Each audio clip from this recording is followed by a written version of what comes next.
Hey everybody, do you like that, Tracy? I love Peaches it, and mint. Zeb. Hi, guys. How are you? Welcome to Narrative Live. We have a very exciting day today because finally it's here. You can call them what you want, but we call them impeachment hearings because it in fact is, by any other name, an impeachment hearing. What's that expression? But rose by any other name is still a rose. Well, in this case, we agree on this one because it's an impeachment. It's an impeachment festival, really, and it's an exciting one because we have a big array of people. But there was some big news that broke just before we went on the air, a couple of hours before we went on the air. Let's show you what happened in the news from Gerald Nadler, who's the chair of this committee. Tell us a little bit about this. So he issued a statement saying that he's going to hold off on calling a contempt vote on the Attorney General William Barr. Correct. He reached an agreement with the Department of Justice, supposedly, they're going to hand over a whole bunch of documents related to the obstruction of justice case of Donald Trump. And this does not preclude what is going to happen tomorrow, which I think is still going to be a fascinating vote. The House will vote tomorrow on a federal court enforcement. In other words, they're going to go to the federal court to ask for help in enforcing the subpoenas they've already issued to compel Barr and Don McGahn, the former White House counsel, to vote. So those are two very significant developments because it has been an ongoing battle now for almost a month, maybe even longer, between the Justice Department and Gerald Nadler's Judiciary Committee to try and get those documents. And there's a vast list of them. You shared them earlier on Twitter, Tracy. It seems like an incredible amount of documents we're all going to get to read through soon. Well, I sure hope so. I'm not sure that part of this deal was not to keep it from the public's eyes, but I guess we're going to find out. Well, hopefully they don't do anything like that because that would really ruin the intent. We're keeping an eye on what's going on in the committee room. Gerald Nadler has come in, but they haven't started their live feed, and as soon as they have, we'll join them. But today's a big day because what do you do when you throw a party, an impeachment party, and no one shows up? Well, you have to you have to be creative, and they've been really creative. They've invited some really interesting people to testify today, and they include the former Nixon White House counsel John Dean, so basically the Don McGahn of his era. And as you can see from that Time cover, which I kind of love, the Nixon's eyes staring in black and white Right. behind Dean, and literally the cover is asking, "Can Nixon survive Dean?" Because Dean really helped bring down his boss, his former boss, Richard Nixon. He played a key role by deciding to cooperate with the prosecutors in those events. And that all led up to the tapes release. You know, in 1974, the president resigned after the tapes validated the Senate Watergate committee testimony about the president's role in the attempt to cover up the breakup. And again, it's obstruction of justice. It's that got Nixon, and that's why there are so many parallels here between Watergate and what's going on here with the Trump administration. Because again, the stronger case seems to be around obstruction of justice. There wasn't much evidence, as it turns out, on Russia, and we have many theories on why that is the case. And you'll have to watch Narrative Live later this week because we have some big news coming. But We obstruction. absolutely do. This is going to be a crazy week for us. Zev was texting me last night, and my phone was off. I was like, I'm getting a good night's sleep because this week is going to be crazy. You could probably tell I have not slept very much because I was working all weekend, and the weather was beautiful, so it was a little annoying that I was at my desk. But the stuff is so compelling, and we have such big, explosive news coming on Narrative Live this week. So we'll keep unpacking the storyline we've already unpacked for you from before about what happened in the Seychelles and previous to that regarding Iran. But that's later this week. Back to the hearings Not too today. many hints. Yes, well, we're not going to give away the farm, not yet. I see John Dean has entered the room and he's getting ready for his testimony, but there's going to be more than just John Dean today. Coming in from the, shall I call it the right wing, John Malcolm will be testifying. He's from the Heritage Foundation, so he'll be providing a contrasting point of view, perhaps, to what Dean might say, and also to two other people. And I'll let you say who these are while I try to figure out if the feed is not working for a good reason or not. Sure, we've got Joyce White Vance and Barbara McQuaid. Both are former federal prosecutors. And if you guys remember back, there was a statement that was released by former federal prosecutors, and I'm reading from it. It says, each of us believes that the conduct of President Trump described in special counsel Robert Mueller's report would, in the case of any other person not covered by the Office of Legal Counsel policy against indicting a sitting president, result in multiple felony charges for obstruction of justice. And I'm looking at this. It looks like as of now, there's over 1,000 former federal prosecutors who have signed on to this letter. That is a fantastically large amount, and we're all familiar with McQuaid and Joyce White Vance, who I've said former twice there because I can't obviously type very well. But they're both it's like watching MSNBC on a regular primetime night. But this is important because it's going to get seen by a lot more people because it's official testimony, which means, I guess, Fox News has to cover it. I'm not sure they will, but they are compelled to cover it. It should be interesting. I wonder if they are running the live feed or if we will just get their version of what happened after the fact. Well, I think they will. I mean, they sort of have to, and I hope that's the case. I'm going to do a quick thing here. I'm going to just test something because I want to see if it works. Normally, I would be a little bit more prepared, but it's our first time. See, I hear myself there. That's not good. I hear So I'm going to keep figuring that out, Tracy. I'm afraid you're going to have to yak for a bit while I try to figure this out. I know you can. Really, nothing like putting me on the spot, Zeb. You can do it. You guys, we're going to really try to keep up and do live tweeting on a thread as well as show you the hearings live here on Periscope. So if you want to chime in with tweets or, ask questions or make comments about the testimony as it's happening, do it because we love to interact with you guys and we don't always get enough of that here at Narrative. So feel free to put your comments in as we go along. Yeah, absolutely do. Because we also, by the way, are watching a story. I mean, it's a small aircraft crash, but it's in Midtown Manhattan, so we'll figure out what that is. That's news that's to also me. been reporting. It is news to all of us as we're watching. We'll follow that as it's happening. It's interesting that John Dean is going to be the guy who opens up this testimony because, not that either of us were watching too carefully in 1974, thankfully, but there are so many I think we parallels. were both 3 in 1974. I think we both were because we're the same age, scarily. Not that we need any more similarities. Dean ultimately pleaded guilty to obstruction of justice, and he went, I guess you can call it jail, for 4 months. It was confinement in a place called Fort Halliburton, which is sort of light jail for someone who's cooperating with the then proceedings. But if you remember, there were 2 inquiries, I believe, or 2 at least prosecutors in Watergate in 1974, and 1 commission. We're not getting a commission that's called that this time. We're not getting a Watergate commission or a Trump-Russia commission. What we are getting these things that are called lessons from.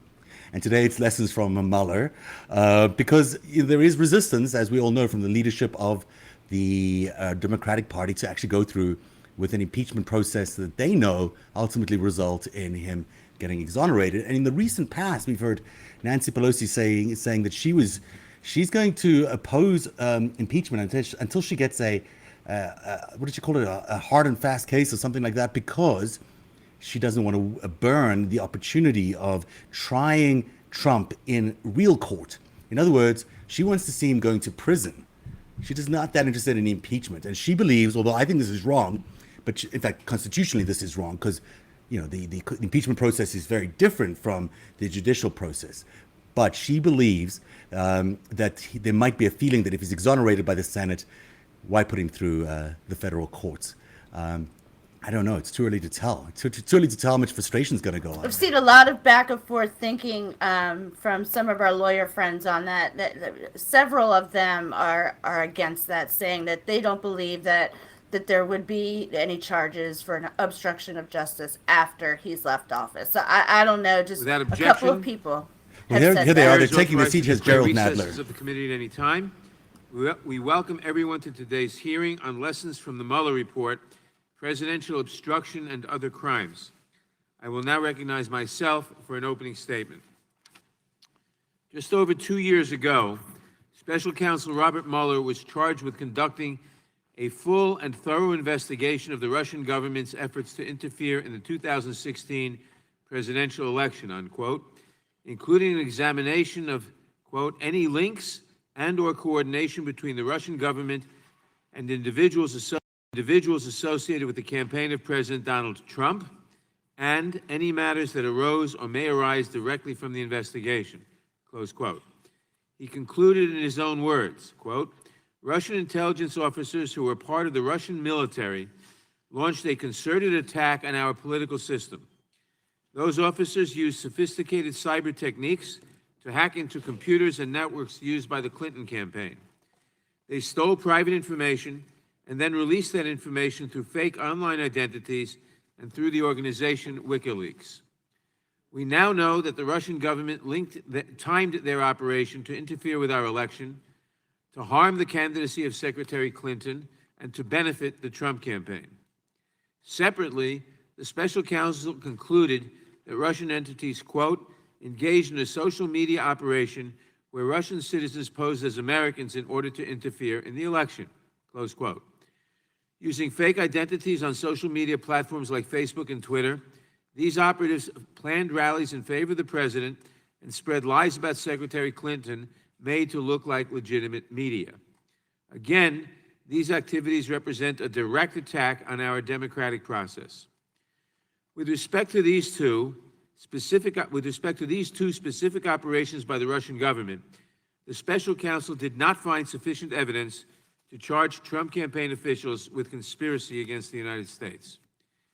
He did, however, document at least 171 contacts between members of the Trump campaign and transition team and the Russian government. 16 Trump campaign officials are known to have had direct communications with Russian agents. Representatives of the Trump campaign exchanged emails and phone calls and held face-to-face meetings with high-level Russian government officials, Russian oligarchs, and even some of the hackers the special counsel accused of working to sway the election. There can be no question that Congress must investigate this direct attack on our democratic process. I believe that Ranking Member Collins agrees that we must do so without delay. In a letter he sent last month, he urged the committee to call Robert Mueller to testify during the Memorial Day recess if necessary, both for the sake of transparency and, quote, for the American public to learn the full contours of the special counsel's investigation, close quote. In a letter he sent last week, the ranking member again asked us to examine, quote, the threat Russia and other nefarious actors have played and may continue to play in our elections, close quote. Over the course of the coming weeks, this committee will do just that. We will examine the effects of foreign influence on our elections. I hope that we will hear testimony from the special counsel as well. But the country cannot hope to understand the Russian government's attack on our democratic system if we do not also investigate who stood to benefit from that attack and the extent to which the Trump campaign may have welcomed it.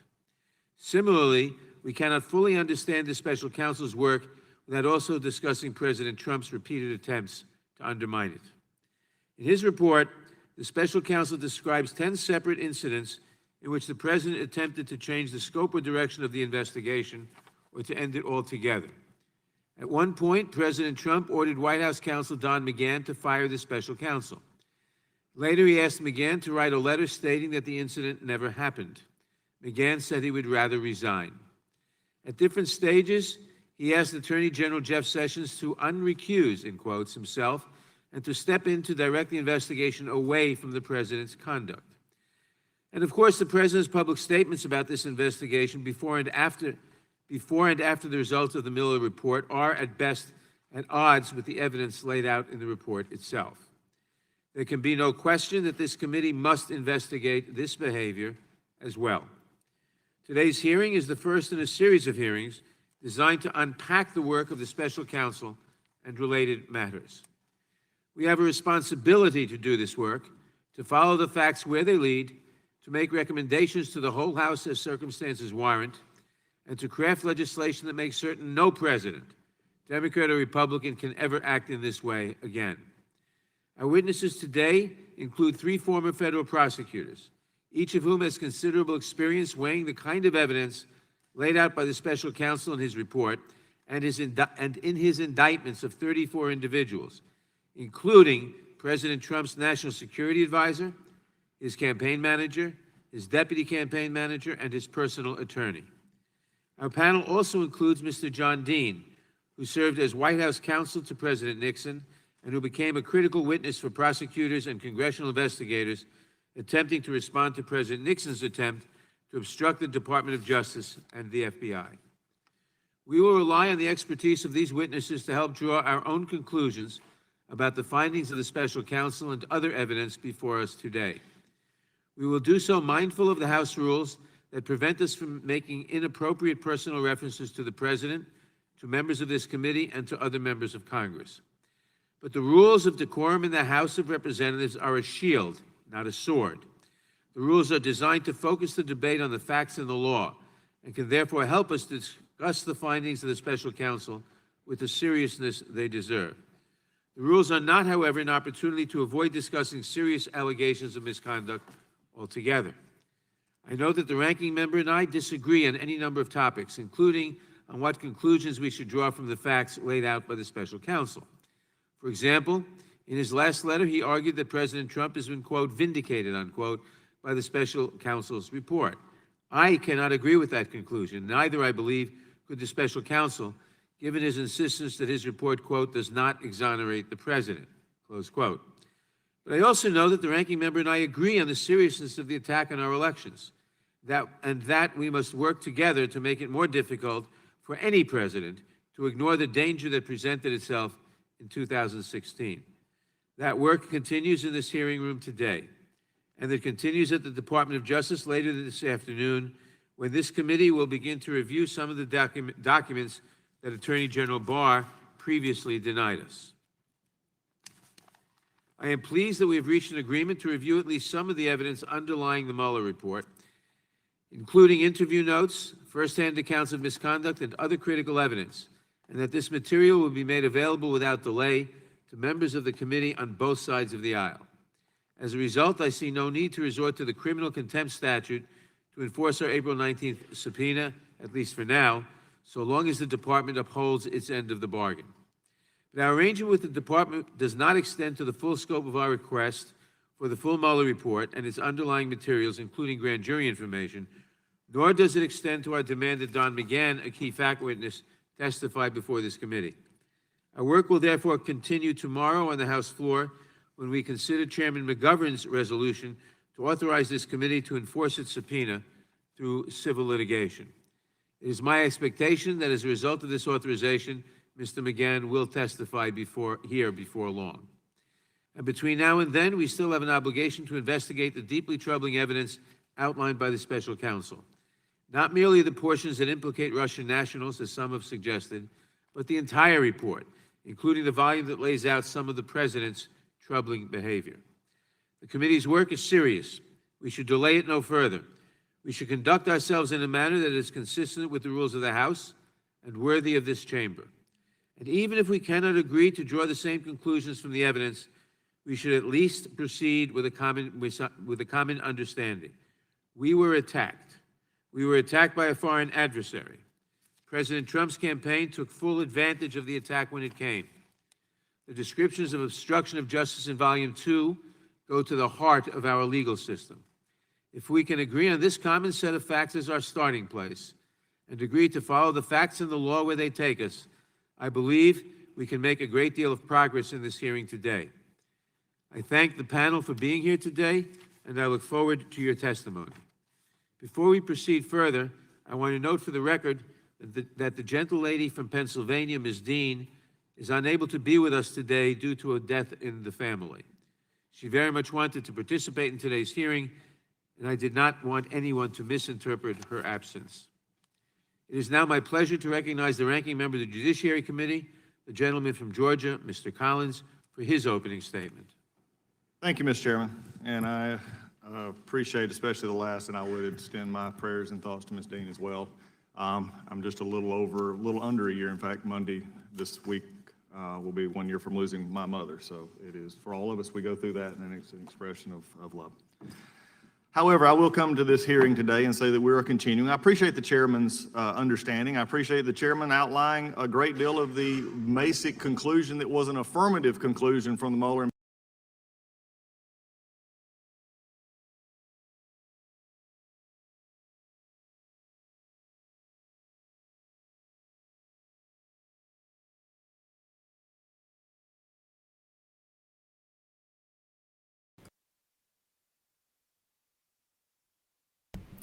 Tracy, I'm not sure what's going on there, but it does look like we've lost the feed. So So, let's see if I can get it back on there. I'm not sure what's going on, but give me 1 second while I do that.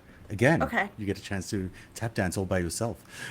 So go for I've been known to be an okay dancer, but tapping is not my forte. Sorry, Zeb. Zev is also going to be monitoring the Periscope feed if you guys want to comment on there. I'm not sure if that is still working or if that has gone down as well. I'm sure he will let us know once he's figured out what the problem is, and we do apologize. All of this technology working together. I'm in Baltimore, he's in Toronto. We're doing a live feed of the hearing. I guess it just didn't all come together as we would hoped, but we're working on it.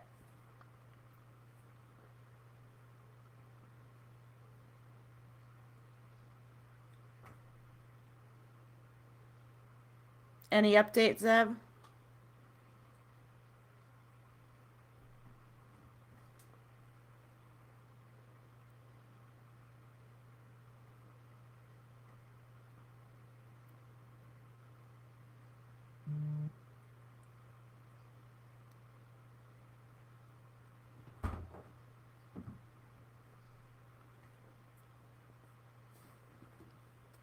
I just got a tweet, you guys, too. It looks like the helicopter crash was contained to a roof and one person is injured. That's the latest update. I'm keeping an eye on that as well. It looks like New York Governor Cuomo has arrived on the scene.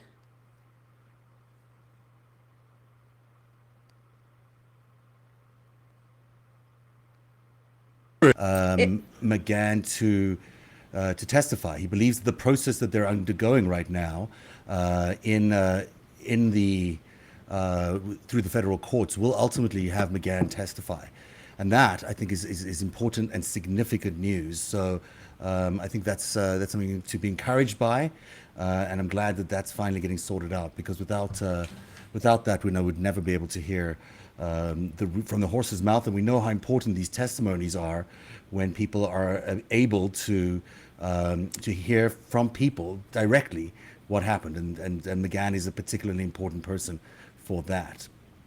All right, I'm going to try again. I think we're back up. I hope so. Let's see what happens. Knowing how you do it. And that is here today, again, to talk about a president that obviously you don't like, an interview in ways that you had pled guilty to. I appreciate your right to be here. I appreciate your right to share it anywhere else. But don't appreciate the fact that here we are again with priorities in this committee turned upside down. It is interesting to me, and I applaud the chairman for finally getting accommodation processes from the Department of Justice that he could have had a long time ago. I'm glad we got it there. Now maybe we can move forward.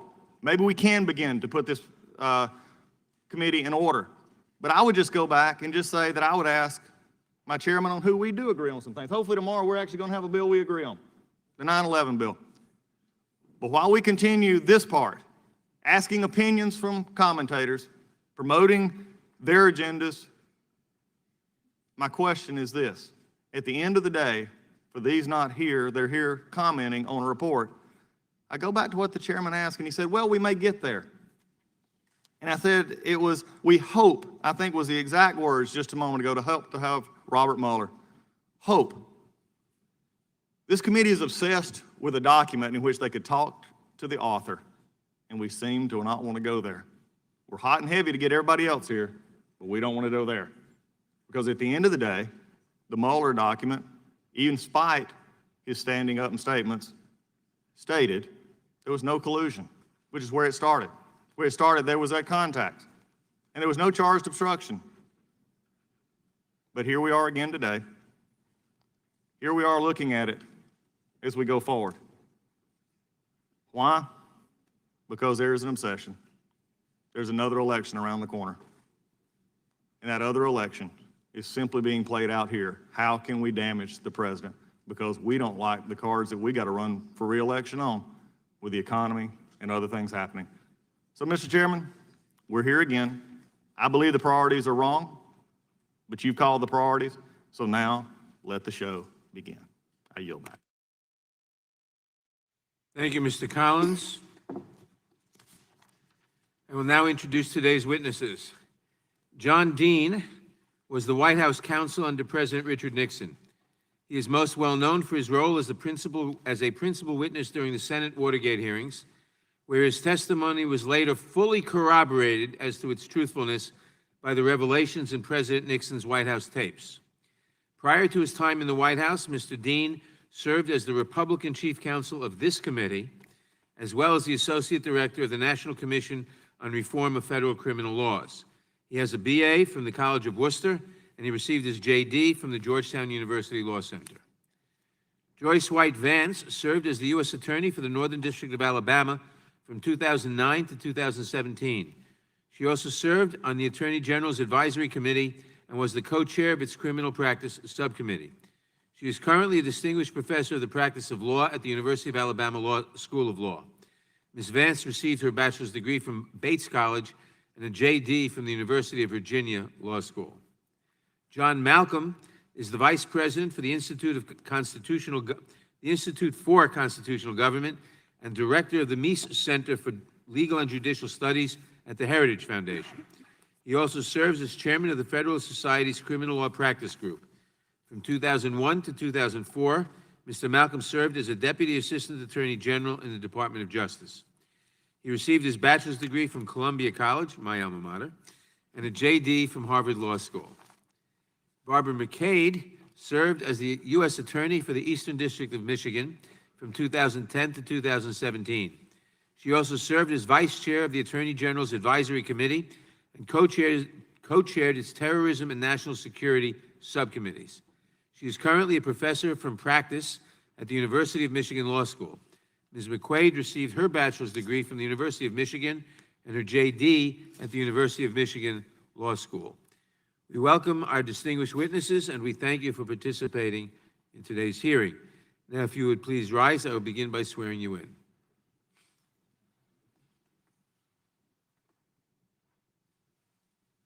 Raise your right hands. Do you swear or affirm under penalty of perjury that the testimony you're about to give is true and correct to the best of your knowledge, information, and belief, so help you God? Let the record show that the witnesses answered in the affirmative. Thank you, and you please be seated. Please note that your written statements will be entered into the record in their entirety. Accordingly, I ask that you summarize your testimony in 5 minutes. To help you stay within that time, there's a timing light on your table. When the light switches from green to yellow, you have 1 minute to conclude your testimony. When the light turns red, it signals your 5 minutes have expired. I will be a little loose in interpreting that 5 minutes for the witnesses, not necessarily for the members. Mr. Dean, you may begin. Chairman Nadler, excuse me, Ranking Member Collins. The last time I appeared before your committee was July 11, 1974, during the impeachment inquiry of Richard Nixon. Clearly, I'm not here today as a fact witness. I accepted the invitation to come here today because I hope I can give a little historical perspective on the Mueller report. In many ways, the Mueller report is to President Trump what the so-called Watergate roadmap, officially titled the Grand Jury Report and Recommendation Concerning Transmission of Evidence to the House of Representatives, was to President Richard Nixon. Stated a little differently, Special Counsel Mueller has provided this committee with a roadmap. Drawing from my testimony, I'd like to offer a few, actually just one I'm going to focus on, parallels I find with the Mueller report. I've laid out in my prepared statement 6 examples. Those examples are illustrative rather than exhaustive. But let me turn to the 6th, and anybody who has any question about the prior 5, I'm happy to address. The 6th is the Mueller report's effort regarding the influence of witnesses with pardons. As the citation shows, it's spread out throughout the report. Mr. Mueller addresses the question of whether President Trump dangled pardons or offered favorable treatment to Michael Cohen, Paul Manafort, Michael Cohen, and Roger Stone, whose name is actually redacted, but based on educated conjecture, I think that's pretty clear who it is. And the question is whether in return for their pardons, they agreed to, or the suggestion of a pardon, he was seeking them to keep their silence, and how they coordinated with investigators. But also the Mueller report offers a very powerful legal analysis that, notwithstanding the fact that the pardon power is one of the most unrestricted presidential powers, it cannot be used for improper purposes. And I give the cite of that argument. What's interesting is Richard Nixon, who used the pardon in a similar way, recognized that it was improper. For example, in December of 1972, Chuck Colson went in to see the president to get a pardon, a commitment for Howard Hunt, who he had been responsible in bringing into the White House and whose wife had recently died in a crash and felt he couldn't withstand a trial and didn't want to spend the rest of his life in jail, so he was seeking a pardon assurance from Chuck Colson. The president reluctantly agreed to do that. And when Hunt was given the word, the so-called Cuban Americans who were part of the Watergate operation, they also took their cue from Hunt and pled. In my March 21st conversation with Nixon, we got into the subjects of pardons, and he at that point said he very clearly understood to grant pardons it would be wrong. I cite the actual exchange from that conversation. There's one that I did not cite in here is, I learned in a later tape that Ehrlichman had been asked by the president to offer me a pardon, to protect me and hopefully encourage me from not breaking rank. Ehrlichman knew that was wrong, so he didn't offer that pardon. In one of my last conversations with Richard Nixon, he told me in a very peculiar manner, getting up from his desk in the EOB office and going across the office and in a stage whisper saying to me, "John, I made a mistake in talking to Colson about clemency for Hunt, didn't I?" And I said, "Yes, Mr. President, that was probably obstruction of justice." When Haldeman and Ehrlichman were departing, they pled with the White House that they be given pardons. I think because Nixon knew he could only compound his situation at that point, that he refused to even entertain the request. Finally, let me close on the note, and I explain this at some length, that I certainly hope Don McGahn is a key witness before this committee. Because of my testimony, the model code of the ABA today makes very clear in Rule 1.13 that Mr. McGahn represents not Donald Trump, but the office of the president. His client is the office of the president, and I think he owes that office his testimony before this committee. Thank you. Thank you, Professor Vance. Good afternoon, Chairman Nadler, Ranking Member Collins, and members of the committee. Oh, am I not in it? Press the little button, too. Better? I'll start over. Good afternoon, Chairman Nadler, Ranking Member Collins, and members of the committee. Thank you for calling this hearing and for giving me the opportunity to testify and answer your questions. Let me cut right to the chase because I am a law professor, and so I'll start with some basic legal context. The federal principles of prosecution direct prosecutors to indict a case only if they believe they can obtain and sustain a conviction. That means obtain a conviction at trial, sustain it on appeal. The Mueller report sets out the three elements prosecutors have to be able to prove for each charge of obstruction of justice they would potentially bring: an obstructive act, a nexus between that act and an official proceeding, and a corrupt intent. So those are the three elements prosecutors would have to be able to prove beyond a reasonable doubt at trial.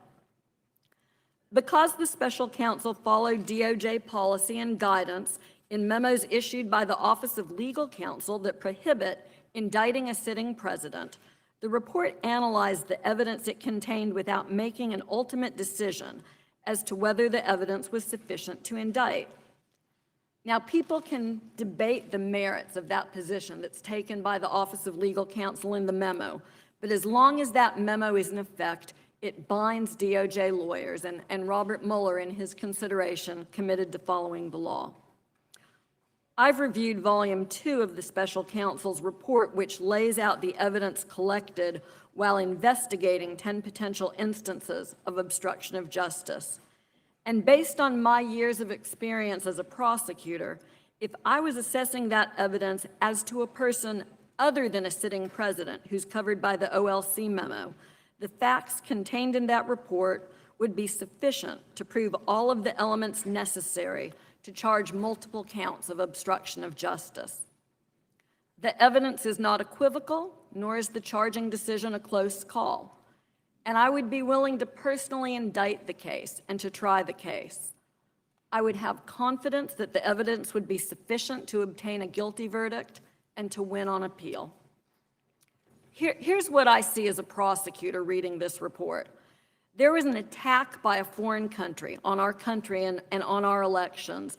And on multiple occasions, the president tried to thwart it, curtail it, or end it completely, either by removing Mueller outright or by interfering with his ability to gather evidence.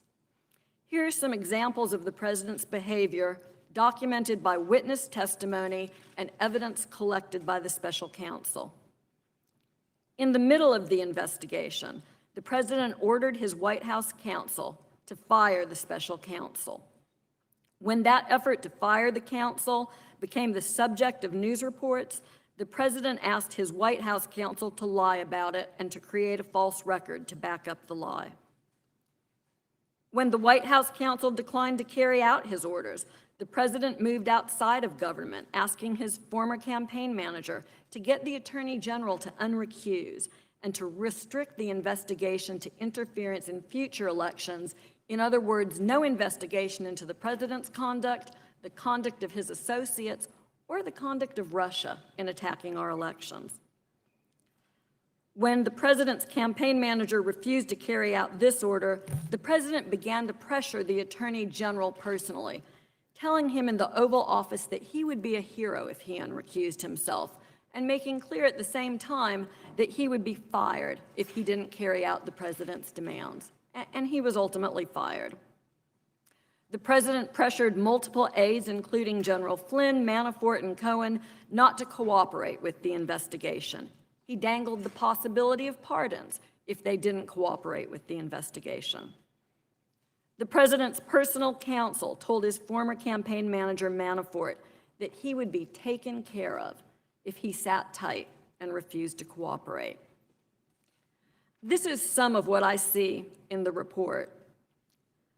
Based on my experience of more than 25 years as a federal prosecutor, I support the conclusion that more than 1,000 of my former colleagues came to, and that I co-signed in a public statement last month, saying that if anyone other than a president of the United States committed this conduct, he would be under indictment today for multiple acts of obstruction of justice. The Mueller report has an extensive discussion, a layout, a legal analysis about why a president is not above the law. This theory that we've discussed about a unitary executive and the scope of presidential power. But you don't have to be a legal expert to understand that in this country, no one is above the law. If you or I had committed this same conduct, we would have been charged by now. So the task before this committee in Congress is not an easy one. It doesn't bring me any pleasure to have to discuss these facts. I suspect it does not bring you pleasure to have to consider them, but I am honored and sobered to have this opportunity to contribute to your work, and I hope I can be helpful in answering any questions that you have. Thank you very much, Mr. Chairman. Thank you. Mr. Malcolm? Chairman Nadler, Ranking Member Collins, and distinguished members of Congress. I'm the Vice President of the Institute for Constitutional Government at the Heritage Foundation, I've also served as a Deputy Assistant Attorney General, an Assistant United States Attorney, an Associate Independent Counsel, and as a criminal defense attorney. Special Counsel Mueller deserves a lot of credit for conducting a thorough investigation. While Volume 1 of his report chronicles in detail how the Russians attempted to interfere in our election and concludes that no one in the Trump campaign was involved in that unlawful effort, I am less enthusiastic about Volume 2. Under the applicable regulations, it was the special counsel's duty to provide the Attorney General with a confidential report explaining the prosecution or declination decisions reached by him. By not making a traditional prosecutorial judgment with respect to the obstruction of justice allegations, Mr. Mueller failed to fulfill that duty. While governing OLC opinions provide that a sitting president cannot be indicted, there was nothing to preclude the special counsel from stating that the evidence would be sufficient to convict the president of obstruction of justice if that's what he believed. By not doing so, the special counsel put the attorney general in the difficult situation of having to make that decision. Here, General Barr's determination that the evidence is insufficient to establish that the president attempted to obstruct justice is eminently reasonable. While it is possible for someone to obstruct justice who did not commit the offense that is under investigation, it is extremely rare. In the overwhelming majority of cases, individuals who attempt to obstruct justice do so because they know darn well that they committed a crime and fear that the investigation will uncover that fact. Moreover, it is almost invariably the case that someone attempting to obstruct an investigation also engages in other nefarious activities, such as destroying evidence, suborning perjury, bribing witnesses, or threatening them with bodily harm. Here, the president provided over 1 million pages of documents, allowed key members of his staff to be interviewed, and submitted written questions or answers to questions. These are not the actions of someone attempting to obstruct an ongoing investigation, despite being clearly maddened by its existence. In obstruction of justice cases, the most difficult thing to establish is that the accused acted with a corrupt intent, that is, for an illegitimate purpose. When someone destroys evidence or threatens witnesses, this task is relatively straightforward. Not so here. The president had perfectly legitimate reasons to be exasperated by the cloud hanging over his presidency from this investigation and for wishing it to come to a speedy conclusion. The investigation caused some to question the legitimacy of his election because the allegations involve claims that high-level people in his campaign engaged in a conspiracy with Russia to steal the election. The president repeatedly expressed concerns that the investigation was hampering his ability to govern and to engage in foreign relations, especially with Russia. President Trump might well have concluded that the investigation should be curtailed or even terminated because it was impeding his ability to do the job that the American people elected him to do.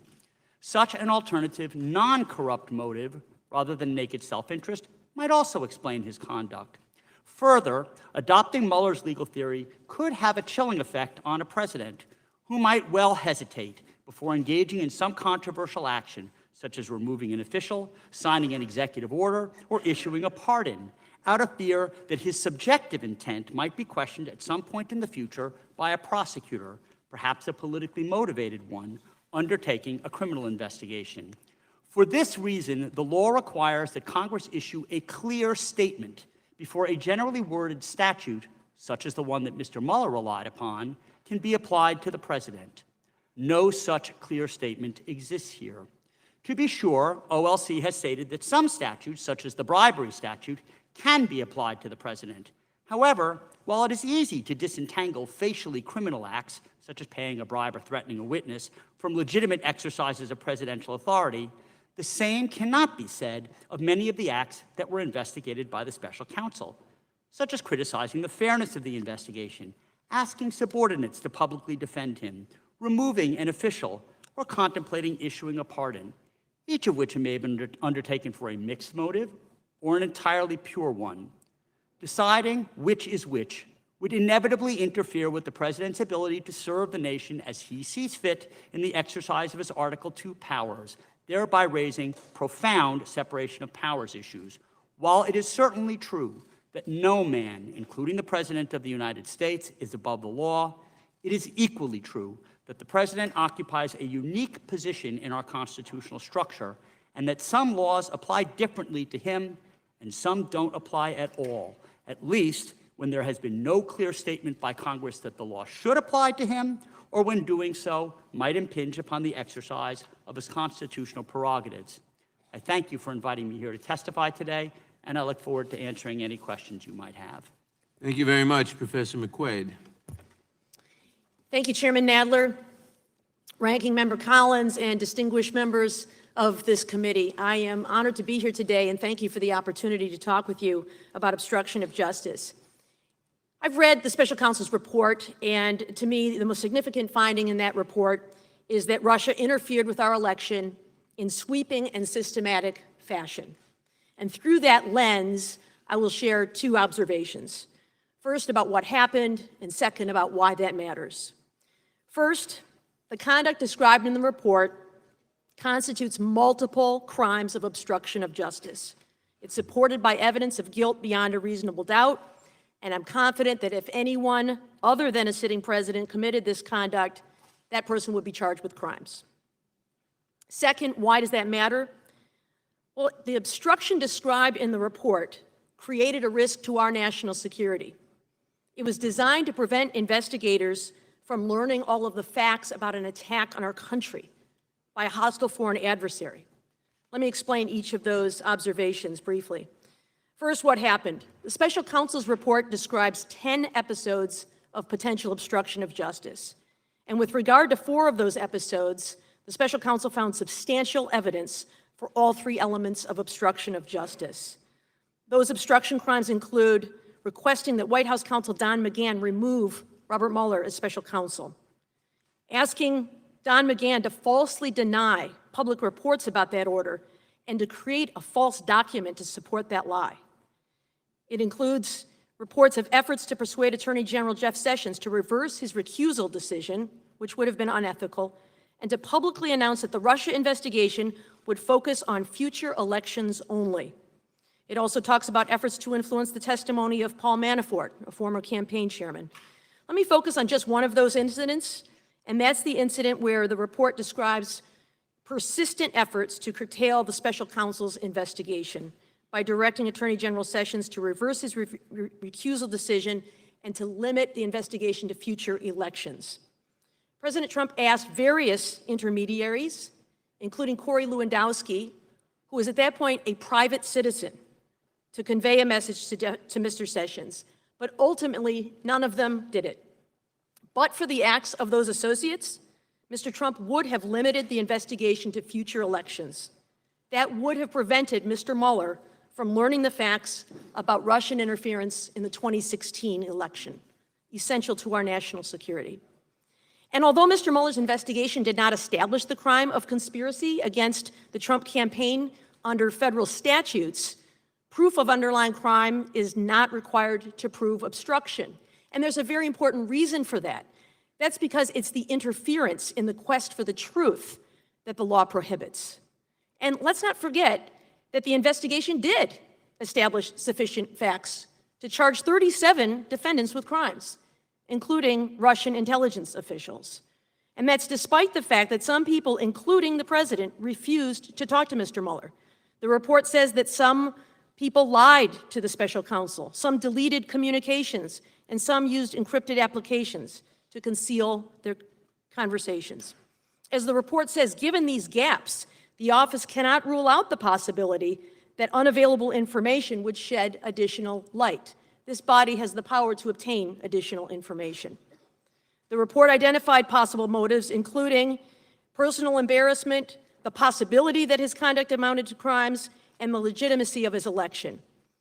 And second, why it matters.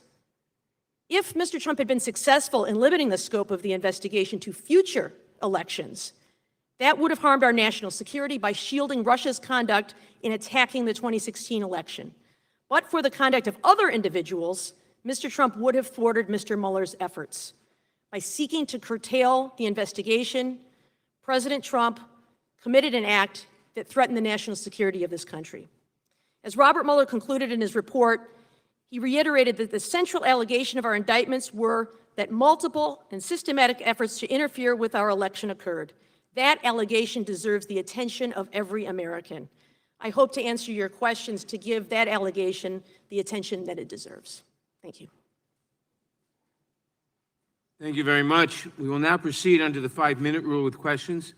I will begin by recognizing myself for 5 minutes.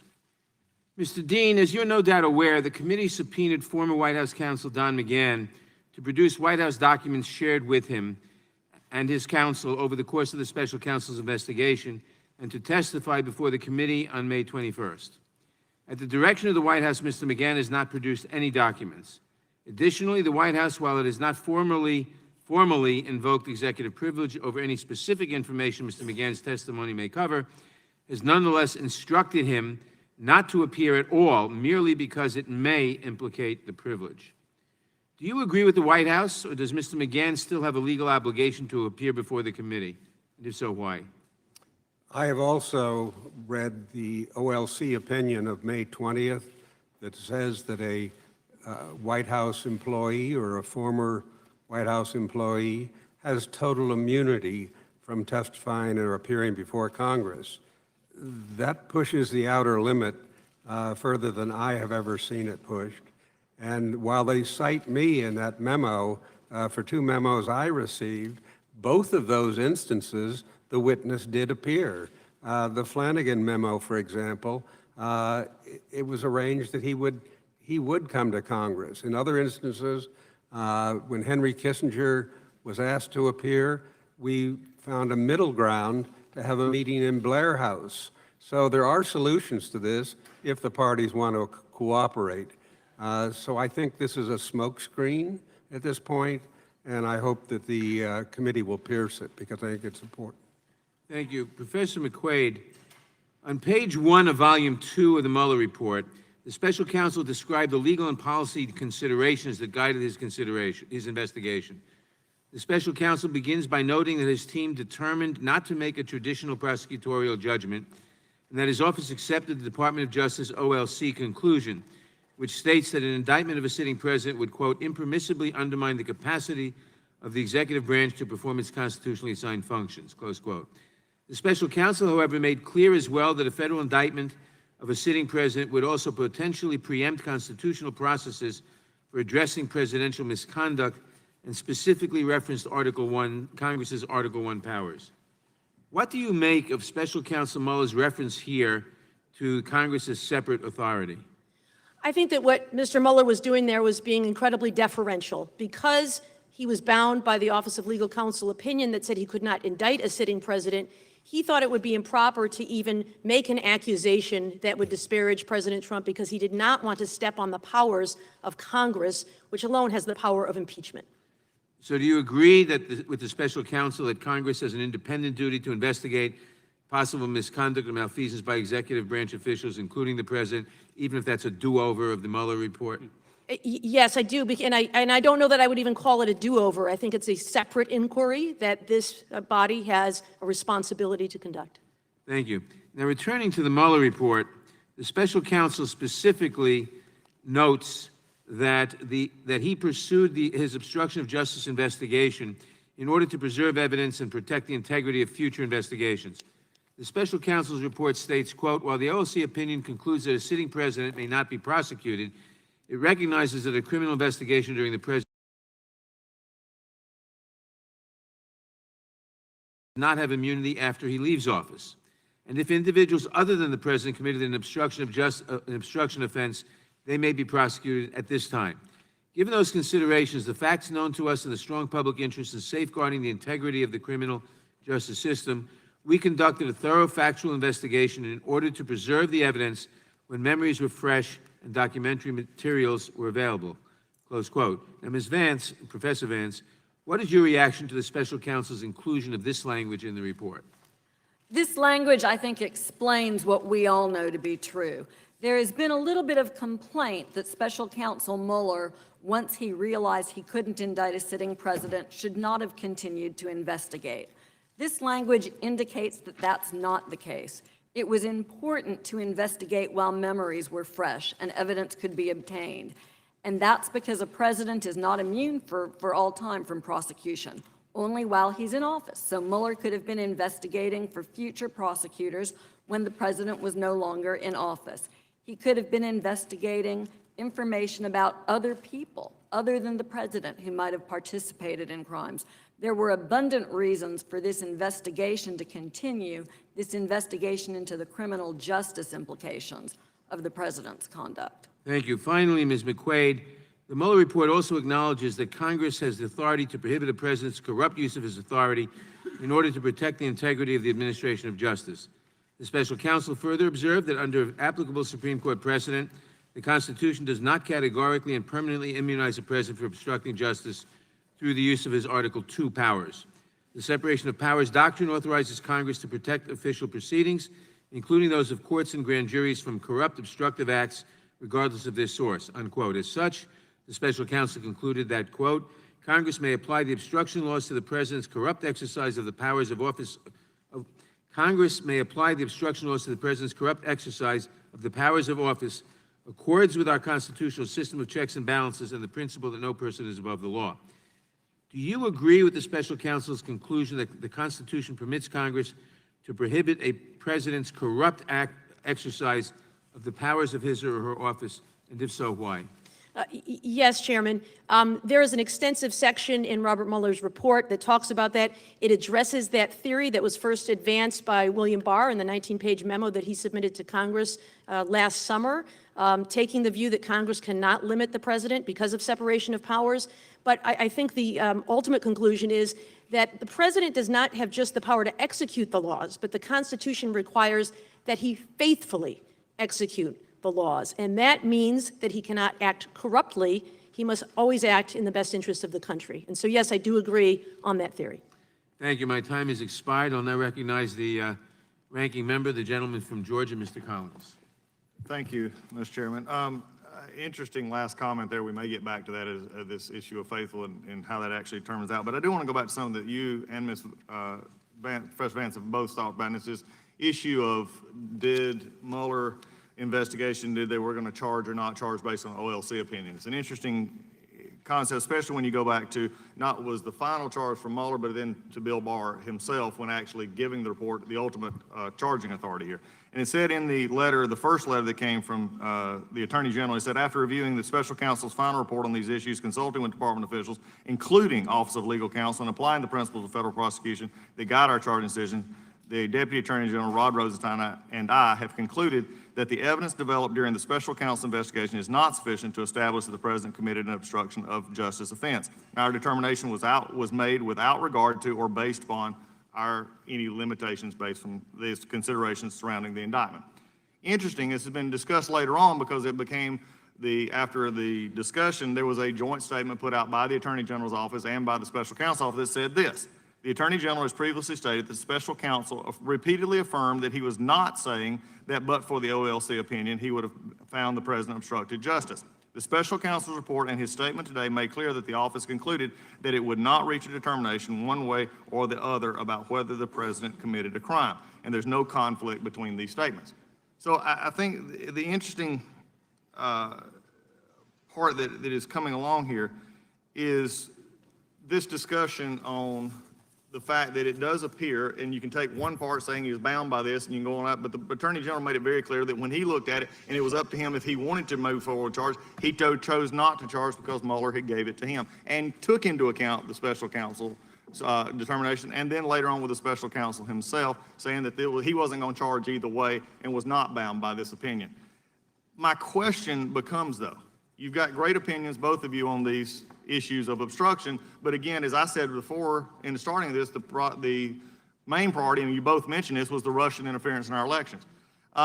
Ms. McQuaid, I have a quote, and it was a tweet from you. It says, "Hey Mueller, look over here. At Maddow has found the collusion. Follow the sanctions. If this whole cable news thing doesn't work out for you, Rachel, you have a real future in the FBI." This was December 1, 2018. I have a question. Do you, yes or no, do you and Rachel Maddow have evidence of collusion that the special counsel didn't have? Well, you know, collusion is an interesting term, Congressman Collins, and it's a term that Robert Mueller in his report says I didn't use because it's kind of confusing. And so ultimately, after reading his report, what he says is, I wasn't able to establish the crime of conspiracy, but he did document numerous contacts between Russia and the Trump campaign. In fact, right at the very beginning of the report, at page 1. And Ms. McCade, I want to jump in here because I agree, you can read the report. The question, you just made an interesting comment though, in which many of us have said about this issue of collusion, which there was not, but I've had many, even members of Congress and others, continue this private, that there is collusion in plain sight. The president's committed a crime. And when you just stated the original process here, but my question is, and I'm assuming it's a no, you don't have any more information or evidence than we have here. John Dean, just to. I'm sorry, is that a question? May I answer? No, that was, got a minute and 57. I'm bound by the 5 minute. Refer to page 1 of the report. And I've read it. Mr. Dean, interesting. You talked about the issue of pardon, but actually in the Mueller report itself, when it talked about the pardon, and you discussed it where Nixon said he shouldn't have, the actual quote on page 122 of this was, I don't want to talk about pardons for Flynn yet. In fact, the president actually said, he never offered a pardon. He didn't want to talk about it. So again, here's our issue here. And you made the best for all the concerning of this right now. When you start off saying, I'm not a fact witness. Neither are others. We're simply here conjecturing opinions in law school. And for those of us writing notes feverishly, I feel like, Professor, we're back in law school again. But at the end of the day, where we're headed with this is the concern that I have is that we have, going back, and the discussion was here for later on, what does this committee have that Robert Mueller didn't have? What does this committee have when you go through the literally 19 lawyers, 40 FBI agents, 2,800 subpoenas, 500, we barely can get through most of our work week without stopping up. So I think the question and concern for most of us here is, this is not a redo, as the chairman, it is a redo from a weaker position, and simply goes back to what has always been said here. This is a political consideration, not a criminal. We're not an investigator. There's plenty more that I would like to have answered here. We just unfortunately are bound by our times on this, and with that, I'll have to yield back to the chairman. Mr. Chairman, may I? The time has expired. The witness may answer the question. Yeah, the question was addressed to me, and I think that this committee does have a role, and it is adding something that the special counsel could not, and that's public education. This report has not been widely read in the United States. It's not even been widely read in the Congress from some of my conversations, but I think it's a very important function that the committee is serving by bringing these matters to public attention. I appreciate that, and for the educational purposes, I really meant it more as a statement and not a question. Gentleman's time is now expired. The gentlelady from California, Ms. Lofgren, is recognized for 5 minutes. Thank you, Mr. Chairman. On May 17, 2017, Deputy Attorney General Rosenstein appointed the special counsel, and on page 8 of Volume 2 of the report, it states, and I quote, "In the days following the special counsel's appointment, the president repeatedly told advisors, including Priebus, Bannon, and McGahn, that special counsel Mueller had conflicts of interest. On page 81, the report states, and again I quote, Bannon recalled telling the president that the reported conflicts were ridiculous and that none of them was real or could come close to justifying precluding Mueller from serving as special counsel.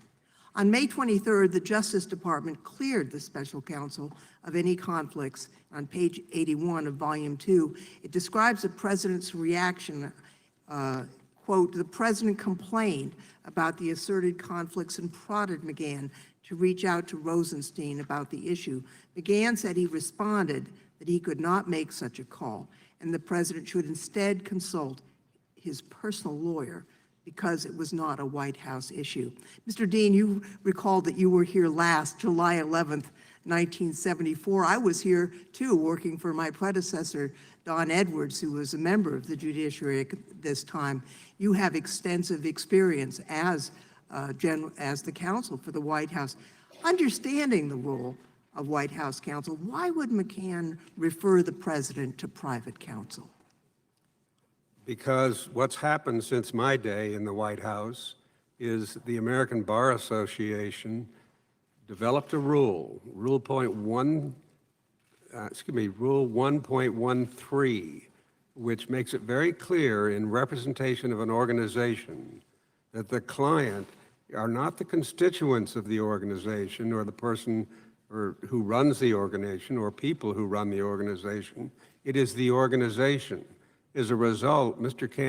McCann represents not Donald Trump, but he represents the office of the president. So he has a very different client. He also, apparently from press reports, has advised the president that he has no attorney-client privilege. So that's why I would assume is the reason he referred the president to outside counsel to deal with these issues. Thank you. The report goes on to cite contemporaneous notes taken by Mr. McGahn on May 23rd on pages 81 and 82 of Volume 2. It says, quote, McGahn advised that the president could discuss the issue with his personal attorney, but it would look like still trying to meddle in the investigation, and knocking out Mueller would be another fact used to claim obstruction of justice. Professor Vance, what is your reaction to this exchange between the president and the White House counsel? This entire set of facts, Congresswoman, is very troubling, because remember where we are at this point in time. We have a special counsel who's just been appointed to investigate Russian interference with the election, and now suddenly we have a president who's looking for reasons to remove him. And the reason that the president lands on is, well, this special counsel has some conflicts. He shouldn't be permitted to run an investigation into me. He engaged in some representation with some other lawyers who represented me. We once had a squabble about a golf course. There were a couple of issues that the president raised, and those issues were examined by the Justice Department, and the Justice Department cleared special counsel Mueller. So there has never been legally a conflict with special counsel Mueller's participation in this case. But the president persisted here, and as you've discussed with Mr. Dean, that was referred on to the president as a matter he should take up with his personal lawyer, not to continue discussing with the White House counsel.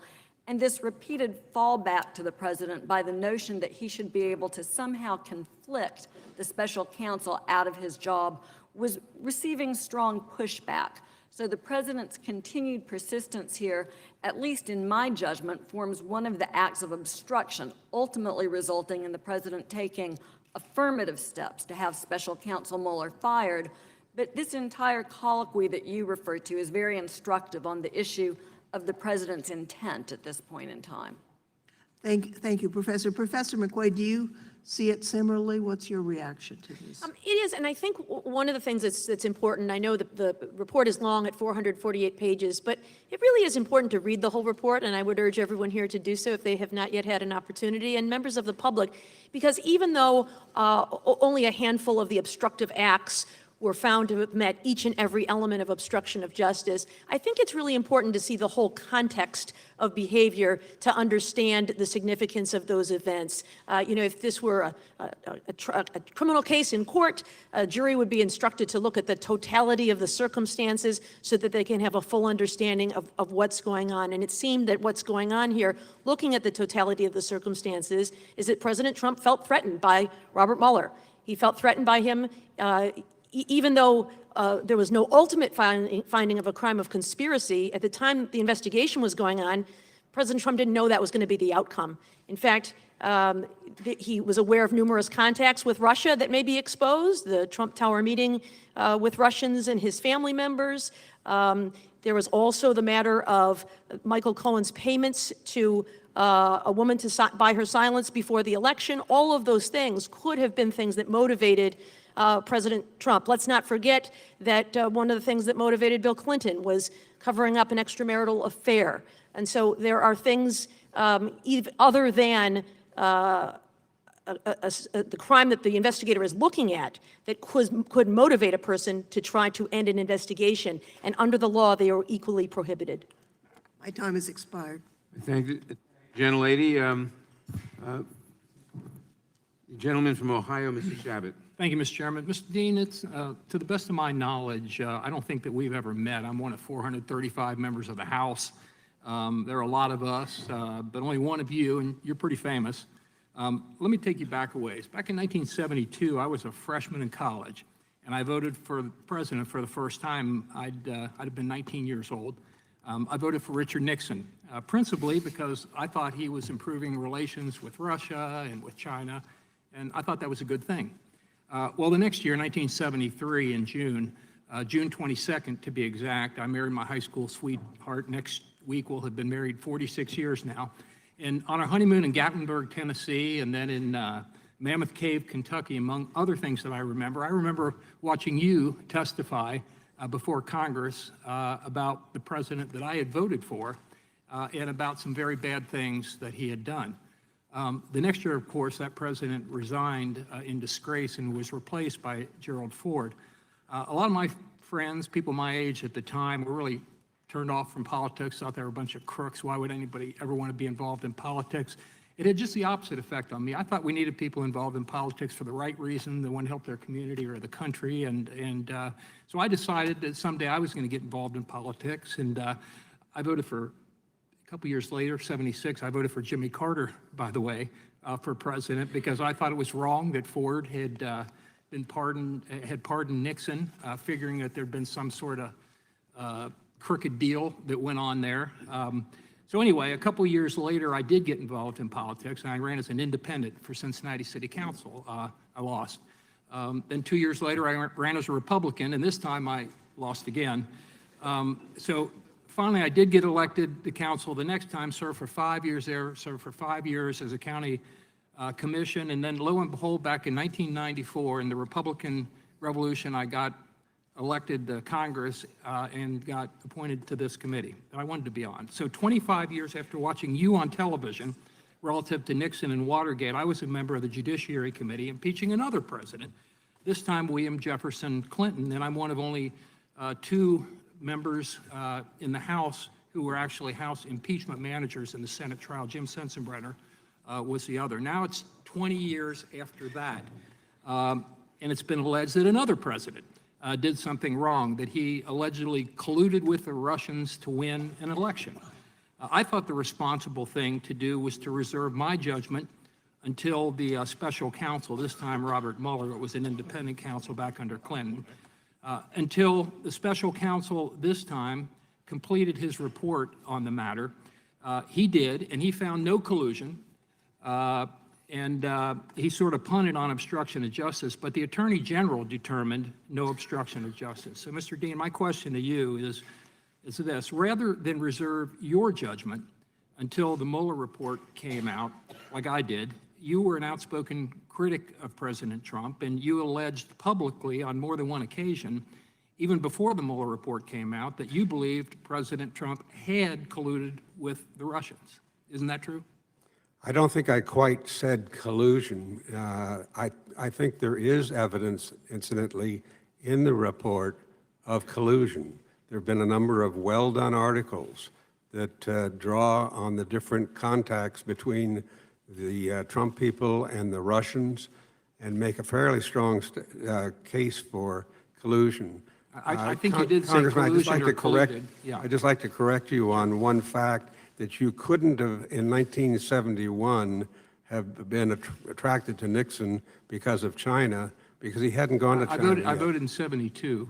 Right, by 72, Yeah. it was in the during the 72 Yeah. campaign. Right, that's what I mean, yes. Mr. Malcolm, let me go to you. It's my understanding that it's your view that President Trump neither colluded with the Russians nor obstructed justice. Is that correct?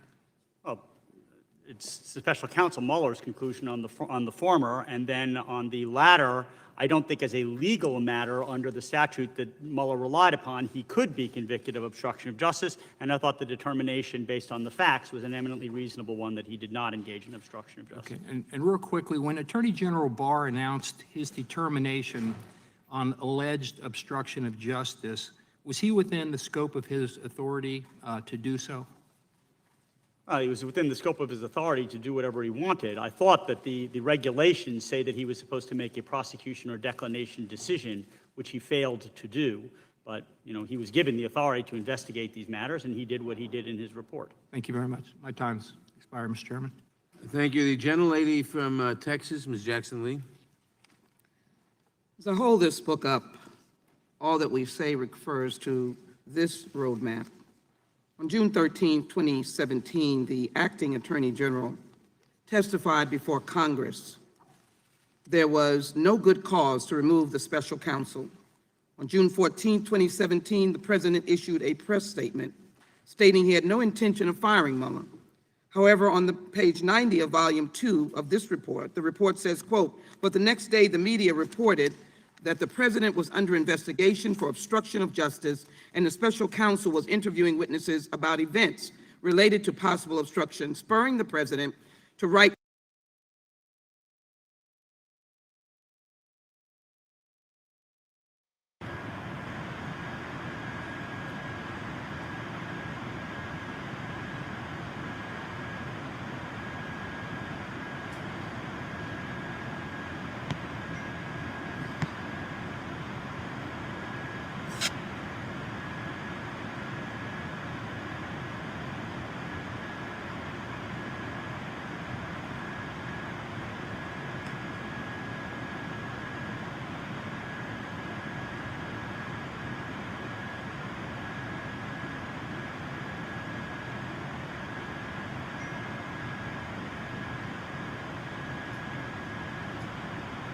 You got to do this. You got to call Rod.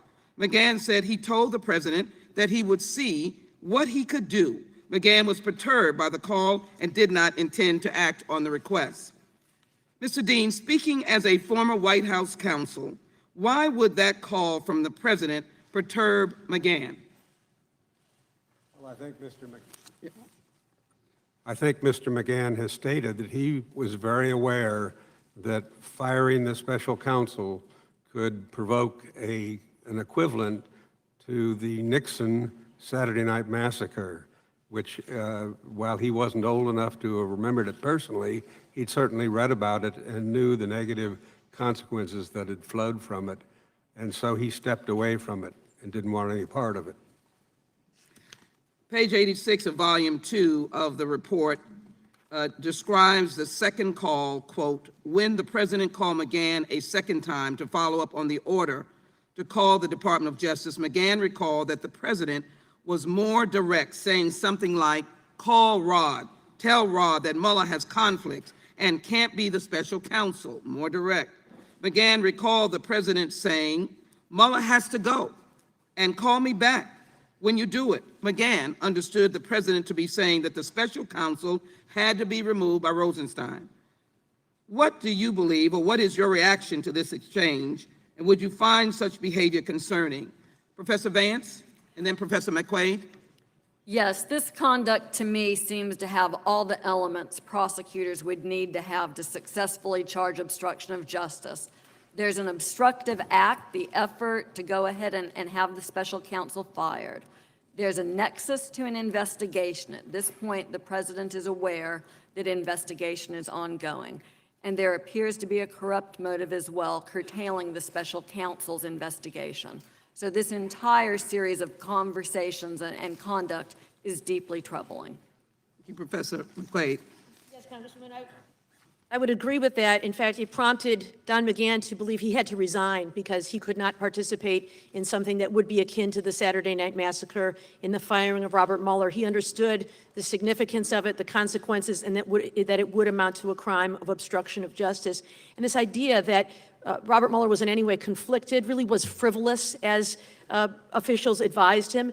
It was based on the fact that President Trump said I interviewed for the FBI job and didn't get it. That's not quite right. He came in and provided advice to the White House about what to look for in the next FBI director. And the squabble about a golf club membership was actually, Robert Mueller said, "I work so hard that I'd never have time to play golf. Could I have a refund? I am going to resign from the club." And the Trump organization said no. That was the conflict of interest. Page 78 of the report said, McGahn did not carry out the instruction for fear of being seen as triggering another Saturday Night Massacre, and instead prepared to resign. Page 85 and 86 provide a bit more context to McGahn's state of mind after receiving these phone calls. Quote, McGahn, once concerned about having any role in asking the acting attorney general to fire the special counsel because he had grown up in the Reagan era and wanted to be more like Judge Robert Bork and not Saturday Night Massacre Bork, McGahn considered the president's request to be an inflection point, and he wanted to hit the brakes. Very quickly, Mr. Dean, you mentioned it before, what was the Saturday Night Massacre? I'm sorry, I missed the end of it. What was the Saturday Night Massacre? Saturday Night Massacre occurred in October of 1973 when Richard Nixon removed or fired Archibald Cox as the special counsel, the Watergate special prosecutor, because he exceeded what Nixon thought was his authority to demand tapes, the secret Nixon recordings.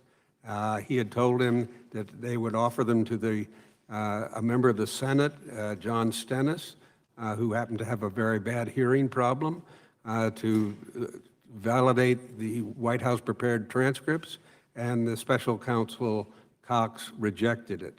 And Nixon asked the Attorney General to fire him, Mr. Richardson, who refused and resigned. He asked, in turn, Mr. Ruckelshaus, the Deputy Attorney General, to fire Cox. He, too, refused and resigned. It went to the third person in line of authority in the Department of Justice, to Mr. Bork, who did carry out the order. Thank you. The gentleman's time has expired. The gentleman from Texas, Mr. Gohmert. Thank you, Mr. Chairman. It's unusual to have the majority fail to properly give the basis for expertise of one of its own witnesses. But, Mr. Dean, you've got a lot more qualifications in this area than they actually provided in the introduction.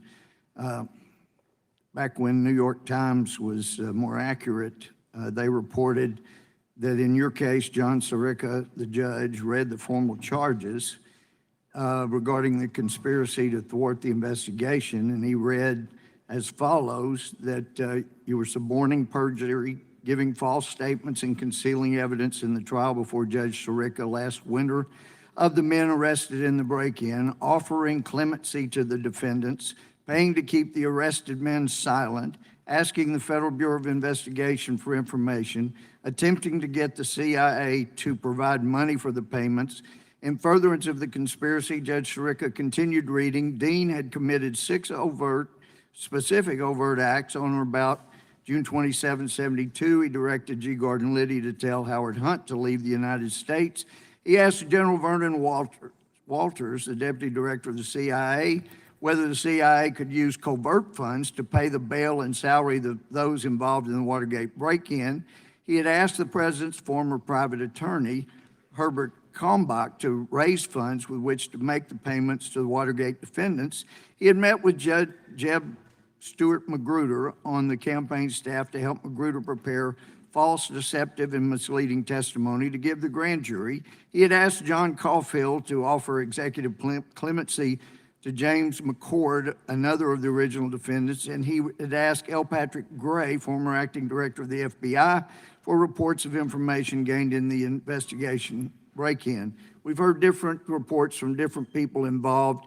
Magruder ended up saying, after different versions, that you're the one that ordered the break-in of the Watergate headquarters, and I see you shaking your head, but did you ever order or convey an order to break into the Democratic headquarters at Watergate Hotel?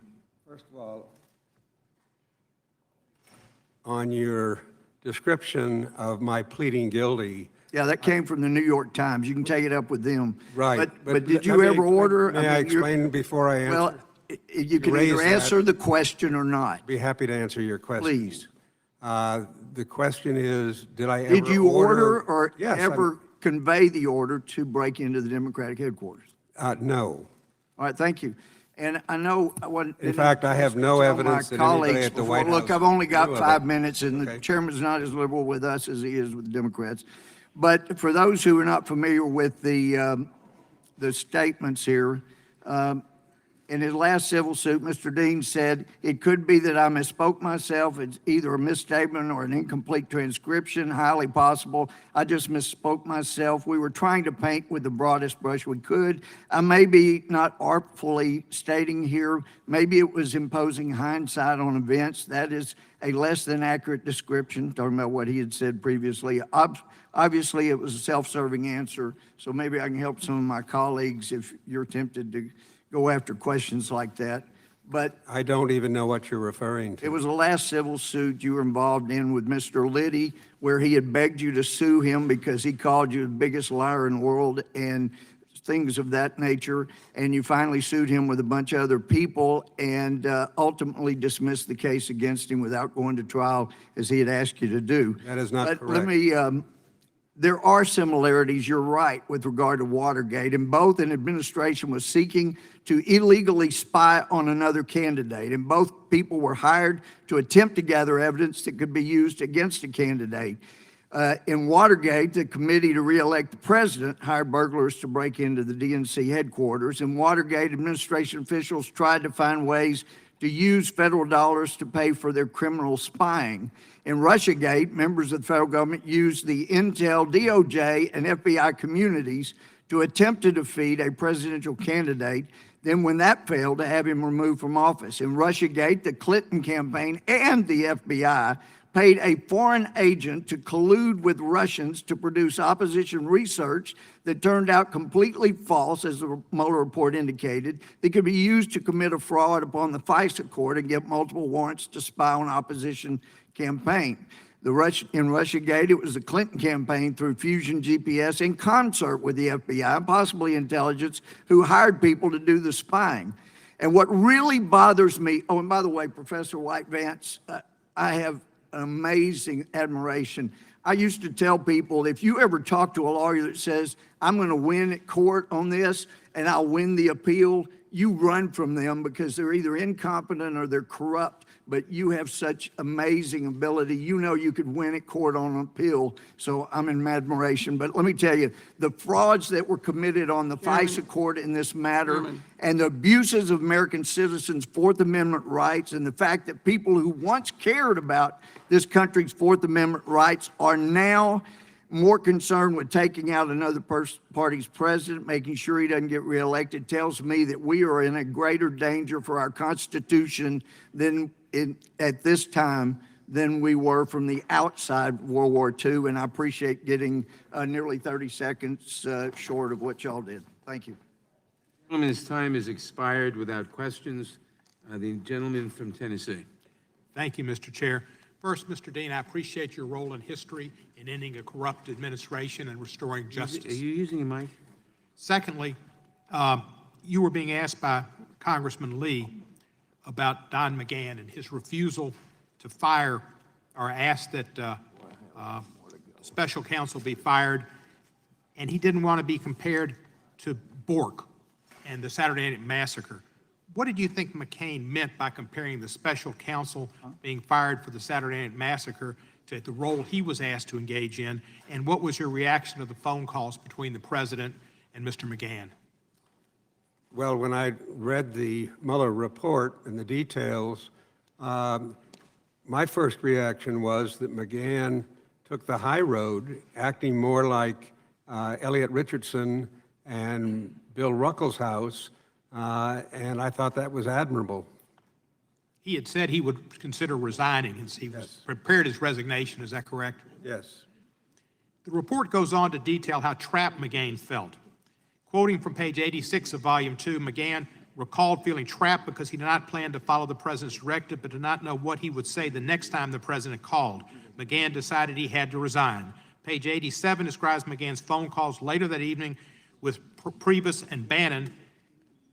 Priebus recalled that McGahn said that the president asked him to, quote, do crazy stuff, and I clean it up.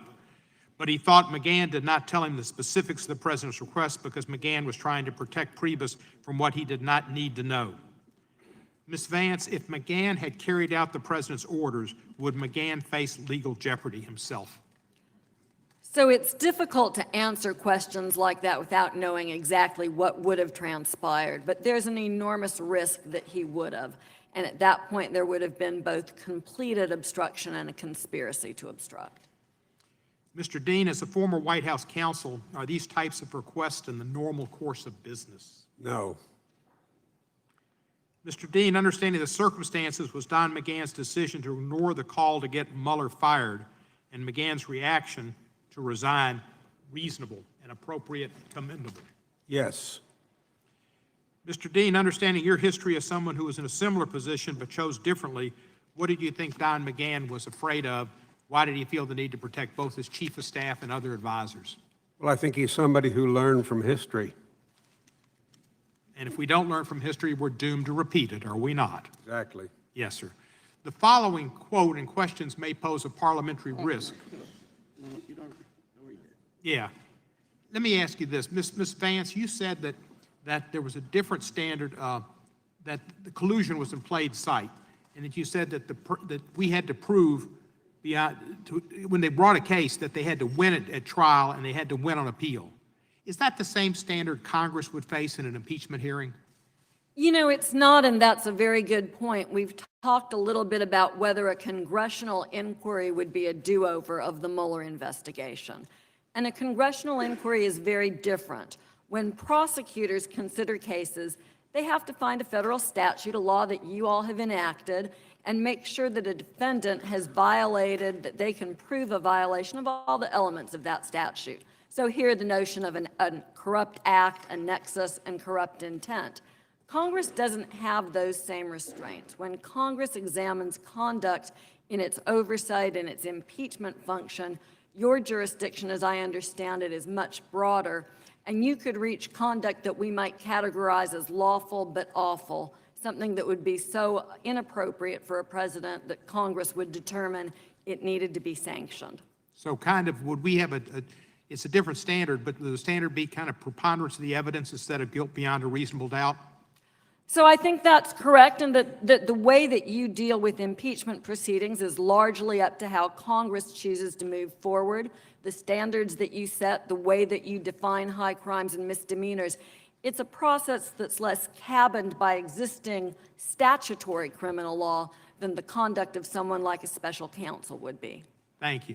Page 89 of Volume 2 says, and this is directly from the report, substantial evidence indicates the president attempts to remove the special counsel were linked to the special counsel's oversight of investigations that involved the president's conduct, and most immediately reports that the president was being investigated for potential obstruction of justice. And on page 90 of the report, it states there's also as evidence the president knew he should not have made those calls to McGahn. It goes on to say, quote, instead of relying on his personal counsel to submit the conflict claims, the president sought to use his official powers to remove the special counsel.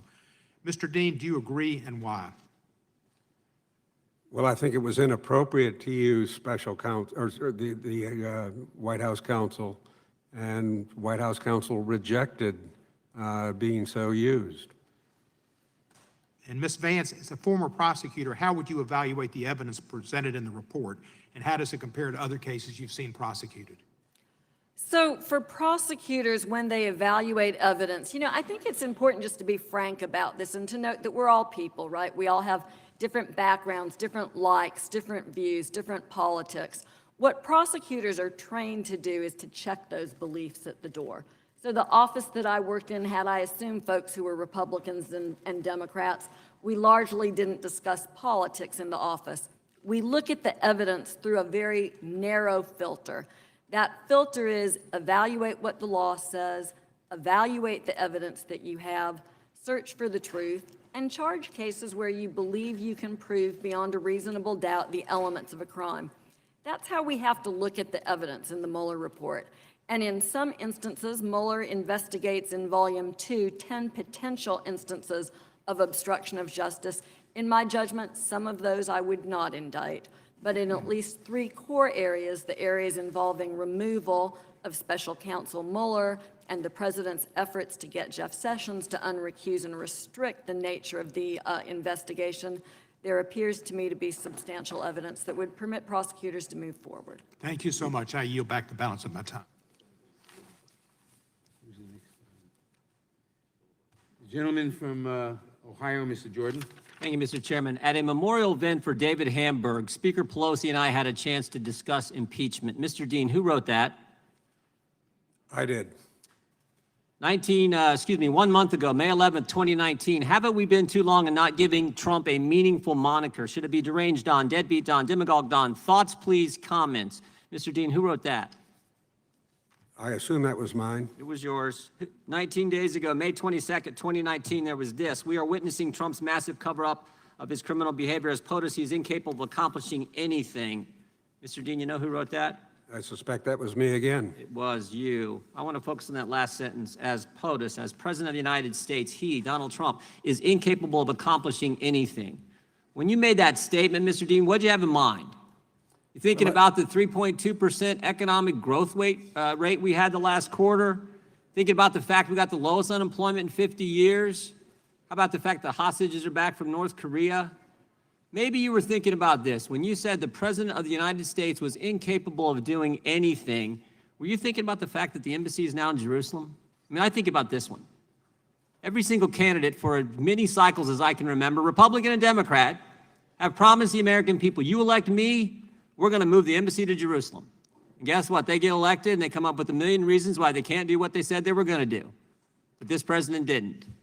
The embassy is now in Jerusalem. So I'm just wondering, what were you thinking about when you said he's incapable of accomplishing anything? Mr. Jordan, I think that under the parliamentary rules of the House, I'm refrained from addressing a full answer to your question. You weren't refrained in your tweets and your comments and the things you wrote. My tweets are not subject to the parliamentarian. They are subject to state of mind and the perspective you bring to this hearing, and I think the American people understand. Let me ask you this then. Did you give advice to Lanny Davis or Michael Cohen prior to Mr. Cohen's testimony to Congress? No. Well, you said on Aaron Burnett's show the night before Mr. Cohen testified in front of the Oversight Committee that Michael Cohen you said you had talked to Lanny Davis and that Michael Cohen should hold his testimony as long as possible from Republicans. You didn't say that to Mr. Davis? You said it on Aaron Burnett's show the night before Mr. Cohen testified. I didn't say it directly to Mr. Cohen was your question. No, it wasn't. My question was, did you give advice to Lanny Davis or Michael Cohen prior to Mr. Cohen's testimony to Congress? Yeah, I have known Lanny Davis for almost a couple decades, and we have talked about it. And I did say, as soon as you turn your testimony over, it will be picked apart.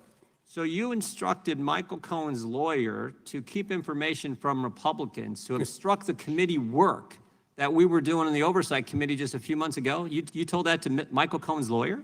I didn't quite phrase it that way, no. You know what? They took your advice. I'm sorry? They took your advice.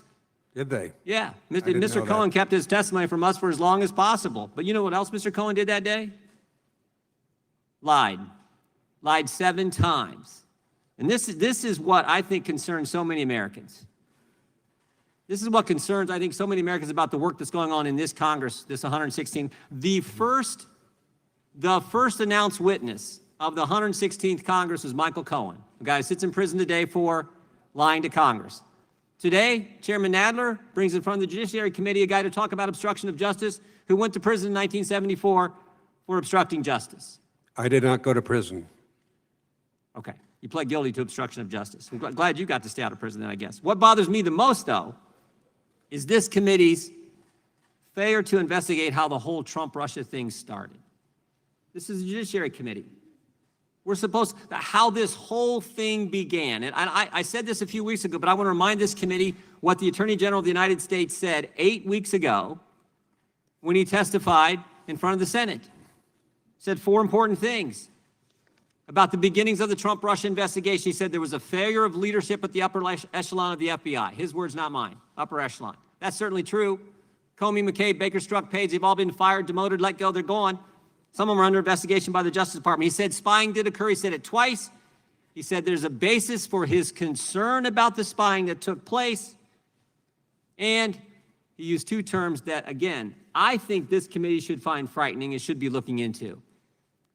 Unauthorized surveillance and political surveillance. Scary terms.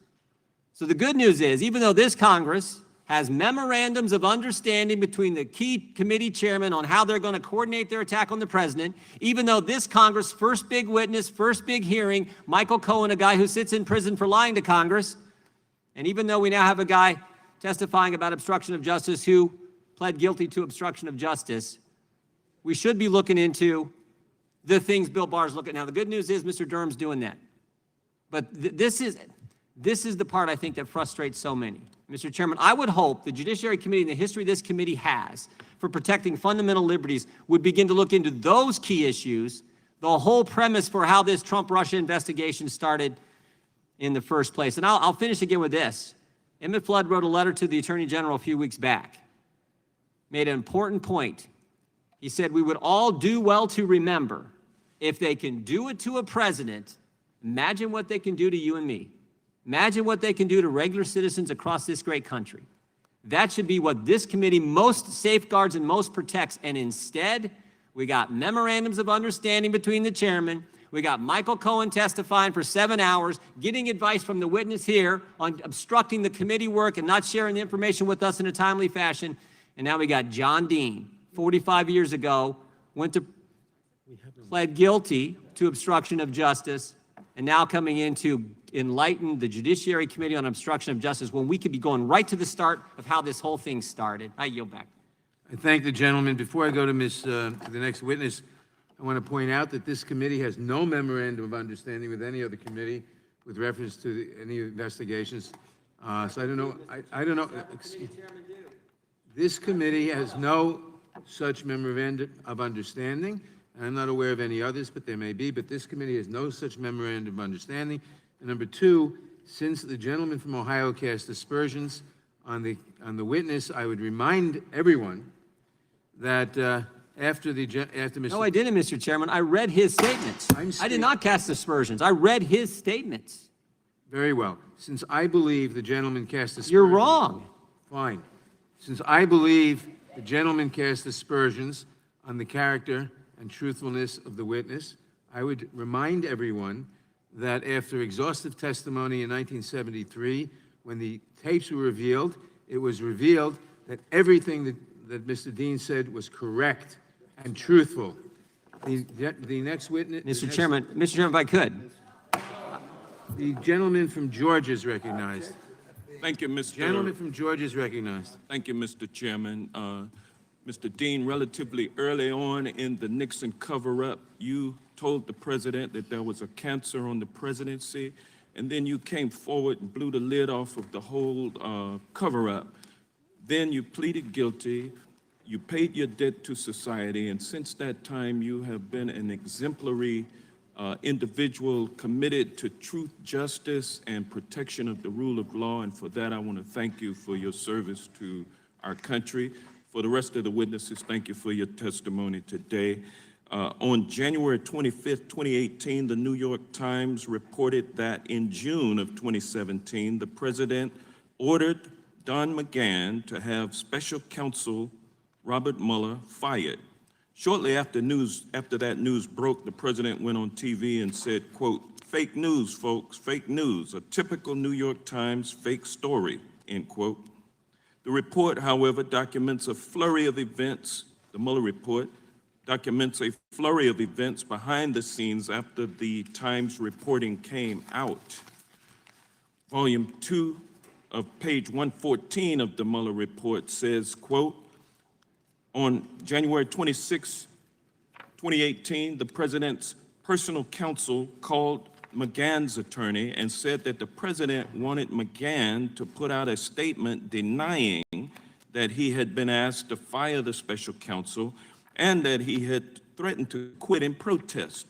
McGahn's attorney spoke with McGahn about that request and then called the president's personal counsel to relay that McGahn would not be making that statement.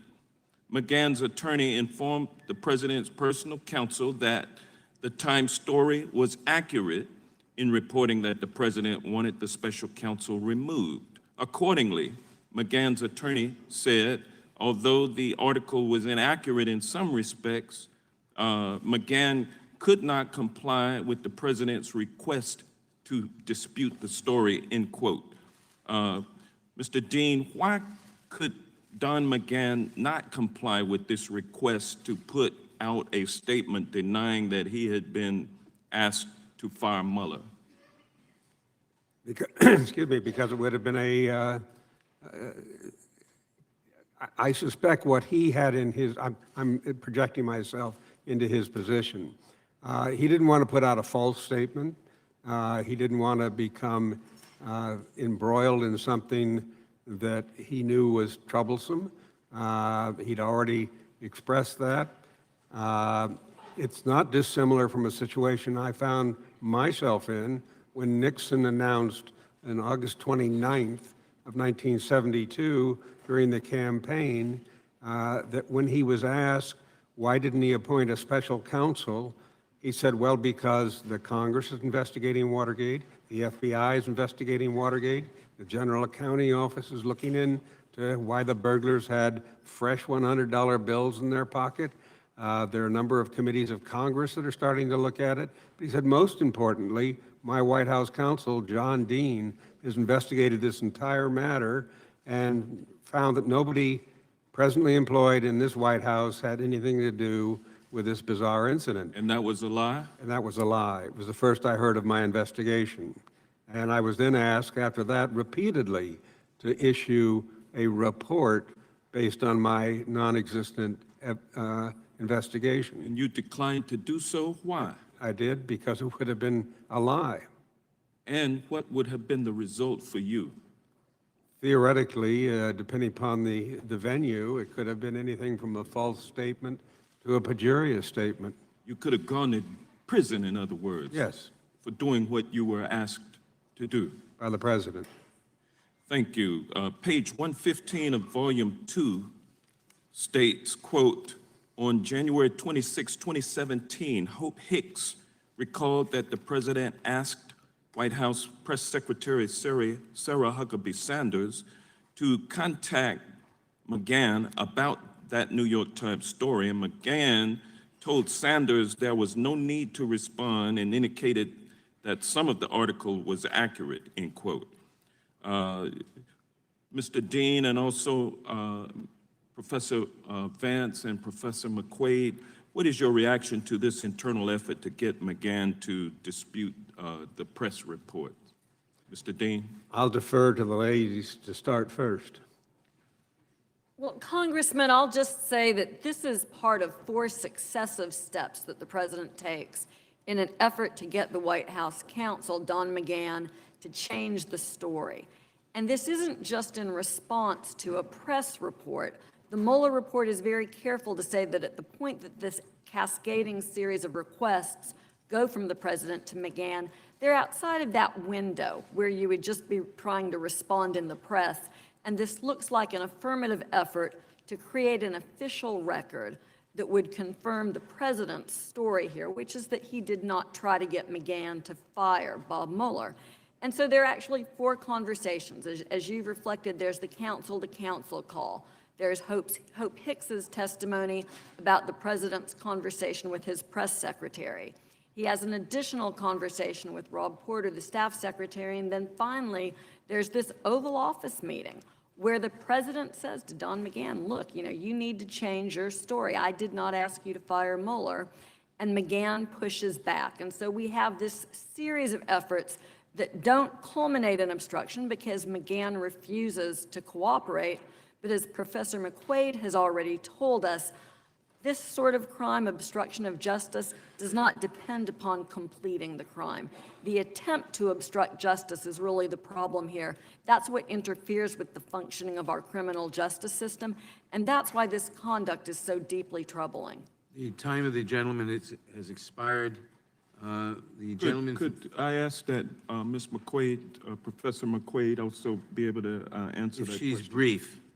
I will be brief. The only thing I would add to that is it demonstrates why it's important to look at the totality of the circumstances and the conclusion that Robert Mueller makes with regard to all 4 of those incidents that Professor Vance referred to is that there was substantial evidence of an intent on the part of President Trump to prevent scrutiny of President Trump and his campaign. Thank you very much. I yield back. The gentleman from Florida, Mr. Gates. Thank you, Mr. Chairman. I seek unanimous consent to enter into the record a December 30th, 2005 essay written by Mr. John Dean entitled George W. Bush as the New Richard Nixon, both wiretapped illegally and impeachably. Without objection. Mr. Dean, how many American presidents have you accused of being Richard Nixon? I actually wrote a book about Mr. Bush and Mr. Cheney with the title Worse Than Watergate. So it's sort of become a cottage. Did you make money on that book? It was a very successful book, How much yes. money did you make on it? I'm sorry, I don't have any idea. More than $1 million? No. More than $500,000? I said I don't have any idea. How much money do you make from CNN? I don't really know exactly. I think I'm going to object to Wait Questions or personal- a second. Mr. Dean has made a cottage industry out of accusing presidents of acting like Richard Nixon. I would like to know how much money he makes based on making these accusations and exploiting them for his own economic You can, benefit. And you're saying that's Mr. not Gates, Mr. Gates, I appreciate you were not born at the time this all happened. It's not by choice that I've done a lot of this. It's that I've been dragged into it. Who forced you to accuse George W. Bush of being Richard Nixon? Who forced me to? It was right after I had spent 10 years in a lawsuit knocking down false statements about what my role had and hadn't been. Well, let's speak now to the truth or falsity of statements. Do you have personal knowledge regarding the truth or falsity of a single material fact in the Mueller report? I think if you recall, the first thing I said, I'm not here as a fact witness. You're here to provide historical context. Exactly. And throughout history, you accuse presidents of acting like Richard Nixon, and you make money off of it, right? Not all presidents, no. Well, but a few more than Those who one. do act like him, I pointed out. Let me ask you this question. How do Democrats plan to pay for Medicare for all? I'm sorry? Well, I figured if we were going to ask you about stuff you don't know about, we'd start with the big stuff. So do you know how they plan to pay for Medicare for all? Who? The Democrats or which candidate? Or can you be let's- more specific? Let's get specific to Nixon, since that appears to be why you're here. Do you believe? Well, actually, Nixon did have a health care plan. Good. Well, do you believe if we turned the lights off here and maybe lit some candles, got out a Ouija board, we could potentially raise the specter of Richard Nixon? I doubt that. Well, it seems to be the objective. You know, here we sit today in this hearing with the ghost of Christmas past because the chairman of the committee has gone to the Speaker of the House and sought permission to open an impeachment inquiry. But she has said no. And so instead of opening the impeachment inquiry into Donald Trump, which is what the chairman wants to do and what I presume a majority of Democrats want to do, we're here reopening the impeachment inquiry potentially into Richard Nixon, sort of playing out our own version of that 70s show. And what I really regret, It is Mr. Dean, striking, that Mr. you're Gates. here as a prop. You are functionally here as a prop because they can't impeach President Trump because 70% of Democrats want something that 60% of Americans don't. So they're in this no-win situation, and you sit before us here with no knowledge of a single fact on the Mueller report, on a hearing entitled Lessons from the Mueller Report. Mr. Here's Gates, can I answer your question, please? It's not your time, Mr. Dean, it's my time. So here's the deal, right? We have a false accusation against the President of the United States that he was an agent of Russia. My colleagues on the Democratic side made that accusation. And so where do we go from here? Either we look into how the president reacted to a false allegation against him, or we look into why for 22 months, we allowed a false accusation to tear this country apart. Now, to me, it seems like a far more relevant inquiry to figure out why the FISA court was lied to, something that you have spoken a great deal about, Mr. Dean, to find out why the recordings and the transcripts from George Papadopoulos, where he asserted that he wasn't doing any work with Russia, was not brought before the FISA court. None of that. We also would love to know why the FBI turned from an organization that was supposed to be investigating crimes into one that sought to shape public opinion. You had Comey and McCabe and that whole regime of leadership lying and leaking. And the reason they were doing it is because they didn't really think that the job of the FBI was to investigate and bring cases for prosecution. They thought the role of the FBI was to try to shape public opinion. And that's really why we're here. And that's what I really think all Americans ought to have an interest in stopping. And you held these views. You wrote them down. You said that illegal surveillance was one of the worst things that we should fight against as a government. And now here we are continuing to engage in this frivolous exercise of going after the president, despite the fact that there was absolutely no collusion. You guys need to get your act together and figure out if you're going to open an impeachment inquiry or not, because this is a straight-up fiction. I yield back. Gentleman's time has expired. The witness may answer the question. That was a speech. I don't believe I can respond to it. It's not sufficient time. The gentleman from Florida, Mr. Deutsch. Thank you, Mr. Chairman. Returning to the facts of the Mueller report, something that my colleagues on the other side are taking great pains to avoid. Let's go back to where we left off. After McGahn initially rebuffed the White House's request to dispute the press reports that the president asked him to fire the special counsel. The report describes additional efforts pursued by the White House to counteract that reporting. Pages 115 to 116 of Volume 2 details an interaction between President Trump and White House senior aide Rob Porter. And I quote the Mueller report, quote, on February 5, 2018, the president complained about the Times article to Porter. The president told Porter that the article was BS. For the record, the president did not abbreviate. And he had not sought to terminate the special counsel. It then says, and I quote, the president then directed Porter to tell McGahn to create a record to make clear that the president never directed McGahn to fire the special counsel. Porter thought the matter should be handled by the White House Communications Office, but the president said he wanted McGahn to write a letter to the file, quote, for our records, and wanted something beyond a press statement to demonstrate that the reporting was inaccurate. The president referred to McGahn as a, quote, lying bastard, and said that he wanted a record from him. Porter recalled the president saying something to the effect of, quote, if he doesn't write a letter, then maybe I'll have to get rid of him. Mr. Dean, as former White House counsel, what does it mean when you're being asked to write a letter to the file for our records? And what is the purpose of such a document? Well, this appears to have been a false record that would be there that could later be used to impeach Mr. McCann should he become a witness. So it was a lacing of the record in a way that was favorable to the president and could later discredit McGahn's testimony. Is it your understanding that a White House counsel can be fired for refusing to write such a letter or for refusing to dispute truthful press reports of his or her own actions? The White House counsel can be dismissed for any reason. He serves at the pleasure of the president.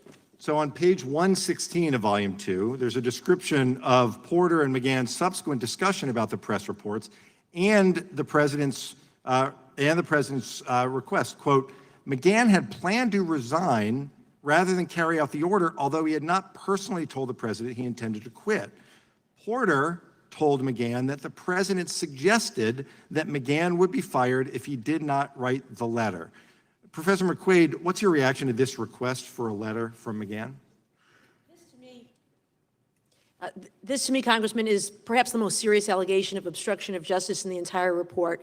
This is asking Don McGahn to create a false document, to lie, to manufacture evidence. This is the kind of thing that gets charged as obstruction of justice all the time. And even Mr. Malcolm and Attorney General Barr would agree, I think, that this constitutes obstruction of justice even by a president because it is not within his permissible executive powers. And Professor Vance, is there a federal statute against falsifying records? So there actually is, but Mueller in his consideration here looks at the obstruction of justice statutes. He looks at 1503, 1505, 1515. And without going sort of into the arcane way that the obstruction statutes function together, it's clear that this conduct would be violative at a minimum of the catch-all clause in 1512. Right, and so the day after Porter was unable to convince McGahn, the report describes a meeting between McGahn and the President of the United States. In advance of the meeting, the president's personal attorney called McGahn's personal attorney and said, quote, McGahn could not resign no matter what happened in the meeting. On page 116 of Volume 2, then details the meeting, quote, the president began the Oval Office meeting by telling McGahn that the New York Times story did not look good, and McGahn needed to correct it. McGahn recalled the president said, and I quote, I never said to fire Mueller. I never said fire. The story doesn't look good. You need to correct this. You're the White House counsel. The report then goes on to say, quote, McGahn told the president he did not understand the conversation that way and instead had heard, call Rod, there are conflicts, Mueller has to go. The president asked McGahn whether he would do a correction, and McGahn said no. Professor McQuaid, what's your reaction to this meeting as I've described it thus far? What McGahn says is that he thought that President Trump was testing his mettle, that is, seeing how firm he was in his recollection of what had happened and whether he was going to be movable. And McGahn was steadfast and stuck to his guns and said, no, this is what happened. You did ask me to fire. Maybe you didn't use the word fire, but you said he needs to go. You have to remove him. And so even if the precise words were not accurate, the gist of the story was, and McGahn was steadfast in his refusal to deny it falsely. Thank you, Professor McQuaid. Thanks to all of our witnesses, and appreciate the attention that you're giving the facts as we proceed through this. Mr. Chairman, just if I may, we were told earlier by one of our colleagues what this committee should most safeguard and protect. We were given some guidance on what that should be, and I think as we work through this, it's clear that what this committee should most safeguard and protect is getting the truth and defending the Constitution. I yield back. I thank the gentleman for the observation. The gentleman from Arizona, Mr. Biggs, is recognized. Thank you, Mr. Chairman. You know, I appreciate all of you being here today, but I do find this to be a bit of an absurd hearing that we're holding today. Let's talk about Mr. Dean for just a second. No, you're no fall guy in the Watergate scandal. The FBI referred to you as the master manipulator of the cover-up. Incorrect. The U.S. attorney said you were at the center of the criminality. The special counsel's office found 19 material discrepancies between your testimony and what was found recorded on White House tapes. What was actually recorded, 19 material discrepancies. That makes you, as an additional convicted felon, sentenced 1 to 4 years in prison. You tell us today you didn't go to prison, and that's true. You didn't go to prison. You went to a special witness facility while you were testifying after you had turned state's evidence.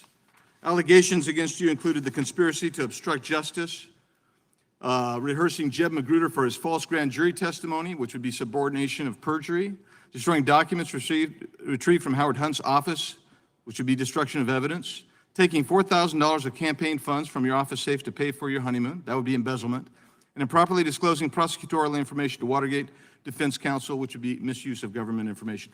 Those things would make you, in my opinion, an inherently incredible witness. But see, we're not just talking about your credibility as a witness. You're a biased witness as well. You spent the last 45 years trying to rehabilitate yourself, and I don't blame you. And you've written numerous books. You've claimed multiple Republican administrations as being worse than Watergate. You wrote a book in 1987 called Worse Than Watergate, and it's about Bush and Cheney. You later wrote another book, having called this president, by the way, a nitwit. But your later book is called Broken Government, How Republican Rule Destroyed the Legislative, Executive, and Judicial Branches.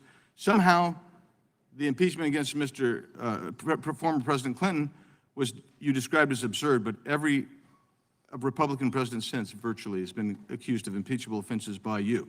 That makes you a biased witness, incredible and biased. Moreover, you've come in here today, and it's the one thing I absolutely agree with you on. You don't have any expertise with regard to facts. You're not the fact witness. You said that, it's written in your report. I don't disagree with that at all. I agree with you 100%. But you're trying to give us historical context. And when you try to give us historical context, I refer you back to, number 1, incredible witness. Number 2, biased witness. So much of what you say seems very difficult to accept at face value, quite frankly. So I had to leave it there. But I would just say that our chairman has said that obstruction of justice is a, quote, serious crime that strikes at the heart of our justice system, close quote. Is it not ironic, then, that you are brought here today as one convicted of obstruction of justice with no information regarding the underlying Mueller report? In fact, none of the witnesses have it. This is all conjecture, legal posturing, discussion back and forth, banter back and forth. It doesn't get at the heart. You don't know any more than any of us. Everybody up here, I would hope, has read the Mueller report.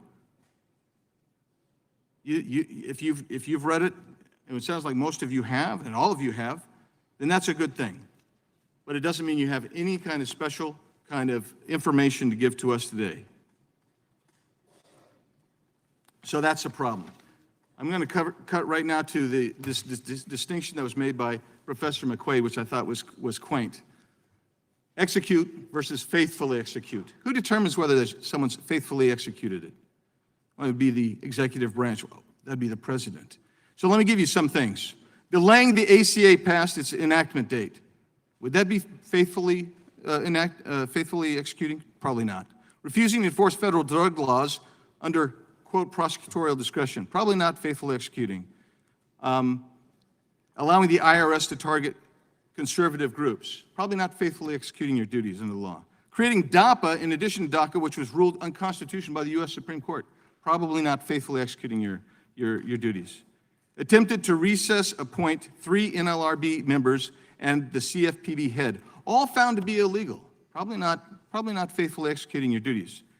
And if your administration had lost more Supreme Court cases than any other modern president, one might question whether you were faithfully executing your duties because the United States Supreme Court repeatedly rejected what you were attempting to do. So I find it interesting that that was even brought up, but again, this is an absurdist act. But I will say this, at least when I read UNESCO or Pirandello, I know one thing, they're trying to really get at something serious. And this has turned into a vaudevillian farce to me. My time has expired. I'll permit Mr. Dean to answer the aspersions on him. Mr. Biggs, if I might, I did my best to tell the truth when I was asked. I did my best internally to break up the Watergate cover-up when I realized we were on the wrong side of the law. It was an unpleasant role to have to fulfill, but I do know this subject pretty well. I spent 4.5 years recently transcribing all of Mr. Nixon's Watergate conversations. Learned a lot I had no knowledge of. When I served as White House counsel, it was 255 days after the arrest at the Watergate that I had my first meeting with Richard Nixon. I would have 39 meetings. 37 of them are recorded. 13 are telephone calls, 26 are meetings. Earlier it was mentioned that I had somehow misrepresented these meetings. The person who did that did it based on 9 tapes when there are 39. Others have looked at all of them and say, while I conflated some dates, I got the gist of all of the conversations correct. As a former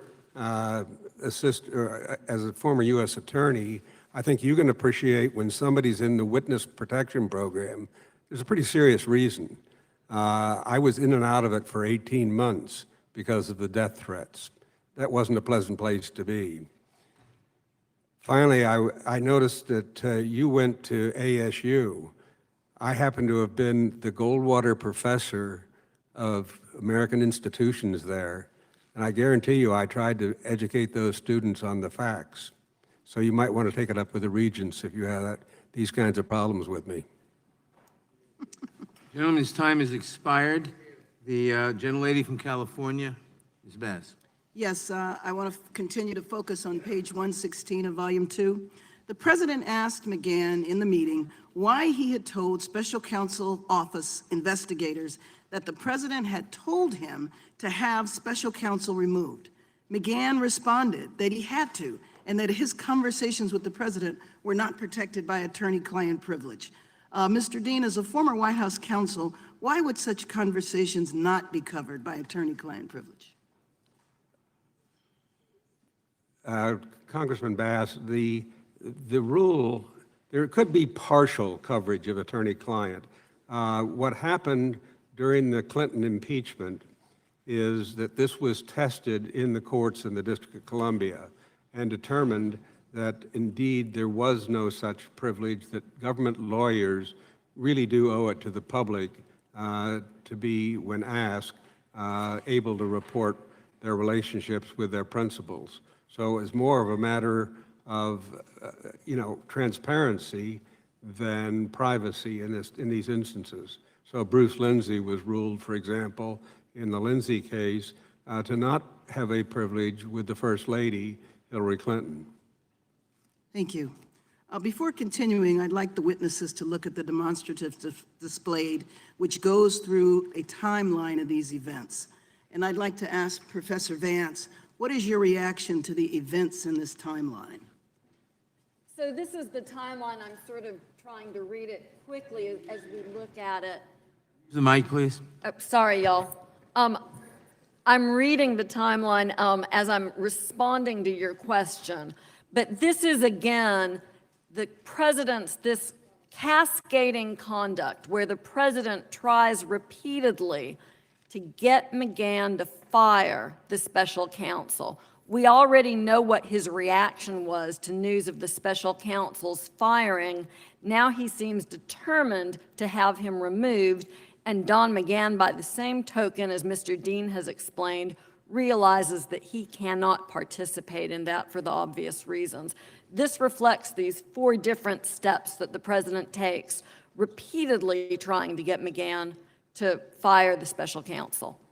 Thank you. Well, still on page 116, the report says, and I quote, "The president then asked, 'What about these notes? Why do you take notes? Lawyers don't take notes. I never had a lawyer who took notes.' McGahn responded that he keeps notes because he is a real lawyer, and explained that notes create a record and are not a bad thing. The president said, 'I've got a lot of great lawyers, like Roy Cohn.' He did not take notes." So, Professor McQuaid, what purpose or function does note-taking serve for lawyers? What are the negative consequences if a lawyer does not take detailed notes, especially when interacting with clients? I think an ethical lawyer takes notes because he wants to preserve a record of what actually happened, so that if there is a question a year or 2 years from now, we can go back and look at the notes and have a full understanding of the facts. The reason to not take notes, I maintain, one of which would be to maintain plausible deniability. There is no record of what actually happened, and you maintain the ability to deny things if there is no record. Mr. Dean, is it common practice or in the ordinary course of business for a White House counsel to document or take notes of his or her meetings in the White House, including those with the president? I think it depends on the counsel. I was once asked by one of the senior members of the staff, Richard Moore, if I was keeping notes. I was talking to him about some of the problems when he was asked to assist me with the bogus report. And I felt he was an attorney, had gone to Yale. I thought I should square with him and tell him that there were reasons I wasn't taking notes because he thought these were pretty historic events. And I advised him that I thought it would be very dangerous to take notes. Anyone who's listened to the Nixon tapes realize how dangerous indeed it might be to have those notes. Were you ever I wished I had. Were you ever told not to take notes? No. In fact, H.R. Haldeman, the chief of staff, took remarkable notes in telephone calls and in the Oval Office, but his notes were only follow-up activities that he was responsible for. They've often been misread. And Professor Vance, has a client ever asked you not to take notes of your conversations with them? And would your answer be different if you knew the client was facing some type of investigation? So I've spent most of my life as a federal prosecutor, but I did spend 5 to 6 years in private practice. I've never had a client ask me to not take notes.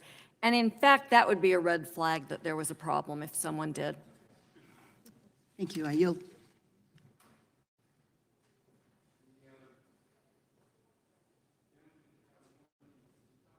Thank you, Mr. Chairman. Everybody knows what's going on here. For 2.5 years now, the American people were force-fed this monstrous lie that Donald Trump's a traitor who conspired with a hostile foreign government to steal the election. This lie was concocted through a phony dossier commissioned by the Clinton campaign. It was used by the highest officials in the FBI, our intelligence agencies, and our Justice Department first in a failed attempt to interfere with our 2016 presidential election, and then to undermine the constitutionally elected President of the United States.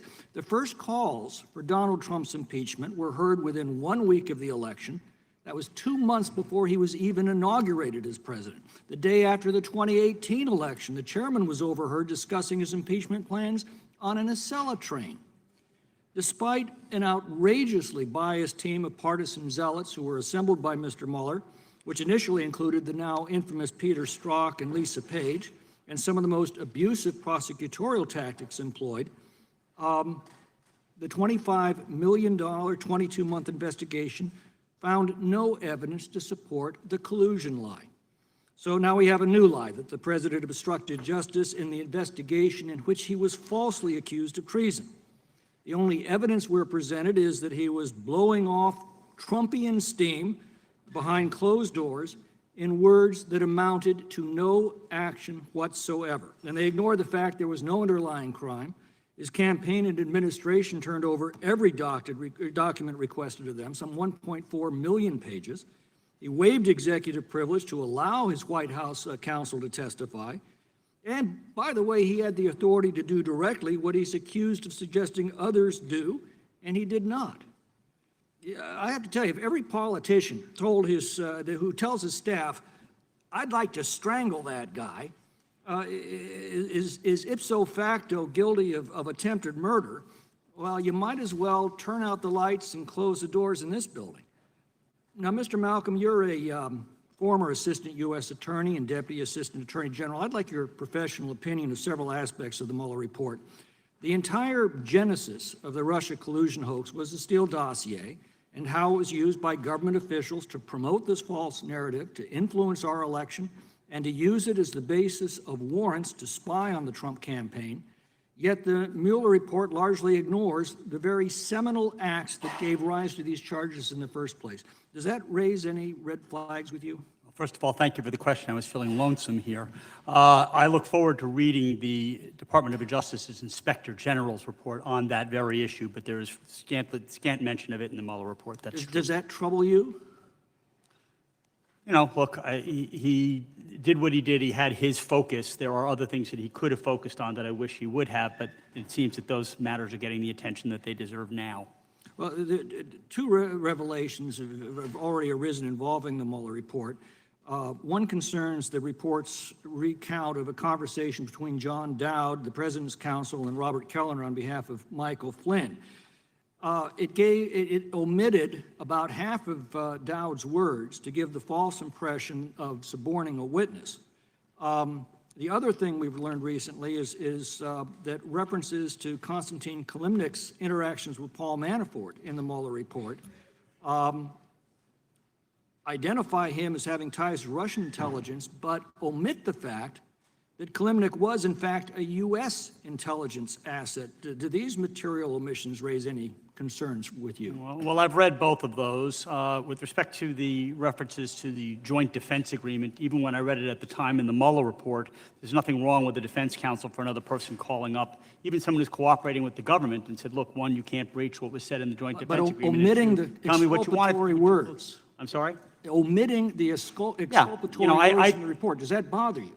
Yes, that bothers me, and I thought it was an unfair characterization in the report, even when I read it at face value. And the omission that Kilimnik was, in fact, a U.S. intelligence asset? If that's true, then I would be bothered by its omission. It was recently revealed that Trump campaign workers were lured overseas by U.S. intelligence agencies, specifically to evade U.S. laws on observation. Does this raise any concerns with you? Yes, it would certainly raise concerns, and that's what I assume that matter is now going to be covered. We're regaled with all of Trump's bombastic statements behind closed doors, telling his staff to do this and do that. But if the president had actually been serious, why couldn't he have simply picked up the phone and said, Mueller, you're fired? Well, that's a very good point. So when you are going to look at the context in which statements are made, it also includes the individual involved. And let me be clear, I'm not here to defend the president's conduct, just the rule of law. You know, there are many things the president does that I wouldn't do, but just because somebody acts impulsively or in an uncivil manner does not mean that they commit a crime. He has surrounded himself with people who are used to his style, who sometimes realize that this is a president who publicly and privately acts impulsively and vents, And sometimes they ignore him. And in fact, there have been no repercussions to any of the people who ignored him. And you are correct, the president could have fired Rod Rosenstein. He could have rescinded the regulation that called for when Mueller could have been fired, he could have fired Mueller. He could have done any number of those things. It would have caused political problems for him, but he could have done them, and he didn't. Thank you. Gentleman's time has expired. The gentleman from Rhode Island, Mr. Cicilline. Thank you, Mr. Chairman. Again, I'm going to return to some other attempts to remove the special counsel that are detailed in the Mueller report. The report goes on to document other efforts to remove the special counsel from office or limit his investigation. On page 91 of volume 2, the report identifies an incident involving Corey Lewandowski, a senior Trump campaign advisor. On June 19th, shortly after McGahn initially refused to take the steps to fire special counsel Mueller, as we've discussed already, the report says, and I quote, "During the June 19th meeting, Lewandowski recalled that after some small talk, the president brought up Sessions and criticized his recusal from the Russia investigation. The president told Lewandowski that Sessions was weak and that if the president had known about the likelihood of recusal in advance, he would not have appointed Sessions. The president then asked Lewandowski to deliver a message to Sessions and said, write this down, and I quote, write this down. This was the first time the president had asked Lewandowski to take dictation, and Lewandowski wrote as fast as possible to make sure he captured the content correctly. The alleged dictated message, as noted on page 91, is as follows, and I quote, the president directed that Sessions should give a speech publicly announcing, I know that I recuse myself from certain things having to do with specific areas, but our POTUS is being treated very unfairly. He shouldn't have a special prosecutor or counsel because he hasn't done anything wrong. I was on the campaign with him for 9 months. There were no Russians involved with him. I know it for a fact because I was there. He didn't do anything wrong except he ran the greatest campaign in American history, end quote. The dictated message went on to state that Sessions would meet with the special counsel to limit his jurisdiction to future election interference. And I quote, now a group of people want to subvert the Constitution of the United States. I'm going to meet with the special prosecutor to explain this is very unfair and let the special prosecutor move forward with investigating election meddling for future elections so that nothing can happen in future elections, end quote. Professor Vance, what is your reaction to the contents of this dictated message to the Attorney General? Congressman Ranking Member Collins started this hearing by talking about how serious the events that are recounted in Volume 1 of the Mueller report and often ignored are, and that's the attack on our country by Russia, the effort to interfere with our election, an ongoing and a sustained attack on the United States. What the President of the United States is trying to do here through Corey Lewandowski is to have Senator Sessions curtail the extent of the Mueller investigation so that that attack by Russia would have been off the table. There are other takeaways, but that I think deserves our attention, that the president, in order to save himself, was willing to forego any investigation into what Russia had done to this country. And Professor McQuaid? Yeah, I think that the most significant part of that is that if you think about what President Trump wanted to do, he wanted to focus the investigation solely on future investigations. That meant no scrutiny of the 2016 election. That, in part, was perhaps to prevent scrutiny of his campaign's misconduct or delegitimizing his campaign or conduct by members of his family or campaign that could have amounted to crimes, which, of course, he didn't know the conclusion of Mueller's report at that time. But the impact on national security, think about that. He wanted Robert Mueller not to examine why Russia and how Russia interfered with our election. That is a threat to our national security, and that was a failure of responsibility of the President of the United States, who has a duty to faithfully execute the laws. Returning again to the Mueller report, pages 92 through 93 of Volume 2, describes that Lewandowski was unable to get the message to Attorney General Sessions, but a month later, and I quote, in the July 19th meeting with Lewandowski, the president raised his previous request and asked if Lewandowski had talked to Sessions. Lewandowski told the president that the message would be delivered soon. Lewandowski recalled that the president told him that if Sessions did not meet with him, Lewandowski should tell Sessions he was fired.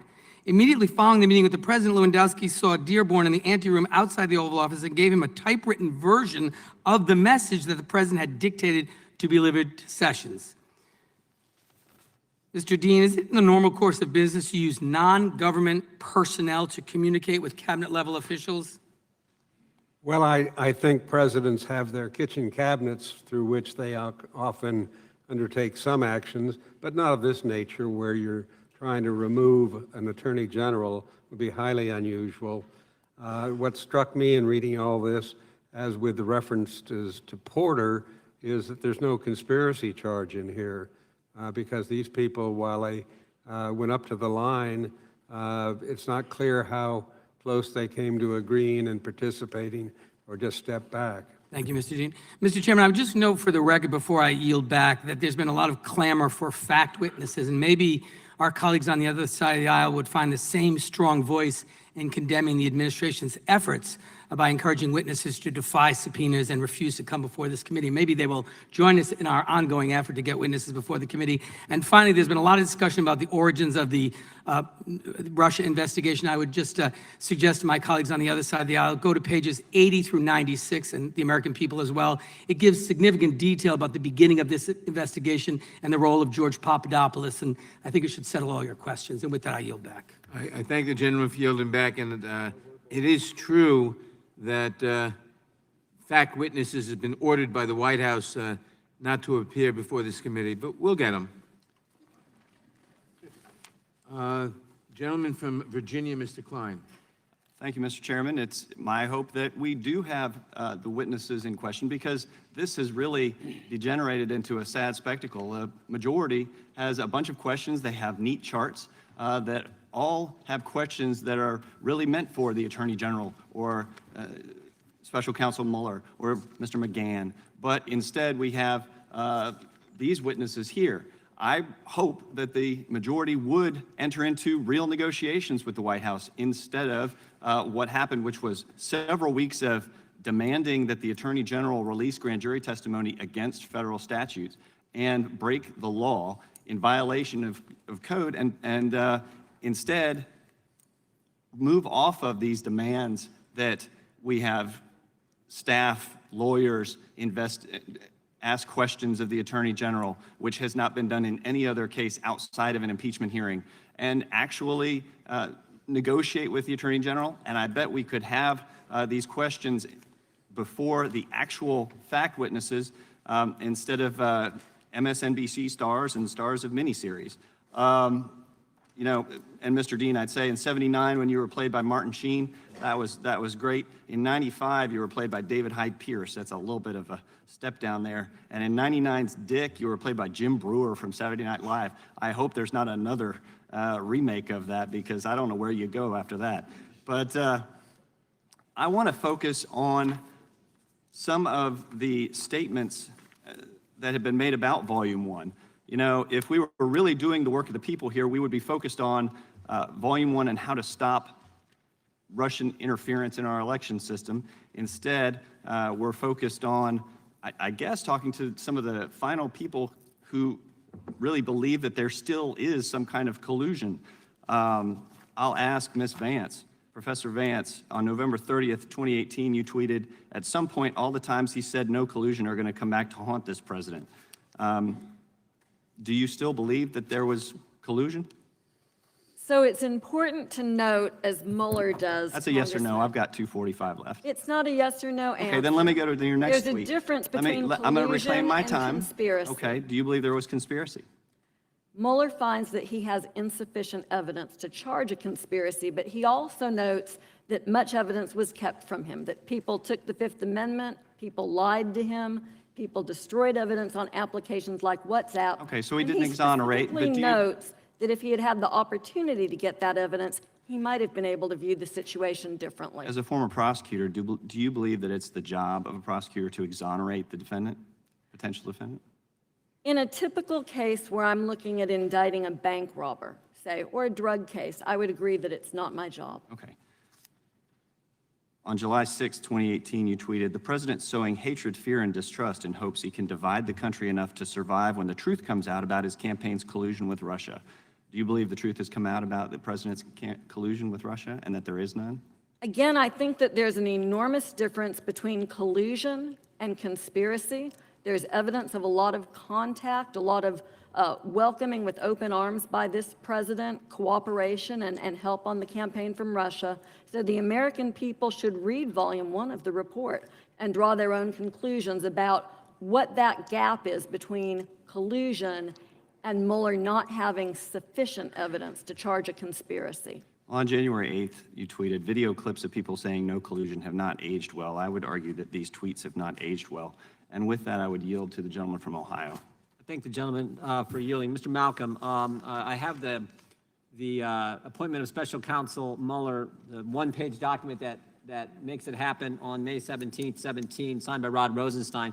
In there, he says the last point, item D, section 600.4 through 600.10 of Title 28 of the Code of Federal Regulations are applicable to the special counsel. And 600.8C says this: at the conclusion of the special counsel's work, he or she shall provide the Attorney General with a confidential report explaining the prosecution or declination decisions reached by the special counsel. As I read that, it seems to me that the special counsel was either supposed to prosecute or decline to prosecute. Not say, I can't decide, not say I can't decide because there's a OLC opinion at the Department of Justice. He's supposed to pick one or the other. Do you read it that way? Yes, I do.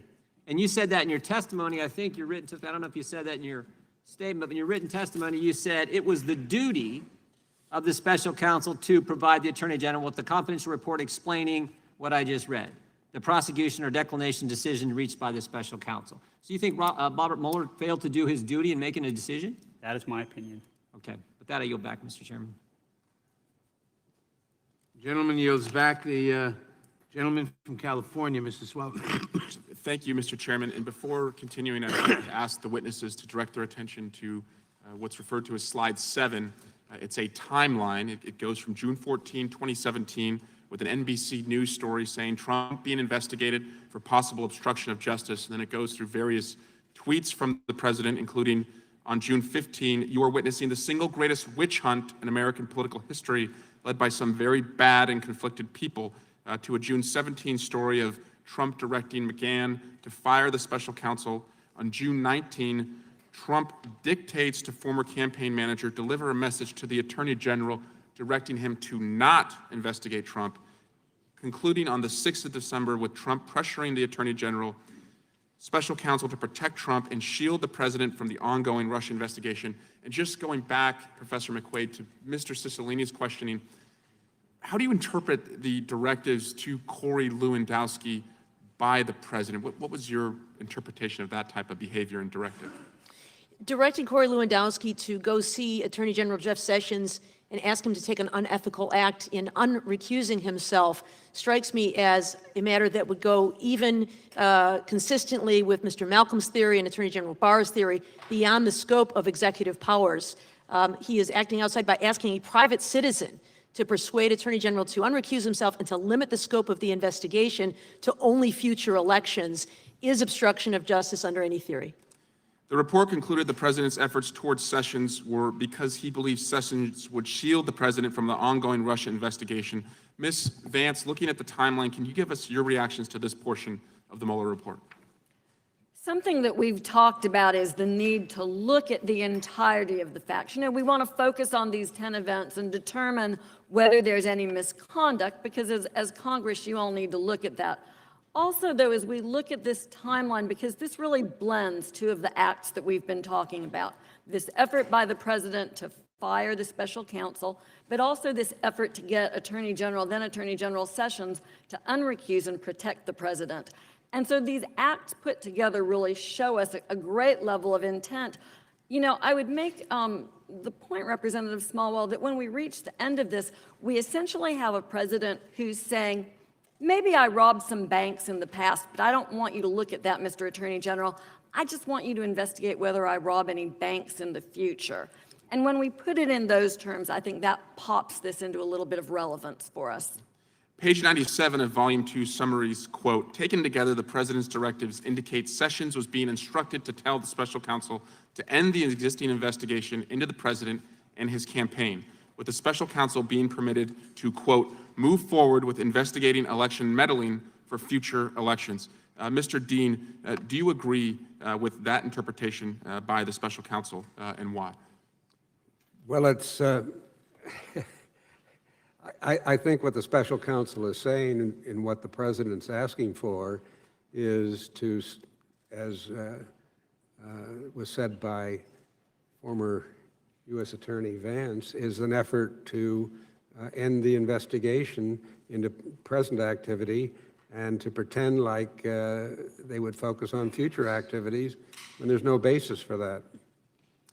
Mr. Dean, since the Nixon administration, have you witnessed any future administration commit more obstruction crimes than the Nixon administration? Yes or no? No. You would submit that, in your view, the Nixon administration, compared to every administration after, committed the most amount of obstruction crimes you've witnessed? No, I gave a few samples in my written statement, and there are probably books will be written comparing these two. Oh, sorry, let me rephrase the question. Comparing Nixon to just any future administration, would you say there was a future administration that committed more crimes than the Nixon administration as far as obstruction? I would say the Trump administration is in fast competition with what happened in the Nixon administration.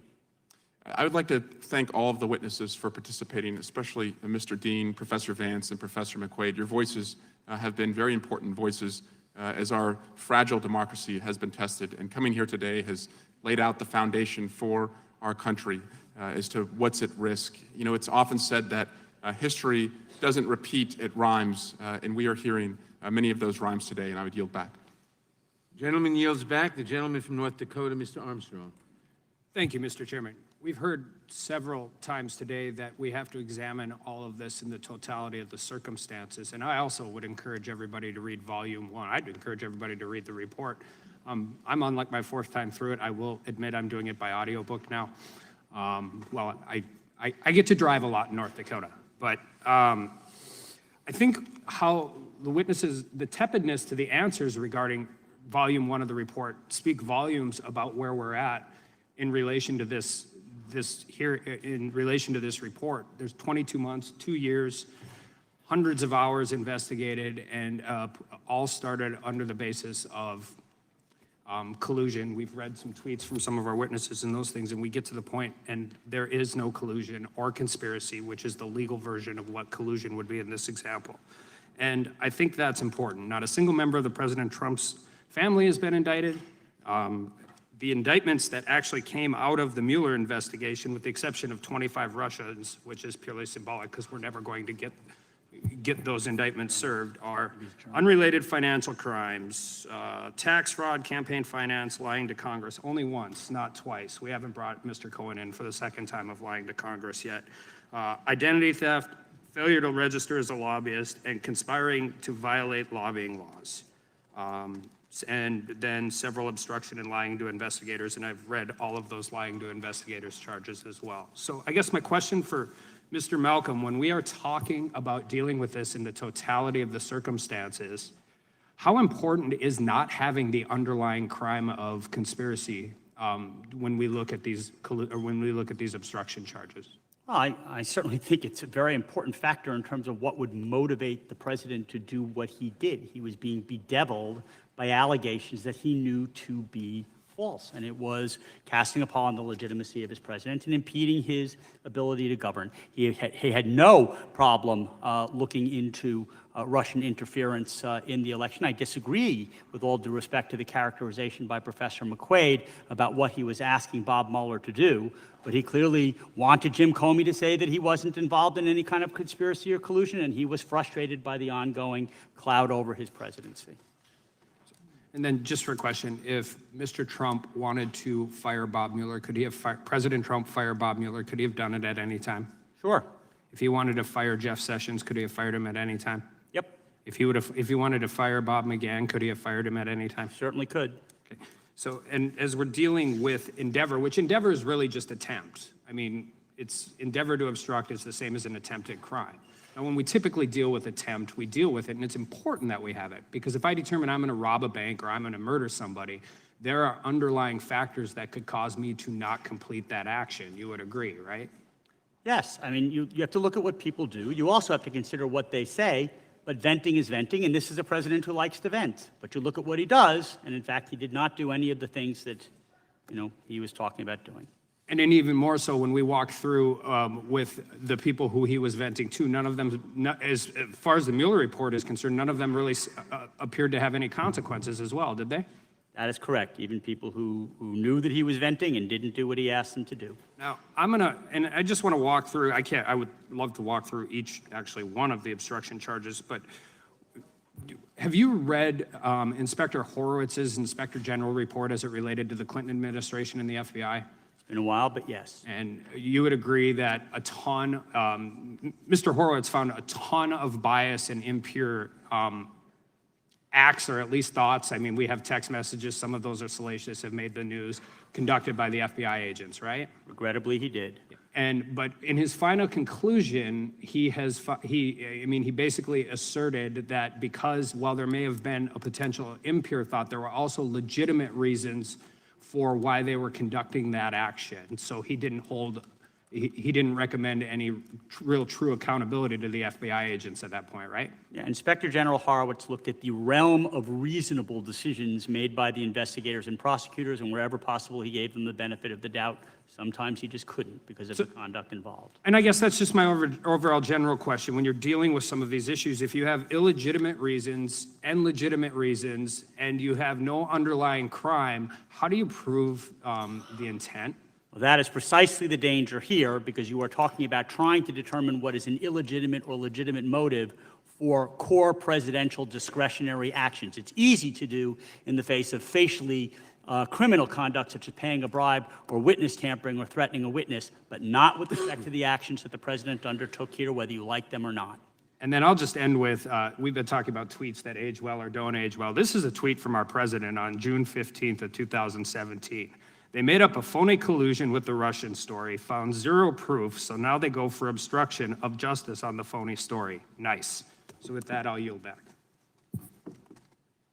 Gentleman yields back. The gentleman from California, Mr. Liu. Thank you, Mr. Chair. So let's talk about Jeff Sessions' recusal. As is well known, then Attorney General Jeff Sessions, following the advice of the Department of Justice ethics officials, recused himself on March 2nd, 2017 from investigations related to 2016 presidential elections. Page 51 of the report goes on a detailed meeting between the president and the Attorney General, and it says, quote, "That weekend, Sessions and McGahn flew to Mar-a-Lago to meet with the president. Sessions recalled that the president pulled him aside to speak to him alone and suggested that Sessions should unrecuse from the Russia investigation." Former prosecutor Joyce White-Vance, what do you make of that? Recusal is not a question that the Justice Department considers infrequently. Recusal, conflict concerns come up in all sorts of situations. Maybe as a prosecutor, you knew someone personally, or your family owned stock in a bank, so you recuse from that case. And when those situations come up, the prosecutor's obligation is to go to the office in the Justice Department that considers those concerns and gets advice. That's what Attorney General Sessions did.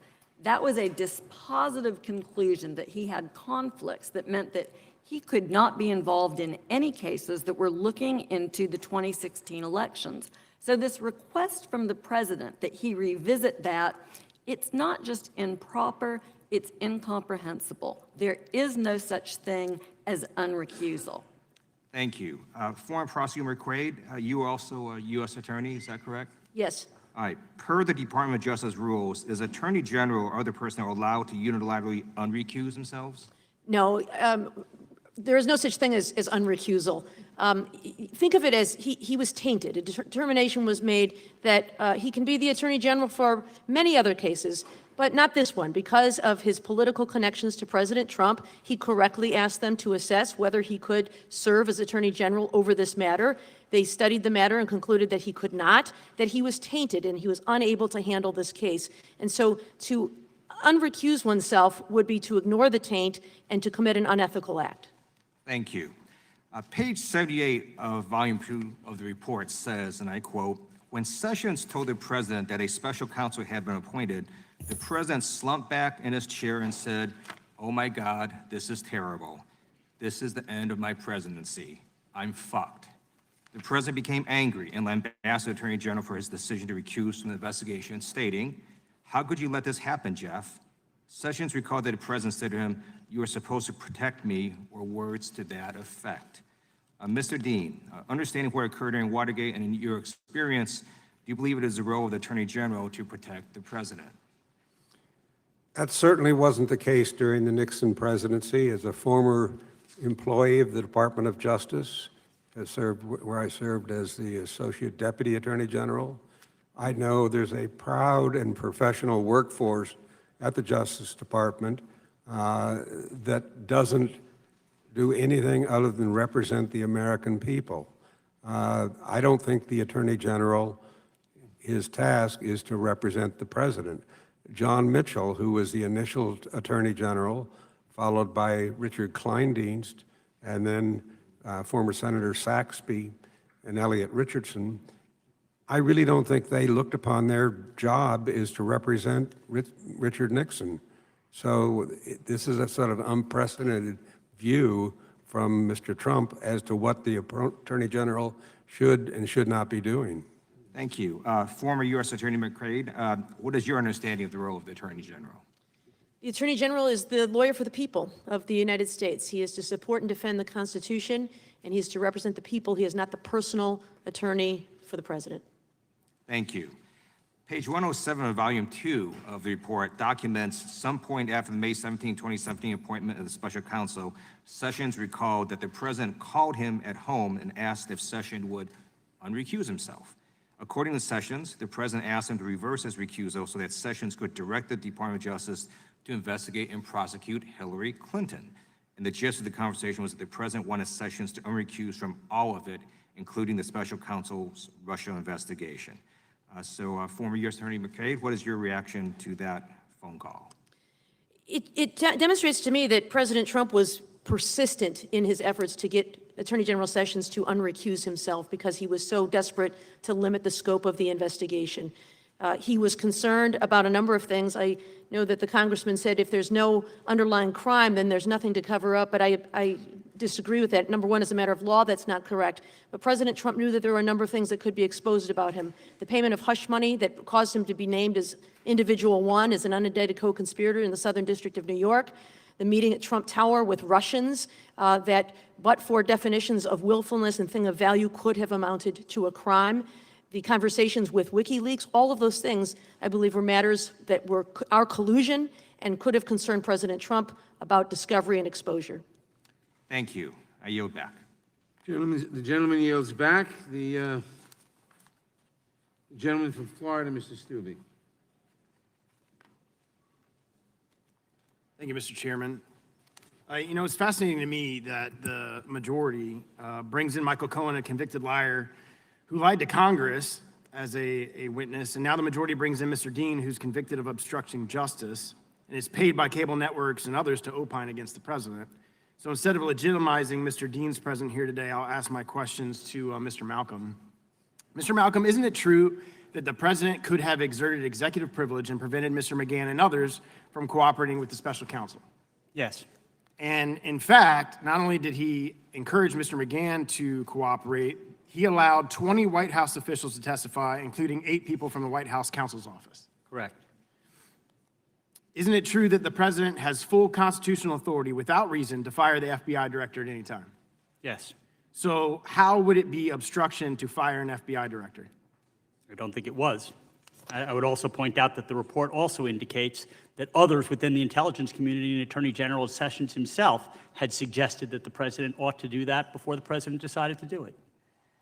Isn't it also true that if the special counsel had decided on the question of obstruction, he could have stated that there was evidence the president committed obstruction and recommended that he be charged with obstruction and not kick the decision to the AG? He could have done that, yes. And he could have recommended any form of charges that he wanted to recommend, including if he had found anything on Russian collusion or conspiracy or any of the matter. While recognizing that it would not result in an indictment, he could have said the evidence was there to convict the president if he could be charged, yes. Which he did not. He did and not. Kicked the decision to the Attorney General of the United States, who said, and I quote, "There's not sufficient evidence to establish that the president committed an obstruction of justice offense." That's correct. Could you walk me through, as an attorney who spent a number of years practicing in the courtroom and having numerous clients, could you walk me through the chilling effects that this is all having on future presidents having honest and open and frank conversations with their White House general counsel Presidents engage in, one, they solicit advice. Sometimes the advice that they're seeking is to do something stupid. Sometimes it may even be to do something illegal. That's why they have these conversations and get advice from trusted people. What this suggests is that by even having the conversation or saying something publicly or privately about it, one could be subjected to criminal liability. There are all sorts of actions that a president might take that might be aggressive, some of which are covered in the Mueller report with respect to appointing certain executive branch officials, firing certain executive branch officials, considering issuing certain pardons, engaging in executive orders, invoking the take care clause of the Constitution to actually involve oneself in an ongoing investigation if he thinks it's being unfairly conducted. All of those things can either be legitimate or illegitimate, depending on one's motives. And it would chill a president, I would think, to the bone to think that some prosecutor is going to be the person who is going to be making the determination about which action is legitimate, which is illegitimate, whether this was a mixed motive, a pure motive, or an improper motive. The mere fact that that inquiry could take place would have a chilling effect, which is why there is no clear statement that this obstruction of justice law should apply to the president, and which is why the independent counsel should have focused on facially illegal acts. Well, you said it better than I could have said it. I just think that I don't care if you're a Republican or a Democrat. I think if you're going to be in the White House in the future, that all of this is going to have weigh on whoever that president may or may not be in the decisions that he makes about having frank and open conversations with his counsel, who he should be able to have very private thought process. What do you think about this? In confidence, knowing that the White House General Counsel isn't going to be subpoenaed to testify about very conversations that they had about what is going on in the White House. And so I thank you for your testimony here today, and I will yield the remainder of my time to Mr. Jordan. Mr. Malcolm, just let me go back to where we were a few minutes ago. In the Mueller report, it says, our report does not conclude that the president committed a crime. It also does not exonerate him. I'm trying to figure out how that squares with Title 28 of the Code of Federal Regulations impacting special counsels, where we read before, the Attorney General shall provide a confidential report explaining the prosecution or declination decisions.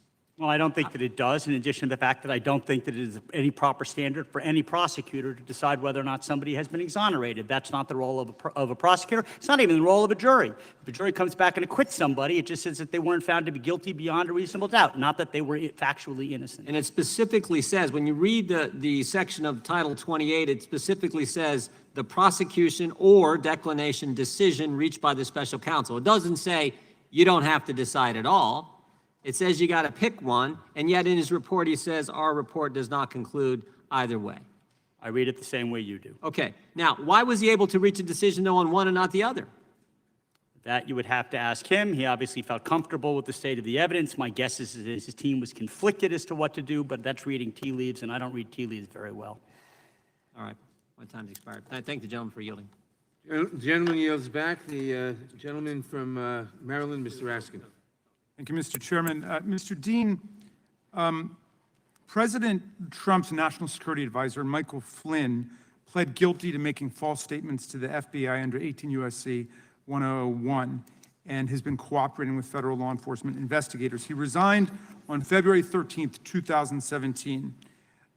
Page 40 of the report documents an Oval Office meeting in the afternoon between the president and FBI Director Comey, where, and I quote, the conversation turned to the topic of leaks of classified information, but the president returned to Michael Flynn, saying he is a good guy and he's been through a lot. The president stated, I hope you can see your way clear to letting this go, to letting Flynn go. He's a good guy. I hope you can let it go. Now, what do you think was taking place in that conversation? Well, the only parallel I can draw in my mind to past presidents is what happened on June 23rd of 1972 when H.R. Haldeman came into the president to talk about the fact that people from his re-election committee were involved. And the president heard the chief of staff out and instructed him at the end of the conversation to have the CIA tell the FBI to stop its investigation. Ms. McQuaid, what was your reaction to this exchange that I just quoted? Similar to what Mr. Dean just said, and I think it goes to something that Mr. Malcolm has said as well, which is that, we can never allow prosecutors to second-guess the decisions of presidents. But I think that writes out of the Constitution the word faithfully, to faithfully execute the laws. Just as President Nixon was facing articles of impeachment for ordering the CIA to direct the FBI to stop investigating Watergate, similarly, President Trump's directive to let it go with Mr. Flynn was the same kind of corrupt act that is obstruction of justice. Even if he can't be charged criminally, this body has the ability to hold him accountable. And indeed, when one of our colleagues says that it's up to the president to determine whether or not he faithfully executed the law, that's clearly wrong in a constitutional sense. It's up to Congress to determine whether the president faithfully executed the law. Isn't that right? Of course, otherwise it would render invalid the checks and balances that are the hallmark of our system. Thank you. Ms. Vance, what's your reaction to that scene where President Trump urged FBI Director Comey to drop the investigation against Michael Flynn and then ended up firing FBI Director Comey afterwards? So, let me just be candid and tell you that I don't include that as one of the instances which I think qualifies for charging based on what we know at this point. The intent question is a little bit sticky. It's possible that the evidence is there, perhaps it's not. But what it does tell us is a great deal about the president's state of mind and what he was focused on doing. And so there's this sequence of events where the president fires Director Comey, then goes on national television and acknowledges that he did it because Russia was on his mind, and finally has a conversation in the Oval Office with folks from Russia, with Russian government officials, where he tells them like he feels he's out from under the pressure of the investigation. So as we consider all of the circumstances that we're looking at in Volume 2, what's clear is that even at this early point in time, the president was focused on not letting this investigation move forward. And this really plays into this conversation that we've had a little bit about whether or not you have to have an underlying completed crime for obstruction. What's going on here is maybe there's a crime, maybe there isn't. The president doesn't know at this point in time, but he wants to shut down the investigation in case there is one. And that's why under our criminal code, obstruction doesn't require an underlying crime. Well, and isn't it the case that people get prosecuted for obstruction of justice even if they're not prosecuted for the underlying offense?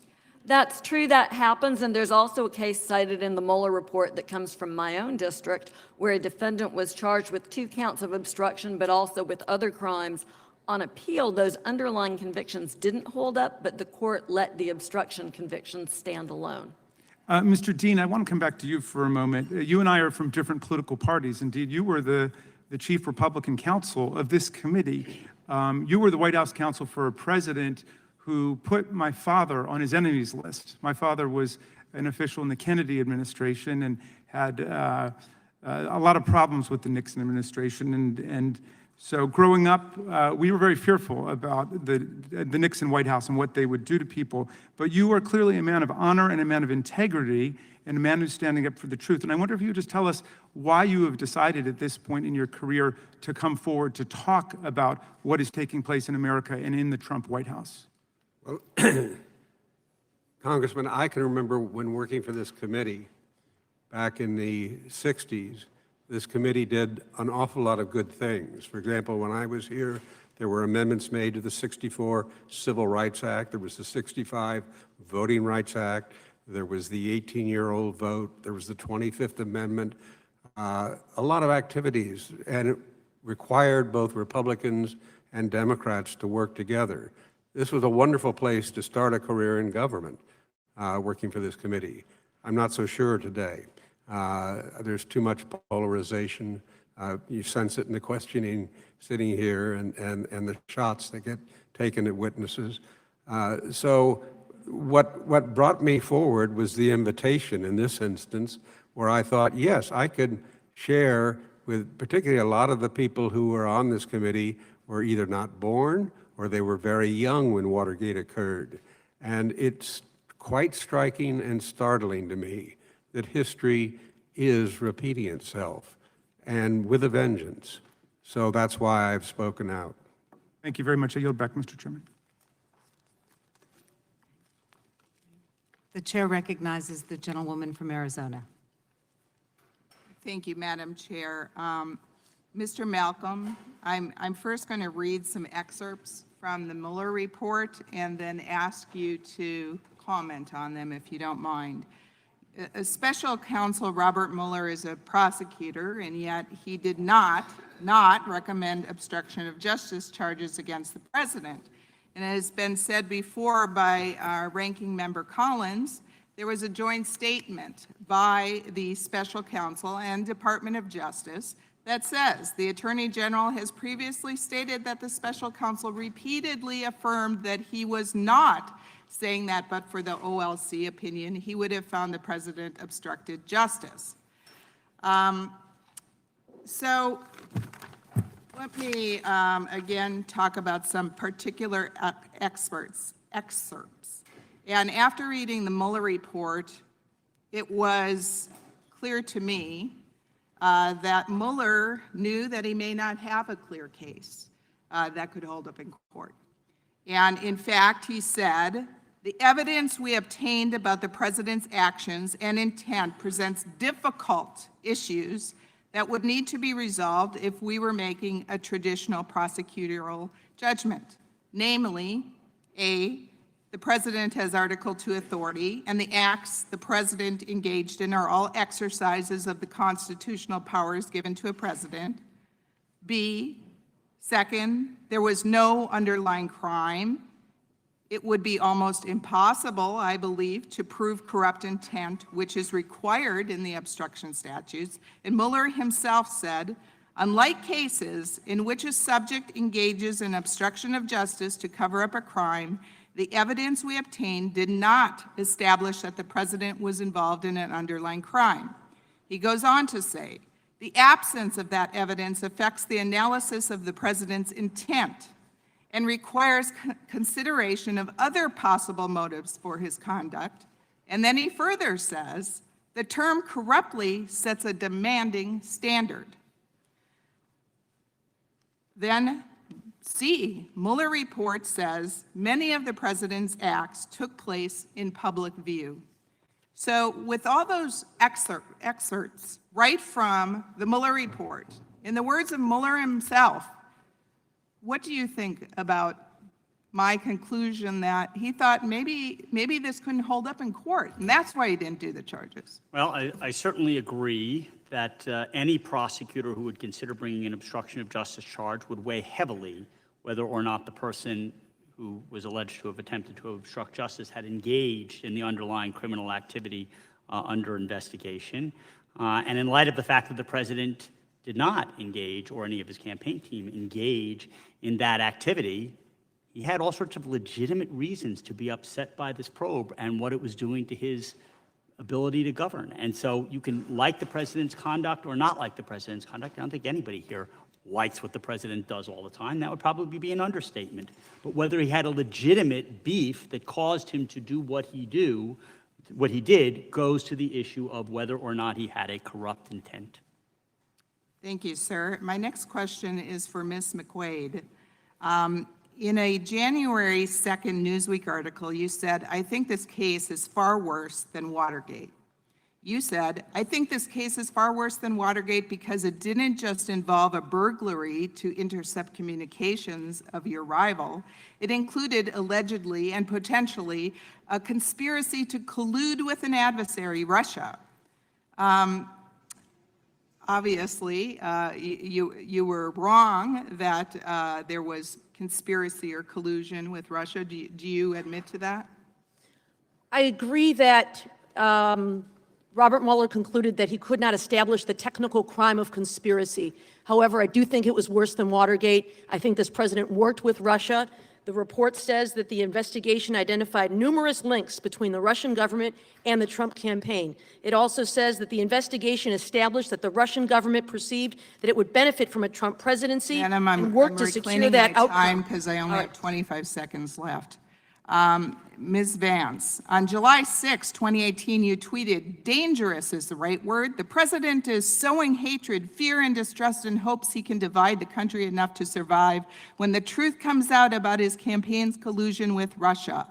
Well, the special counsel's team wasn't able to find collusion between the Trump campaign and Russia, but apparently You did. What is it that you knew that the special counsel didn't know and didn't conclude on after 22 months, 2,800 subpoenas, 500 bench warrants, 40 FBI officers, and multiple attorneys? So Mueller in his report is careful to clarify that he's not making any decision about collusion. He's making a decision about whether or not he has evidence to indict the crime of conspiracy. A conspiracy is an agreement and an overt act in furtherance of that agreement, and Bob Mueller didn't find that there was evidence of that here. That is a far cry from saying that there was no evidence of collusion. There's abundant evidence of collusion in this record. And, you know, to me, it's clearly evident that each one of these Democrat witnesses that is before us today has had multiple previous statements publicly bashing the President of the United States, and it's really hard for me to take your testimony that it's not biased. Thank you. I'll yield back my time. I recognize the gentlewoman from Washington. Thank you, Madam Chair. Let me go now to the question of discouraging cooperation with federal law enforcement investigators by the President or his associates. The report documents multiple instances where associates of the President communicated with subjects or witnesses of the special counsel investigation and other investigations, potentially with the goal of discouraging cooperation. And as I go through these events, let me refer you to the displayed slide over here. On page 124 of volume 2, the report begins to document public statements by Rudy Giuliani, the president's private attorney, relating to former Trump campaign chairman Paul Manafort. Quote, immediately following the revocation of Manafort's bail, the president's personal lawyer, Rudolph Giuliani, gave a series of interviews in which he raised the possibility of a pardon for Manafort. Giuliani told the New York Daily News that when the whole thing is over, things might get cleaned up with some presidential pardons. It continues on page 127 of volume 2, quote, Giuliani told journalists that the president really thinks Manafort has been horribly treated and that he and the president had discussed the political fallout if the president pardoned Manafort. The next day, Giuliani told the Washington Post that the president had asked his lawyers for advice on the possibility of a pardon for Manafort and other aides and had been counseled against considering a pardon until the investigation concluded. Mr. Dean, you had spoken about the question of presidential pardons in your opening statement. What is your reaction to Giuliani's statement?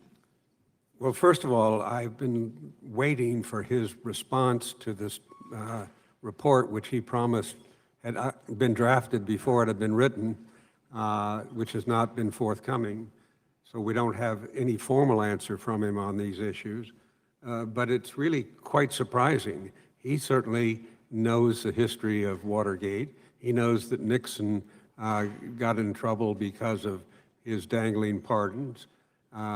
So this is pretty shocking material, but not surprising because we heard it publicly when it was occurring, and of course, the special counsel has included it. And Professor Vance, as a former U.S. attorney, do you think public statements like that influence criminal defendants? Obviously they do, and you know, the interesting thing here is that usually when as a prosecutor you're looking at an obstruction of justice case, it's not public statements, right? Obstruction usually happens under this cloak of darkness. You're trying to conceal it. But Mueller explicitly considers that and finds that public obstruction can still be obstruction. Everybody sort of shakes their head and wonders why you're doing it out in public. Maybe you think that if you're doing it in public, it's somehow okay, but it's not okay.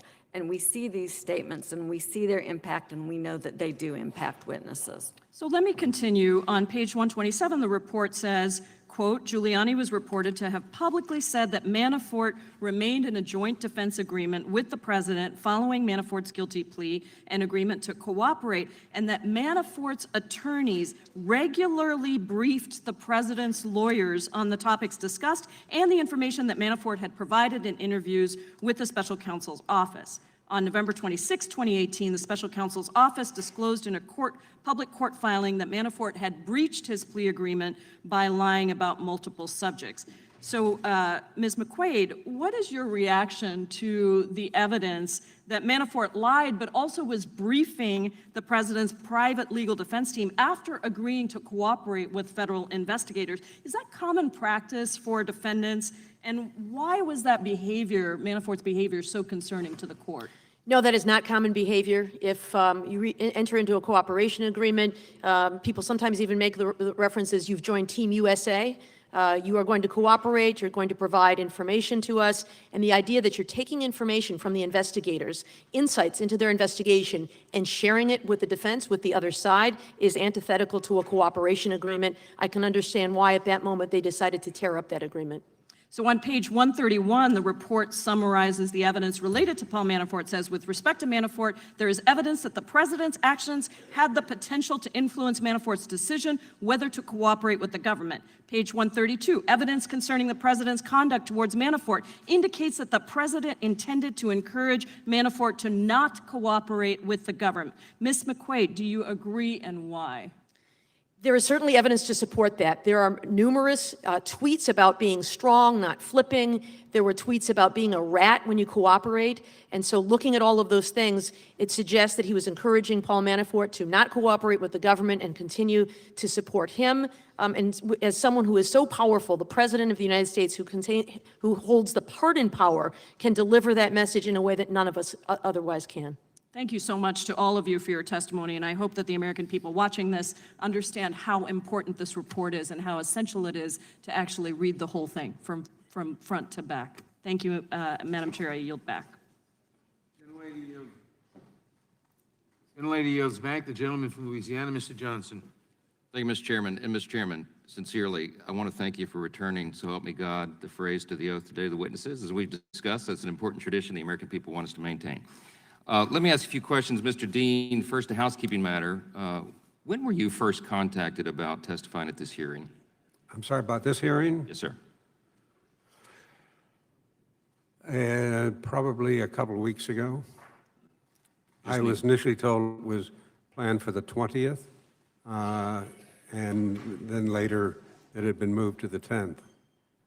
We're just curious. We only got exactly 7 days' notice, and we suspected this had been in the works for a while. On November 7, 2018, when Attorney General Sessions resigned, you went on CNN and you said, quote, "This seems to be planned like a murder. It's almost impossible not to interpret this any other way than a fact to undercut Mueller," unquote. Of course, now we know that didn't happen. The special counsel was allowed to finish his investigation, and the Attorney General or Deputy Attorney General never declined any requests made by the special counsel. So based on that statement, would you now admit that maybe you overstated the effect of the AG's resignation? Well, what I was looking at was the fact that Mr. Whitaker was stepping in as an acting Attorney General, which was highly unusual, and that's why I made the comment I did. I think that when Mr. Whitaker got in there, he found the institution is much different than that of a U.S. Attorney's view of it, that there's a lot of spine inside the main Justice Department, and it was not something he could possibly carry out any assignments that he might have thought he could handle. So no, I wouldn't change my comment. Okay. You also said in that same interview you believed Special Counsel Mueller had filed sealed indictments against the president's children and others that you said, quote, were high in the pecking order at the White House. But there weren't any such indictments. Did I say they had been filed, or that was a potential, I believe is what I said? I think you said they had been filed, but I'll give you that. That didn't happen, though, did it? Would you admit you were wrong about that? Well, my recollection being it was there was the potential of it. I'd have to look at the transcript of the broadcast you're talking about. Mr. Malcolm, really appreciate you being here today. Your legal experience and your expertise on the matter before the committee have been very valuable to us. A couple questions for you. Many of the acts of alleged obstruction involved the president exercising his Article II authority that you've articulated very well today. Can you just explain the difficulty quickly in finding corrupt intent to obstruct justice when a president is carrying out those Article II powers? Well, you have to be able to determine that it was done for an illegitimate purpose, that it was done to be purely self-serving and outside of the scope of the president's duties. And when a president is undertaking discretionary actions that are covered by Article II, which vests certain powers and duties in him, it is a very dangerous inquiry to go and look at and say, well, Did he appoint this person because he's a crony? Did he appoint this person because he's going to do his bidding? Or did he appoint him on the merits? When he dismisses somebody, did he dismiss somebody because they were going to find some shenanigans that he was engaged in? Or did he dismiss him because he was incompetent? Or did he dismiss him for all sorts of other reasons? Anytime a president will be chilled at the thought that when he engages in these actions, a prosecutor, again, perhaps a politically motivated one, is going to be plumbing his mind to try to figure that stuff out. And, you know, it treads on separation of powers concerns that are quite real. When he's bribing somebody or illegally wiretapping somebody or threatening witnesses or suborning perjury, facially illegal acts, there is never a proper motive to do any of these things. But with respect to all of the things that I just talked about, and which are many of the things that Special Counsel Mueller looked at, they can be done for all kinds of motives, both proper and improper. Very good. One more question. If this committee were to go to court to enforce the subpoena for the full unredacted Mueller report, at this point in the process, how do you think you would assess the merits of that lawsuit? Well, at the moment, I believe that this committee would lose for the very simple reason that you are in the District of Columbia. The D.C. Circuit, in a case a couple of months ago, McKeever versus Barr, determined that there are no exceptions to 6E, Rule 6E, Federal Rule of Criminal Procedure 6E governs the exceptions in favor of disclosing grand jury material, and disclosures to Congress are not covered by that. This committee, and Congress can, of course, amend the law if it wants to, but at the moment, the governing law in this circuit, unless and until it is overturned, is that 6E material is governed by the exclusions there and nothing else. Thank you very much. In spite of all that's been said here today and the countless interviews and the op-eds of our colleagues and all that, here's the one key fact we want everybody to remember.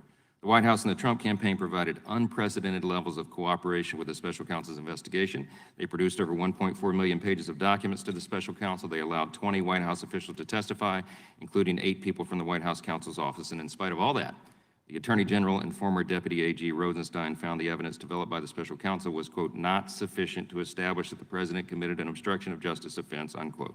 That should have ended the inquiry, but it hasn't. We're doing these political hearings, we're wasting the American people's time, and this committee has one of the broadest and most important jurisdictions of any committee in Congress. There is critical work we need to be doing, and we're not because we're mired in this. I'm out of time, and I yield back. The gentleman is out of time. The gentlelady from Pennsylvania, Ms. Scanlon. Thank you. Professor Vance, isn't it true that the president refused to answer any questions by the special counsel about obstruction of justice? You know, he did, and I think that we should point out that written questions, written responses to prosecutors' questions, which is the only thing that the president provided to the special counsel, that's just a far cry from sitting down for an interview for all the obvious reasons. You can't have give and take. You can't follow up on an answer. Other presidents have submitted to these types of interviews. Bill Clinton certainly did. This president did not, and did not on the topic of obstruction. Okay. We were discussing the president's actions to influence Paul Manafort, whether or not he would cooperate with the special counsel. The report and recent court filings document similar communications regarding Michael Flynn and his cooperation with federal investigators. For those following along at home, the report on page 121 of Volume 2 says, quote, in late November 2017, Flynn began to cooperate with this office. On November 22nd, Flynn withdrew from a joint defense agreement he had with the president. Flynn's counsel told the president's personal counsel and counsel for the White House that Flynn could no longer have confidential communications with the White House or the president. Later that night, the president's personal counsel left a voicemail for Flynn's counsel. Professor Vance, is it common practice for defense counsel to communicate in such a way with another defense counsel after a joint counsel agreement is no longer in effect? You know, I would actually hesitate to criticize attorneys communicating back and forth and trying to work out these circumstances. But this tape recording that we've now had the opportunity to hear is, to say the least, extremely unusual. And this, frankly, Congresswoman, is what one of the jobs that you all, I think, have the opportunity to complete as this conduct continues and as more evidence comes to light to determine whether there's any conduct here that constitutes a high crime or a misdemeanor. What did the president know? Was he involved in the placement of this call? Those questions still need to be answered. The voicemail recording that you referenced was recently made public through court. but I'd like to read it here as printed on page 121 of the report, and I quote, "I understand your situation, but let me see if I can't state it in starker terms. It wouldn't surprise me if you made a deal with the government. If there's information that implicates the president, then we've got a national security issue. So, we need some kind of heads up, just for the sake of protecting all our interests if we can. Remember what we've always said about the president and his feelings towards Flynn, and that still remains." Professor McQuaid, what's your reaction to the voicemail? There are two statements in there that jump out at me as at least inappropriate and very concerning. One is we need some kind of a heads up. If his premise is true, he assumes that Michael Flynn has now agreed to plead and cooperate. That means just the exchange we just talked about with Paul Manafort, that they want a heads up about what's going on. What are you doing? Are you cooperating? What are you telling them? What are they asking you? Which I believe would be inappropriate. And then the other part is where he says, remember, the president still has feelings toward Flynn, and that remains. I think that is a suggestion that, we'll take care of you if you take care of us. And so I think viewing that alone does not amount to obstruction of justice, but I think when you look at it in other contexts, and perhaps you're getting to this, it's the return call when he calls him back and says, no, I can't do that. I can't provide you with information. And the response is, we take that as hostility from Mr. Flynn toward the president, and I'm going to tell the president, and he's not going to like that. That, coupled with what's in this message, I think does suggest a carrot and a stick about cooperation for Mr. Flynn. So page 122 of volume 2 does go on to say that Flynn's attorneys understood that statement to be an attempt to make them reconsider their position because the president's personal counsel believed Flynn would be disturbed to know that such a message would be conveyed to the president. Professor Vance, given the evidence presented in the report, do you agree with that assessment, and why? I do agree with that assessment, and it's important to remember that we're not talking about just any individual here. We're talking about the President of the United States who's putting his thumb on the scale of the criminal justice system.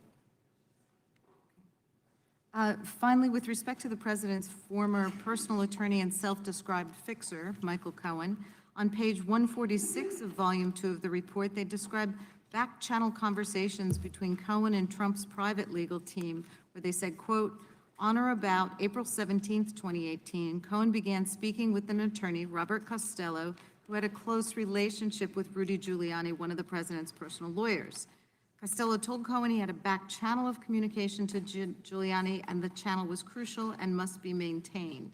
The day after that, the New York Times published an article on Cohen and Trump's relationship. Page 146 of the report describes an email between Cohen and Costello. Quote, Costello wrote he had spoken with Giuliani. Costello told Cohen the conversation was very, very positive. You are loved. They're in our corner. Sleep well tonight. You have friends in high places. The report also notes on 146 to 47 that Trump tweeted his support for Cohen earlier that day. Professor McCabe, what's your reaction to these communications between Cohen, Costello, and Giuliani? They are certainly a red flag. They would cause some concern for further inquiry that President Trump and his team are trying to coddle Michael Cohen, trying to encourage him to cooperate, talking about you're loved, you're in our corner, you have friends in high places. And the emphasis on high places is important because as the president, of course, he has the pardon power, which is the ultimate safeguard for Michael Cohen if he is to remain loyal to President Trump. Thank you. I yield back. Gentlelady yields back. The gentleman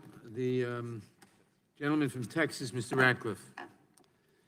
Chairman, I wish I could say I appreciate you holding this hearing, but I can't because I don't. With due respect to some of the witnesses, some of whom have a background similar to mine at the Department of Justice, this has been just another in the latest of panicked, short-notice hearings where, despite Democrats telling us it's a vitally important hearing, in order to prepare for it, Republicans received the testimonies of the 3 Democratic witnesses an hour before the hearing started. Hearings featuring buckets of chicken and convicted felons, unfortunately, have become the norm for this once esteemed committee. So to any of my fellow Americans who are still tuned in, although I don't know why they would be, let me remind you how and why we're here today. why we're really here today.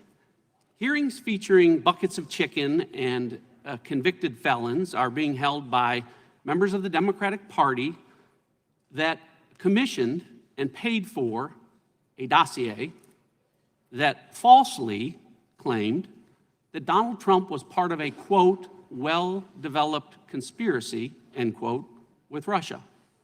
That same dossier was used by a Democratic administration to justify an investigation into their own false conspiracy allegation. And now that the special counsel has conclusively and unequivocally found that there was no conspiracy between any American and the Russian government, much less a conspiracy that was well developed between Donald Trump and the Russians, well, those same Democrats who tried and failed to get rid of President Trump with a conspiracy that never existed, well, they are now undeterred. Now they want to justify their efforts to ultimately perhaps impeach Donald Trump by alleging that he obstructed their false conspiracy investigation. Now, even if we set aside whether it's even legally possible to obstruct an investigation that is not lawfully predicated, which this one may ultimately prove to be, and even if we set aside whether or not any president can obstruct justice by doing what the Constitution allows or authorizes a president to do, like fire any executive branch employee, even if we set all of that aside for now and focus instead on the fact that this obstruction of justice narrative against Donald Trump was started by the very same people who started the false conspiracy allegation. I'll remind my fellow Americans that it was Jim Comey who started the obstruction of justice theory in memos that he intentionally leaked, and some would submit unlawfully leaked, in order to start this special counsel investigation. And it was Andy McCabe and Peter Strzok and Lisa Page and Jim Baker who opened this obstruction of justice case after discussing the ridiculous theory, false theory, that Vladimir Putin may have ordered Donald Trump to fire Jim Comey. So now today, to advance that obstruction of justice investigation into an investigation where there was no conspiracy, my Democratic colleagues have called 3 witnesses. 2 of those witnesses were part of the Obama Justice Department when it started the false conspiracy allegation, to opine against the very same target of the false conspiracy investigation. And the 3rd witness that the Democrats called is Mr. Dean. Now, Mr. Dean, I have no problem with you having an opinion. You've paid your debt to society, and you've made your opinion clear. In the last 2 years, did you know you've sent 970 tweets about Donald Trump? All 970 tweets about Donald Trump are anti-Donald Trump. So you are entitled to that opinion about him. You don't have to like him. But because of disbarment, you are legally prohibited from having an opinion about obstruction of justice.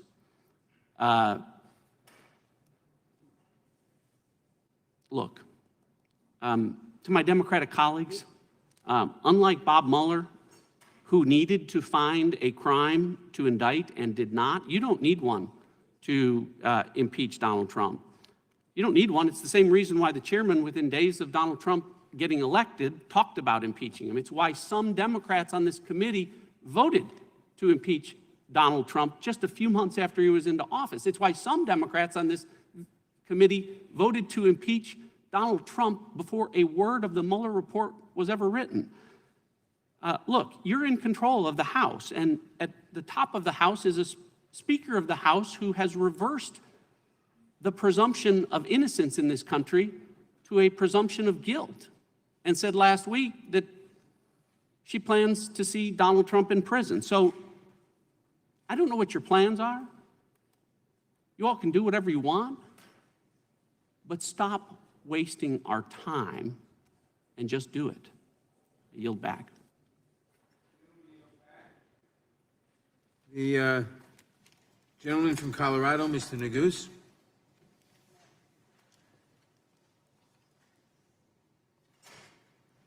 Mr. Chair, I believe the gentleman from Texas. Excuse me, I'm sorry, I skipped the gentlelady from Texas, Ms. Garcia. I'm sorry. You did not, you just called me. Great save. First of all, let me just thank, Mr. Chairman, you for pulling this hearing together, to all the witnesses who have appeared. It's really important that we get some clarity on some of the issues around the Mueller report. And to do that, I want to go ahead and just follow up where our vice chair left off, Ms. Scanlon, and begin with you, Ms. Vance. Page 141 of Volume 2 of the report goes on to quote about Cohen, and we're dealing with, again, about Cohen. Cohen also recalls speaking with the president's personal counsel about pardons after the searches of his home and office had occurred, at a time when the media had reported that pardon discussions were occurring at the White House, end quote. And further quote, according to Cohen, the president's personal counsel responded that Cohen should stay on message, that the investigation was a witch hunt, and that everything would be fine. Cohen understood, based on this conversation and previous conversations about pardons with the president's personal counsel, that as long as he stayed on message, he would be taken care of by the president, either through a pardon or through the investigation being shut down. Hearing that and seeing that in the report, and understanding Michael Cohen's circumstances, his long-standing relationship with the Trump family, and the evidence presented in the report, was Mr. Cohen's understanding of the situation reasonable, and why? You know, ultimately, that decision would be up to a jury or to a decision maker such as this body. But when you look at this evidence, it looks like the very heart of obstruction. If you take it out of the context of this president and his advisors, and think about other kinds of obstruction cases where you might see this kind of conduct. You think about, for instance, a drug trafficking ring, where the kingpin tells people, as long as you stay on our side, don't worry, we'll take care of you. This isn't an unusual situation, and we can plainly understand this language and what's going on here with Mr. Cohen. Mr. Dean, do you have a reaction to that, sir? Oh, I would join what Ms. Vance said. Okay, and Ms. McQuaid, do you agree or do you see it any differently? Yes, I agree. You know, I don't know that, again, looking at this in isolation gets us to a specific count of obstruction of justice, but looking at it in the grand scheme of things, it is part of a pattern of encouraging witnesses to cooperate and discouraging them to protect Mr. Trump and discouraging them from cooperating with the government. It's sort of a signal, huh? So now on page 141, again in volume 2, the report goes on to say, quote, on August 21, 2018, Cohen pleaded guilty in the Southern District of New York to 8 felony charges, including 2 counts of campaign finance violations based on the payments he made during the final weeks of the campaign to women who said they had affairs with the president. During the plea hearing, Cohen stated that he had worked at the direction of the candidate in making those payments. The report notes that the same day, the president compared Cohen and Manafort, quote, and this is a direct quote, I feel very badly for Paul Manafort and his wonderful family. Justice took a 12-year-old tax case, among other things, applied tremendous pressure on him, and unlike Michael Cohen, he refused to break up stories in order to get a deal. Such respect for a brave man. Then on page 150, then documents that Cohen pled guilty on November 29th to making false statements to Congress about the Trump Tower Moscow project. The same day, the report notes, quote, the president also said that Cohen was a weak person, and by being weak, unlike other people that you watch, he is a weak person. And what he's trying to do is get a reduced sentence. So he's lying about a project that everybody knew about.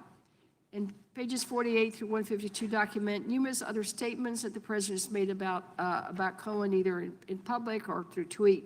So my question to the three of you again, Mr. Dean, Ms. Vance, and Ms. McQuaid, what is your reaction to the evidence presented in the report relating to Michael Cohen and the possibility of a pardon? And Ms. Wade, you would like to start first? Sure, I would agree with Professor McQuaid. I'm not confident that standing on its own, this conduct would support an independent charge of obstruction. We would need to look at it more closely and weigh it more carefully. But what it does do is it displays this pattern of conduct by the president. When you're on his side, he likes you. But the minute he thinks that you stray off of his team, he's quick to condemn you. And again, this isn't your boss or a neighborhood friend or someone like that. This is the President of the United States doing it formally and publicly in a way that conveys that he will protect you, perhaps even pardon you when you're on his team. But if you stray, you should expect consequences. It's not perhaps a count of obstruction, but it is obstructive conduct. It's part of the pattern. Absolutely. Mr. Dean, anything you need to add? Well, the pardon power is really one of the greatest powers a president is given in the Constitution. It's really unchecked and uncheckable. But if his motives are to guide a witness or influence a witness, the special counsel has a section in here on how a president misusing his powers is an indictable potential and not within the law. I don't think Michael Cohen is going to get a pardon given the current situation, given he did cooperate to a degree, not to the degree the Southern District wanted, but he did cooperate with the Southern District on the payment of hush money to two of Mr. Trump's mistresses just before the election. They, however, want cooperation from the day you were born until the moment you cooperate, which is a very high standard, higher than some U.S. attorneys' offices. So he didn't get the full support of the Southern District while he was an important witness, and a judge might give him some consideration at some point on that. Thank you. And Mr. Chairman McQuaid, did you have anything to add to that? The only thing I would add is the fact that these statements were made out in the open. They were in public statements and in tweets. And what Robert Mueller says is, although that is uncommon, that does not in any way diminish their harm and could very well be the basis for an obstruction charge. Thank you. Time of the Thank you, gentlelady. Yield back. Time of the gentlelady has expired. The gentleman from Colorado, Mr. Neguse. Thank you, Mr. Chairman, and thank you to the witnesses for your testimony today. I'd like to talk about two topics, destruction of evidence and the interviews with the special counsel and the refusal to interview the special counsel. On page 10 of volume 1, the report states, and I'll quote, "Some of the individuals we, meaning the special counsel, interviewed or whose conduct we investigated, including some associated with the Trump campaign, deleted relevant communications or communicated during the relevant period using applications that feature encryption or they do not provide for long-term retention of data or communication records."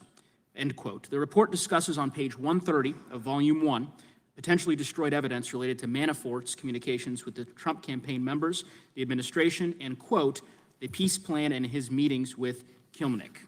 Page 10, volume 1 goes on to say, quote, "The special counsel's office cannot rule out the possibility that the unavailable information would shed additional light on or cast in a new light the events described in the report," end quote, which I believe both Professor McQuaid and Professor Vance alluded to in their opening statements. Professor Vance, what's your reaction to that statement in the special counsel's report, and how common is destruction of evidence in these types of investigations? So it's a really good question, because I'll tell you what isn't common. What isn't common to see multiple sorts of incidents where evidence is destroyed or someone tries to get a witness to refrain from cooperating with an investigation. Typically, you see efforts to obstruct justice in isolation, or maybe you see one defendant doing a couple of things. This sort of systematic obstruction that's so extreme that the special counsel, when he writes his final report, feels the need to discuss it so early in the report, I think is unusual. And the full scope of what Mueller discusses here is witnesses who were unavailable because of privilege, witnesses who lied, as you point out, evidence that's destroyed by the use of technology and other apps, and information that's offshore. This is a persistent pattern, not an isolated occurrence. Professor McQuaid, would you agree with that assessment? I would, and we've heard today many representations about how President Trump permitted unprecedented access to his records, and yet Robert Mueller found no conspiracy. Robert Mueller puts very early in his report all of the obstacles that he faced, and even says that this gap means that more evidence could help shed some light on this matter. I think that supports hearings like this one to try to get to the bottom of what actually happened. Well, so I want to speak to that, the misinformation, I think, in the public sphere around this quote-unquote unprecedented access that was given to the special counsel.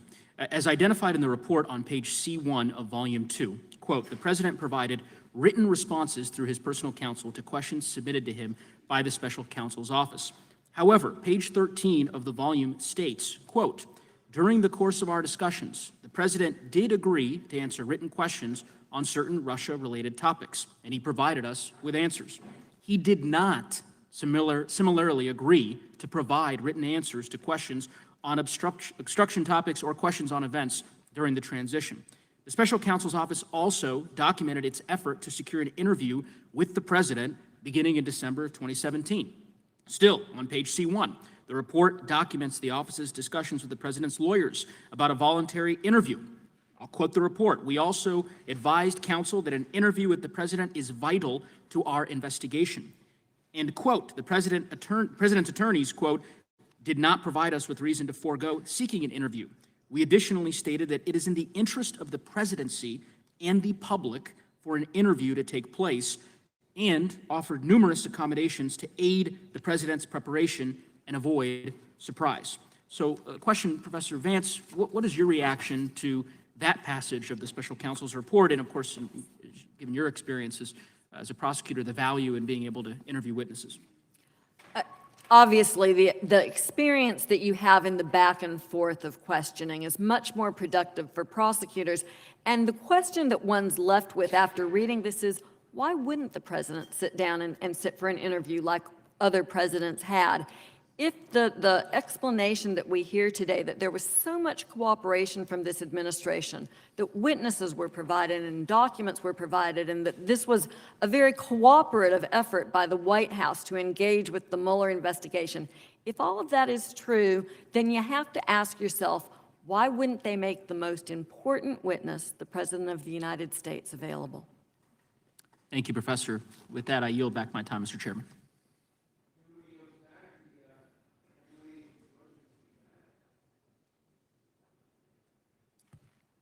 Thank you so much for those of you that are here today to testify. We greatly appreciate you taking the time, spending the time with us to get to the truth. I have some questions related to the disobeying of orders, and I refer you to the slides that we'll be discussing. President Trump has tweeted that nobody disobeys my orders. And however, the report documents multiple instances where subordinates did the opposite. For example, on page 4 of volume 2, and I quote, on June 17, 2017, the president called McGahn at home and directed him to call the acting attorney general and say that the special counsel had conflicts of interest and must be removed. McGahn did not carry out this direction, however, deciding that he would resign rather than trigger what he regarded as a potential Saturday night massacre. Now, on page 5 of volume 2, and I quote, Lewandowski did not want to deliver the president's message personally, so he asked senior White House official Rick Dearborn to deliver it to Sessions, and Dearborn was uncomfortable with the task and did not follow through. Then on page 5, volume 2, and I quote, Lewandowski did not want to deliver the president's message personally, so he asked senior White House official Rick Dearborn to deliver it to Sessions. Dearborn was uncomfortable with the task and did not follow through. And the last example that I'll give you is on page 75, volume 2, which says substantial evidence indicates that the catalyst for the president's decision to fire Comey was Comey's unwillingness to publicly state that the president was not personally under investigation, despite the president's repeated requests that Comey make such an announcement. Mr. Dean, my question is for you. In your experience, is it common to disregard or to ignore direction or requests from the president? And in what circumstances would that be appropriate for staff to do? It's unusual, but it did happen, for example, in the Nixon White House. Not every instruction generally given to either H.R. Haldeman, the chief of staff, or John Ehrlichman, the president's chief domestic advisor, when they thought the president was flying off the handle, sometimes they didn't act, but sometimes they did, or the president went to somebody who would. For example, at one point, Richard Nixon wanted to order a firebombing of the Brookings Institute so he could send burglars in to the safe when the fire department responded. Haldeman and Kissinger, who were present for that meeting, did not respond, did not pass the order. He called Chuck Colson in, another aide, and Chuck Colson did respond. When I got wind of it, I didn't know it was the president's order and heard this insane plan, flew to California and disrupted it and said it was insane. Ehrlichman picked up the phone, called Colson, and said, young counsel Dean is out here, doesn't think the Brookings plan's a very good one, and said, cancel it. And turned to me and said, anything else? I said, no, sir, I'll go back to Washington, which I did. So there's an instance where a president's plan to firebomb the Brookings Institute was canceled. But I can assure you, it's one of the early roots of Watergate because of the attitude it showed of what the president wanted. Well, thank you. That sounds pretty disturbing, but I appreciate the truth. My questions are for all three of you. Mr. Dean, Professor Vance, and Professor McQuaid. What are your reactions to these kinds of decisions by the White House personnel to ignore the president? And Professor McQuaid, if you just answer first, please. Well, on the one hand, I think anytime someone is disregarding an order from the president, we have a very dysfunctional White House that should alarm every American.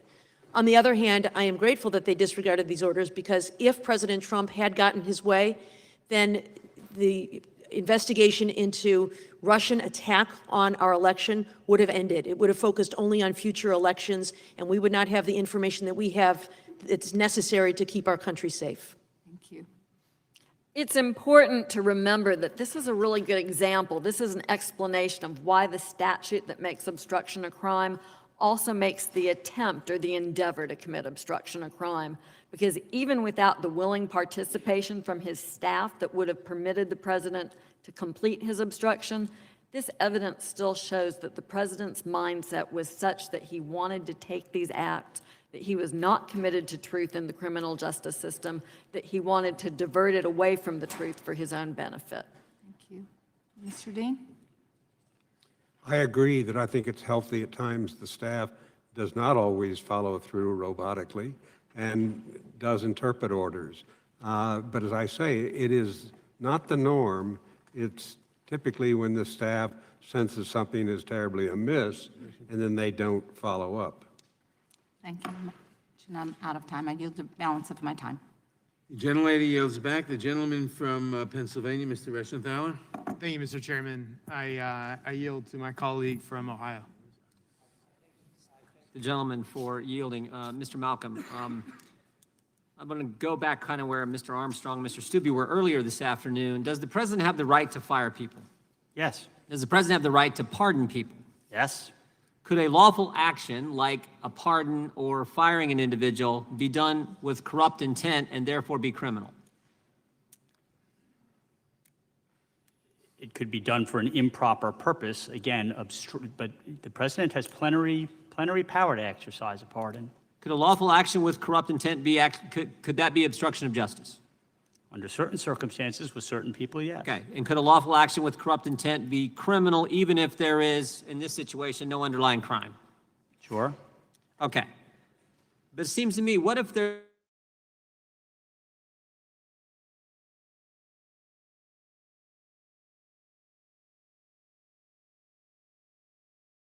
No.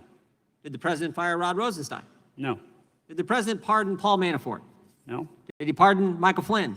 No. Did he pardon Michael Cohen? No. Did he pardon Roger Stone? No. Did the president stop people from testifying? Not so far as I know. Did the president's chief of staff testify? Reince Priebus? 2 of them. Yeah, 2 of them. Did the president's White House counsel, Don McGahn, testify? Yes. For 30 hours. So I'm told. Did the president do anything to stop Bob Mueller getting access to the information he sought access to? Not that I'm aware of. Did Jeff Sessions unrecuse himself? I don't No. know if that's a word, but it's been used a lot here today. No. And I don't think there's anything improper in asking him to consider it. Yeah, here's my point. When you, in my judgment, when you sum this all up, the president was falsely accused. Do you keep looking at something Bob Mueller chose not to indict, or do you investigate how the false accusation started? That's the fundamental choice for the House Judiciary Committee. That's for this body to decide. I understand. I'm not asking you a question. I'm making a point now. I'm actually directing my comments now to the chairman of the committee. I mean, Bob Mueller Gentlemen, chose... yield for an answer? When I got my 2 minutes and 43 seconds, maybe I'll let you answer. You get all the time you want because you run the committee. But when the president's falsely accused, Bob Mueller says he's not going to indict. The Attorney General of the United States says they're not going to prosecute, not going to indict. Do you keep looking at that? Or maybe do you want to look at how the whole darn thing started? How the whole false accusation began in the first place?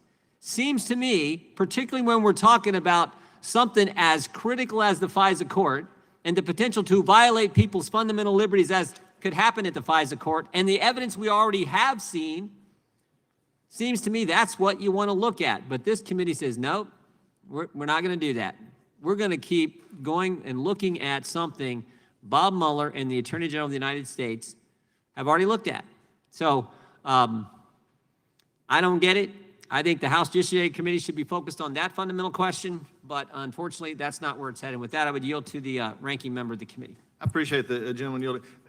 Mr. Dean, we may have actually found something we might agree on in your last statements. And it goes back to this whole idea that they didn't, that some of the folks after Mr. Trump said that the president said stuff that they didn't follow through on. How many times, though, and I think following up on Mr. Jordan's comment, when you're in a position that you feel frustrated, there's a times when you had talked about the President Nixon, you related this back to Watergate, maybe the only analogy we take here. Your staff around you is supposed to either give that advice to not follow it. They're there to help you. Your last statement gave indication of that. Would that be correct? Yes. Okay.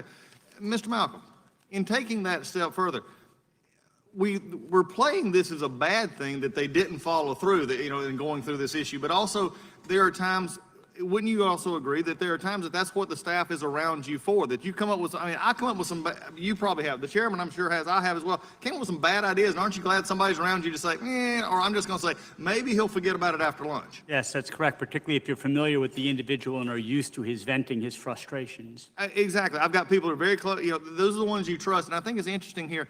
It's also interesting as we continue this process to know that you're attributing bad motives simply because they should have done or not done, and it goes on in places of business all the time, in the law offices all the time, in the U.S. Attorney's offices all the time when this is looked at. So I think it's really interesting, Ms. Dean, coming back to that point you made.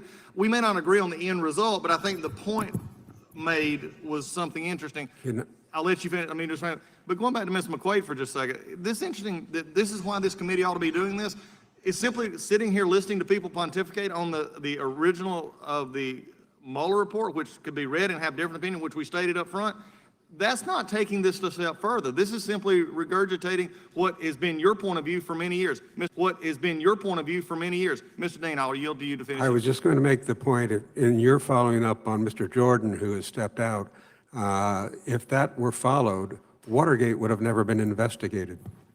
That's it. I yield back. I yield to the gentleman. We yield out. Gentleman yields back. The gentlelady from Florida, Ms. McCarcel-Powell. Thank you, Mr. Chairman. My colleagues have walked now through different actions by the President of the United States, and I'd like to talk through that pattern briefly. And if you'd like, I'll be referring you to the displayed slide. On the first row in that chart, pictures people who, according to the report, President Trump directed to deny facts. Can you give us your reactions to the president asking the three people in the first row to deny facts? I'll start with Professor McQuaid. Looking at the pictures, I see what appears to be Donald Trump Jr. Is that Hope Hicks, maybe? Yes, Hope Hicks And Don McGahn. Mm-hmm. So I guess just to answer the question generally, denying facts suggests someone is being unhelpful in an investigation. We have heard some advocates here say President Trump was, an open book and sharing information, but that is not consistent with asking people to deny facts that are true, to deny what happened. With regard to Donald Trump Jr. and Hope Hicks, of course, it was rewriting the press statement about what happened at the Trump Tower meeting. That is a case that is perilously close to criminal behavior, meeting with a foreign adversary for assistance in the campaign. Robert Mueller concluded that that was not a crime because he was not able to establish willfulness, that is, knowledge that it was a crime, and that the material received was a thing of value, not that it didn't happen and it wasn't terribly unpatriotic. And so I think denying facts is certainly consistent with obstruction of justice. Thank you. Now let's turn to the second row. According to notes written by former Attorney General Jeff Sessions' Chief of Staff, Joseph Hunt, when Sessions told the president that a special counsel had been appointed, the president, and I quote, slumped back in his chair and said, "Oh my God, this is terrible. This is the end of my presidency. I am," the F word, and I'm a mom. My kids are probably watching, which is why I don't want to say it. The report then documents attempts by the president to curtail the special counsel's investigation, which the report found, quote, linked to the special counsel's oversight of investigations that involved the president's conduct. That's volume 2, page 89. The second row in that chart pictures people who, according to the report, President Trump asked in some way to curtail the special counsel's investigation. Can you give us your reactions to the portions of the Mueller report which describe the president asking the people in row 2 to curtail the special counsel's investigation? So I'm old enough that I'm going to flunk the eye chart exam here. But I'll talk about the incident with Attorney General Sessions, because this is well documented. And we know that what the president wanted to have the Attorney General do was to strictly limit the Mueller investigation so that it could only look forwards, so that it could not look backwards. And this means that the President of the United States wanted to make sure that there was no investigation into his own conduct, no investigation into the conduct of his associates, and no investigation into the conduct of Russia, which attacked our elections. This, I think, is dangerous territory for a president to be in. It certainly speaks in several of these events, particularly this one with former Attorney General Sessions and with Don McGahn, of obstructive conduct. It's certainly something that could be of interest to this body. Thank you, Ms. Vance.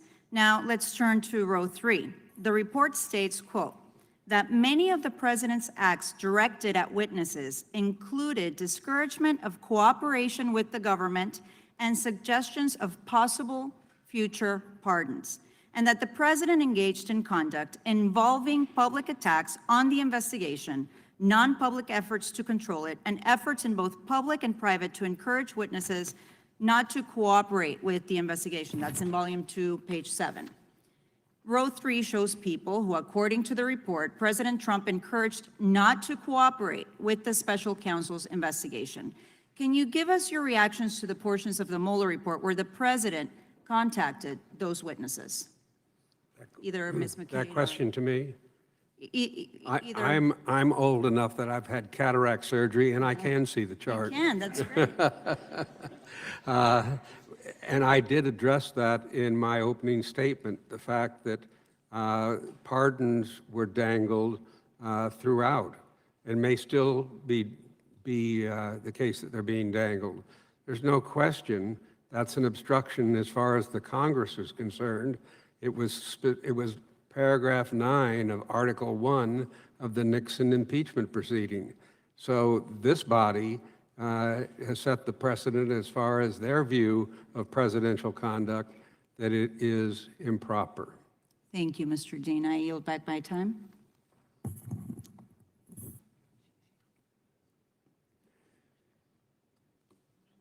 The gentlelady yields back. The gentlelady from Texas, Ms. Escobar. Thank you, Mr. Chairman, and thanks to all of you for being here. As we near the end of this hearing, I want to quickly walk through a few of the significant findings by the special counsel, just to summarize for the record. And while I have them on a slide, I will be reading the words on the slide for you. On page 89, volume 2, it states, quote, "Substantial evidence indicates that by June 17, 2017, the president knew his conduct was under investigation by a federal prosecutor who could present any evidence of federal crimes to a grand jury." Professor Vance, quickly, do you agree, based on your understanding of the events and the evidence presented in the report, and if so, why? Well, I do, and this is the nexus question, right? We're talking about whether the president is aware that his acts would interfere with ongoing investigations. And it's clear that as these acts take place, he had that awareness and that that element of the offense of obstruction could be established for several of these instances. Thank you. Page 89, volume 2, quote, "Substantial evidence indicates that the president's attempts to remove the special counsel were linked to the special counsel's oversight of investigations that involved the president's conduct, and most immediately to reports that the president was being investigated for potential obstruction of justice." Mr. Dean, do you agree, based on your understanding of the events and the evidence presented in the report, and if so, quickly, why? Well, I think it's pretty obvious that it's spelled out nicely by the special counsel in this report, that indeed he's making the case that that is obstruction of justice. Thank you. Page 120, volume 2, quote, "Substantial evidence indicates that in repeatedly urging McGahn to dispute that he was ordered to have the special counsel terminated, the president acted for the purpose of influencing McGahn's account in order to deflect or prevent further scrutiny of the president's conduct toward the investigation." Professor McQuaid, do you agree, based on your understanding of the events and the evidence presented in the report? And if so, quickly, why?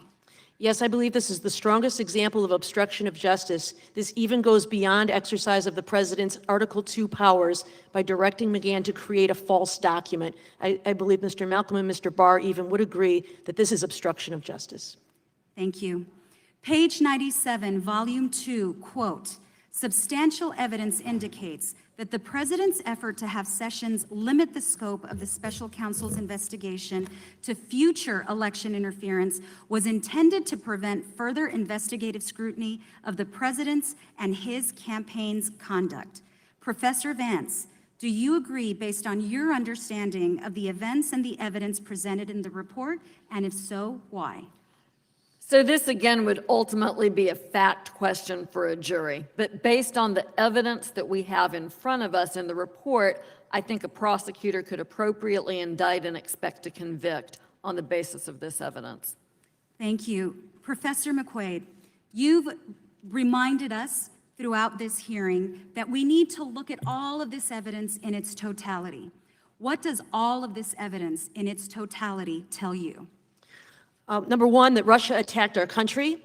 Number two, that President Trump sought to curtail the investigation of that attack because he was concerned that some of his own behavior might amount to criminal behavior. It might delegitimize his electoral victory, or it might expose criminal behavior of paying hush money. As a result, he committed at least 4 acts of obstruction of justice. Robert Mueller could not charge him out of an abundance of fairness. He didn't even want to say he could charge him because he left it to Congress for impeachment. Thank you.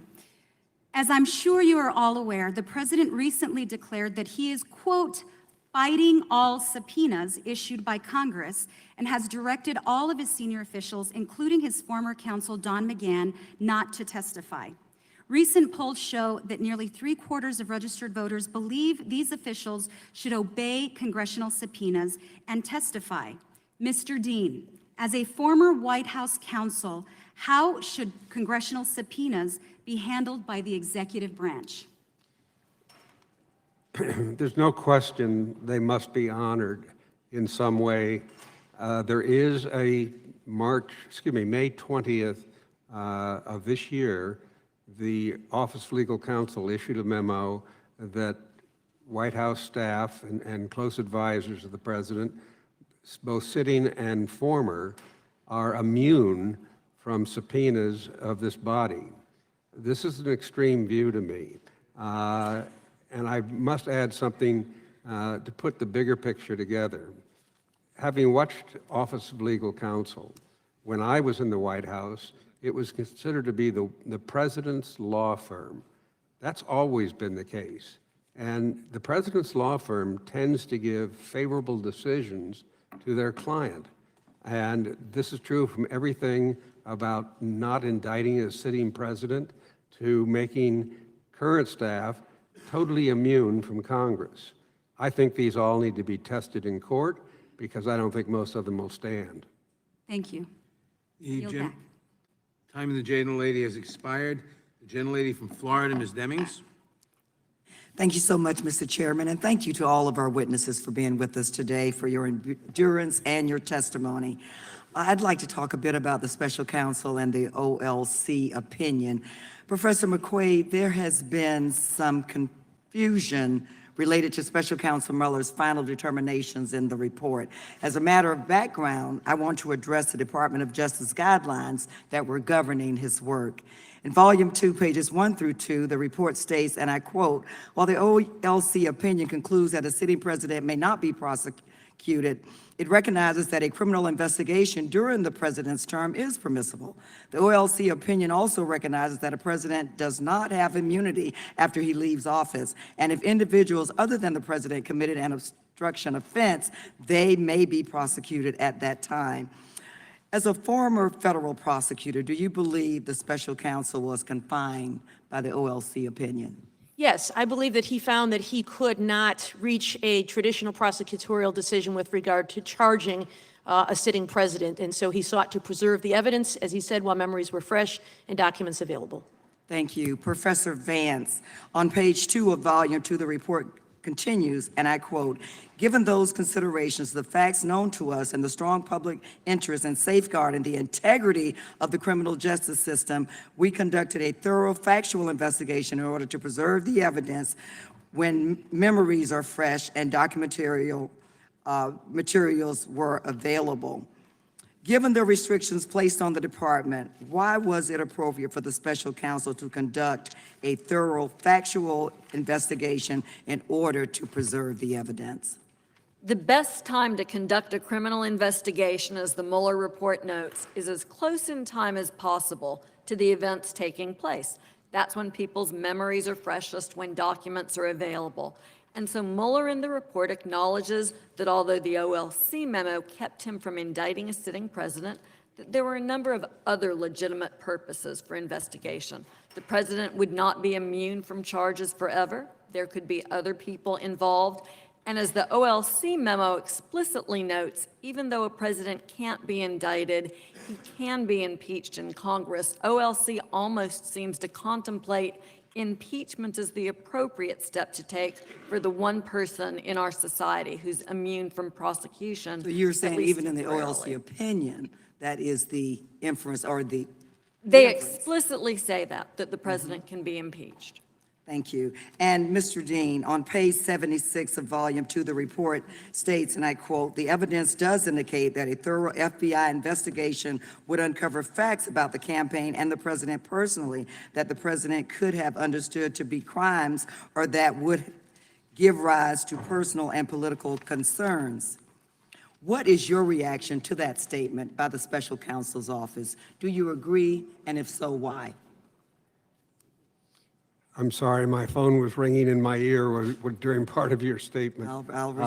Could you recapture it for me? On page 76 of Volume 2, the report states, and I quote, the evidence does indicate that a thorough FBI investigation would uncover facts about the campaign and the president personally, and that the president could have understood to be crimes or that would give rise to personal and political concerns. What is your reaction to that statement by the special counsel's office? Do you agree, and if so, why? I think the special counsel has shown throughout this report that he's been very cautious and prudent in what he has said and what he has not said.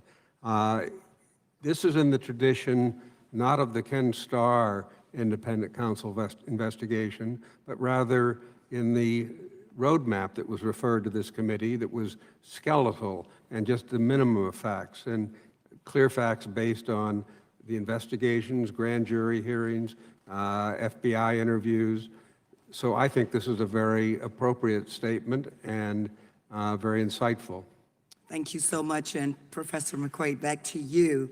The report then goes on to state, and again, I am quoting directly from the report on page 2 of volume 2, at the same time, if we had confidence after a thorough investigation of the facts that the president clearly did not commit obstruction of justice, we would so state.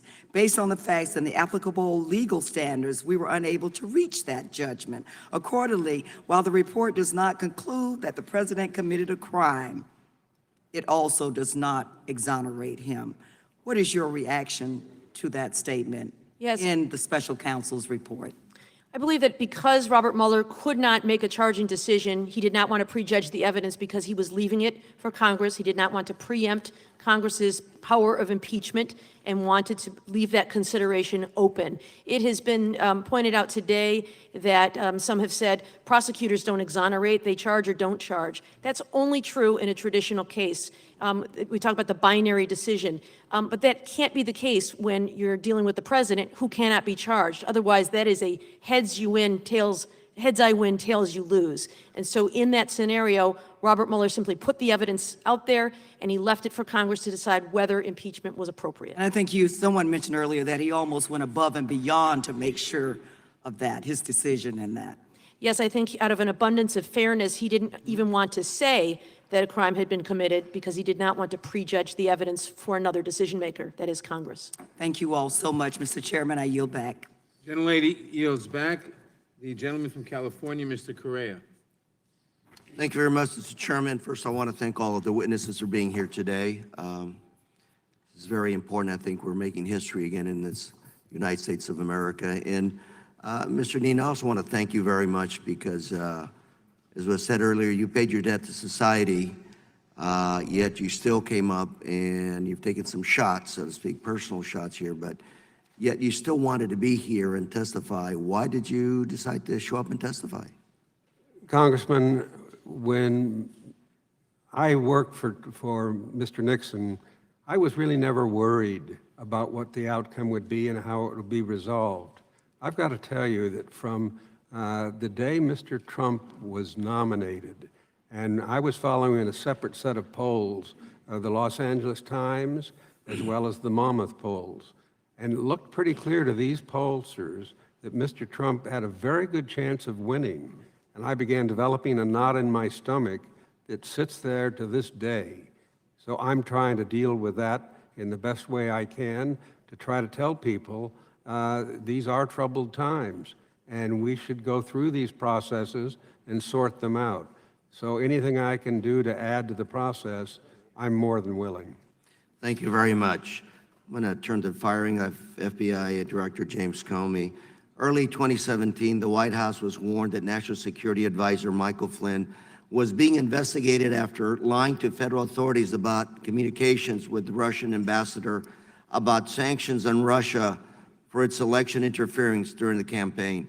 Mr. Flynn's false statements constituted a federal crime.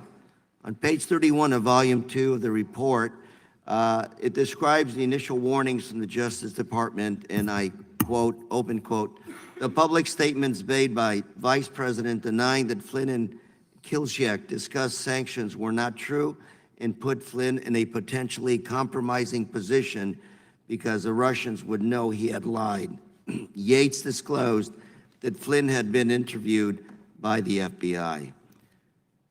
And as we know, Flynn later pleaded guilty to making false statements to the FBI and has been cooperating with federal law enforcement investigators. My question for Ms. Vance and Ms. McQuaid, as former federal prosecutors, can you explain the value of charging someone with lying to federal prosecutors? That's how we protect the integrity of the system. If people feel free to lie when they're being questioned by people who are in law enforcement, the entire system breaks down. It's in some ways a self-accountability system and a question of whether we want to have a lawless society or a society that's governed by the rule of law. Every federal prosecutor I know takes that crime very seriously. Ms. McQuaid? I would agree. False statements is a brand of obstruction of justice. It's a crime. Some people would say, have criticized it as a process crime. Crimes are among the most important there are. They're very serious because it prevents investigators from finding the truth. Charging him with lying, does that mean that the FBI didn't have anything else to charge him with other than lying? No, it doesn't, actually. Charging 18 U.S. Code 1001, which is lying to the Bureau, and of course there are variants of that, lying to Congress, obstructing justice. These are charges that mean that we take the system seriously. Sometimes they're brought alone, sometimes they're brought in tandem with other charges. But one issue I'd point out, Congressman, that seems to be lost in the conversation is that if we don't charge obstruction without an underlying crime, that means that the people who are the best obstructors, the most successful people at hiding their crimes, those people would get off scot-free. That's not how we want this system to work. Mr. Dean, you mentioned that the firing of former FBI Director James Comey, you saw some parallels, my words, what happened during the Nixon administration. Brought back some memories. Can you elaborate a little bit on what your thoughts there were? Yeah, the firing to me, well, many things in the report are reminiscent of Watergate, and there are parallels. The firing of Comey was not unlike the June 23rd effort by the President Nixon to halt the FBI investigation, which is what he did. He tried to use the CIA to stop the investigation by having his chief of staff meet with the director of the CIA and invoke this. And this was based on information that had come from his former attorney general, who is his campaign manager. And initially, there might have been a legitimate reason to do this because they were still trying to figure out what the CIA's role was. But as you listen to the tapes and it goes through each step, Mr. Nixon escalates it from what the real reason was to this being a solution of a way to stop the investigation.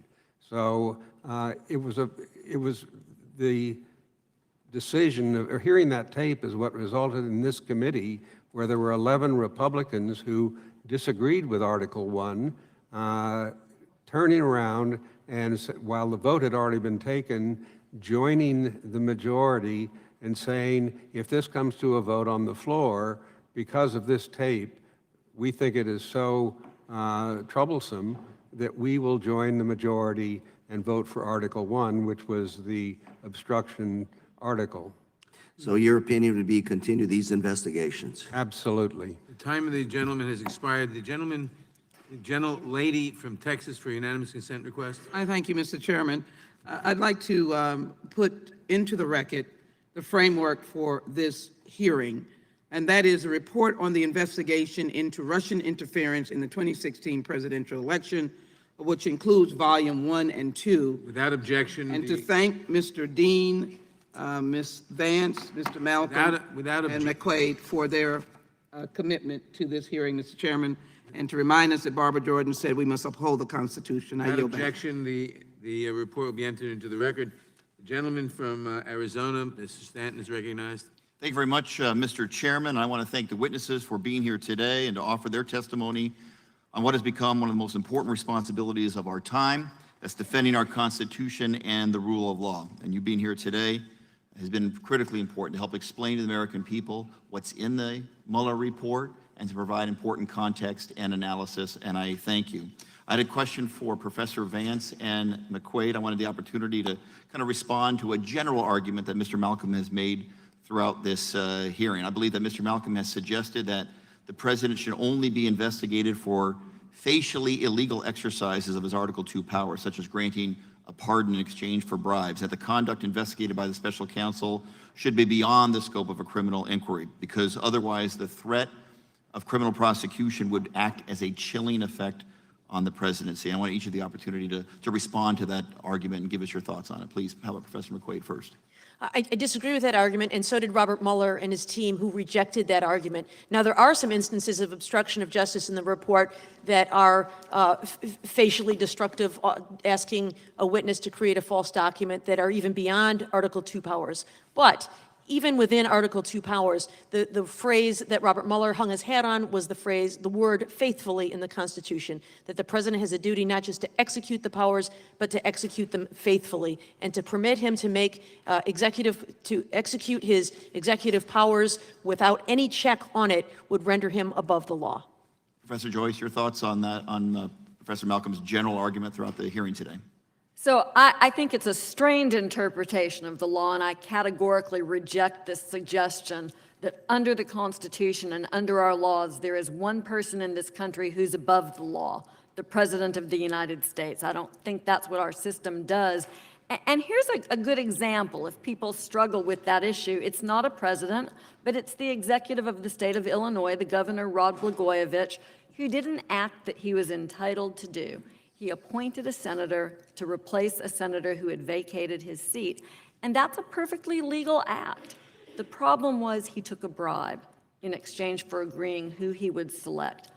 Lawful act, corrupt motive, that's corruption of justice, and it should be for a president too. Mr. Dean, you had a very brief answer. Yes, I want to footnote that I've studied virtually all the presidencies since Nixon, including Nixon's, and presidents operate usually very well with investigations going on. They compartmentalize, they function, they have no problem with it. If they're innocent, it passes away. If they're not, then they have some problems. But they still operate well when investigations are going on. Professor Vance, I'm sure you're familiar with the federal statute regarding witness tampering, 18 U.S.C. 1512. There are some who believe that witness tampering can't happen in light of day or by use of social media, that it could only be done outside of public view. I wanted to get your thoughts on that theory. So, I'm going to confess that it's surprising to see witness tampering happening in plain view and on Twitter. I don't think that that's something that a lot of prosecutors have confronted before this. But legally, there is no reason that that public conduct can't be obstruction. And we know, because we've seen it, that it can have that effect. It is, I will say, very unusual to put the evidence out there for the FBI to collect. Let me pose a quick hypothetical maybe for Professor McQuaid. If you were investigating the actions of a high-profile individual, maybe someone of immense power, political power, and that target publicly praised witnesses who refuse to cooperate with the government as having, quote, guts, unquote, could that be evidence of a violation of federal witness tampering statutes? Yes, I would say that would be some evidence. I might want more evidence, but it would certainly be a red flag to me that would cause me to want to investigate further. How about if that same powerful figure publicly suggests that law enforcement agencies under his control should, quote, watch, unquote, members of a cooperating witness's family? Mr. Chairman. Could that be Point of evidence? order. Gentleman will state his point of order. I will just ask that the gentleman rephrase his question. Otherwise, I will continue my point of order. If the gentleman will agree, I will withdraw my point of order.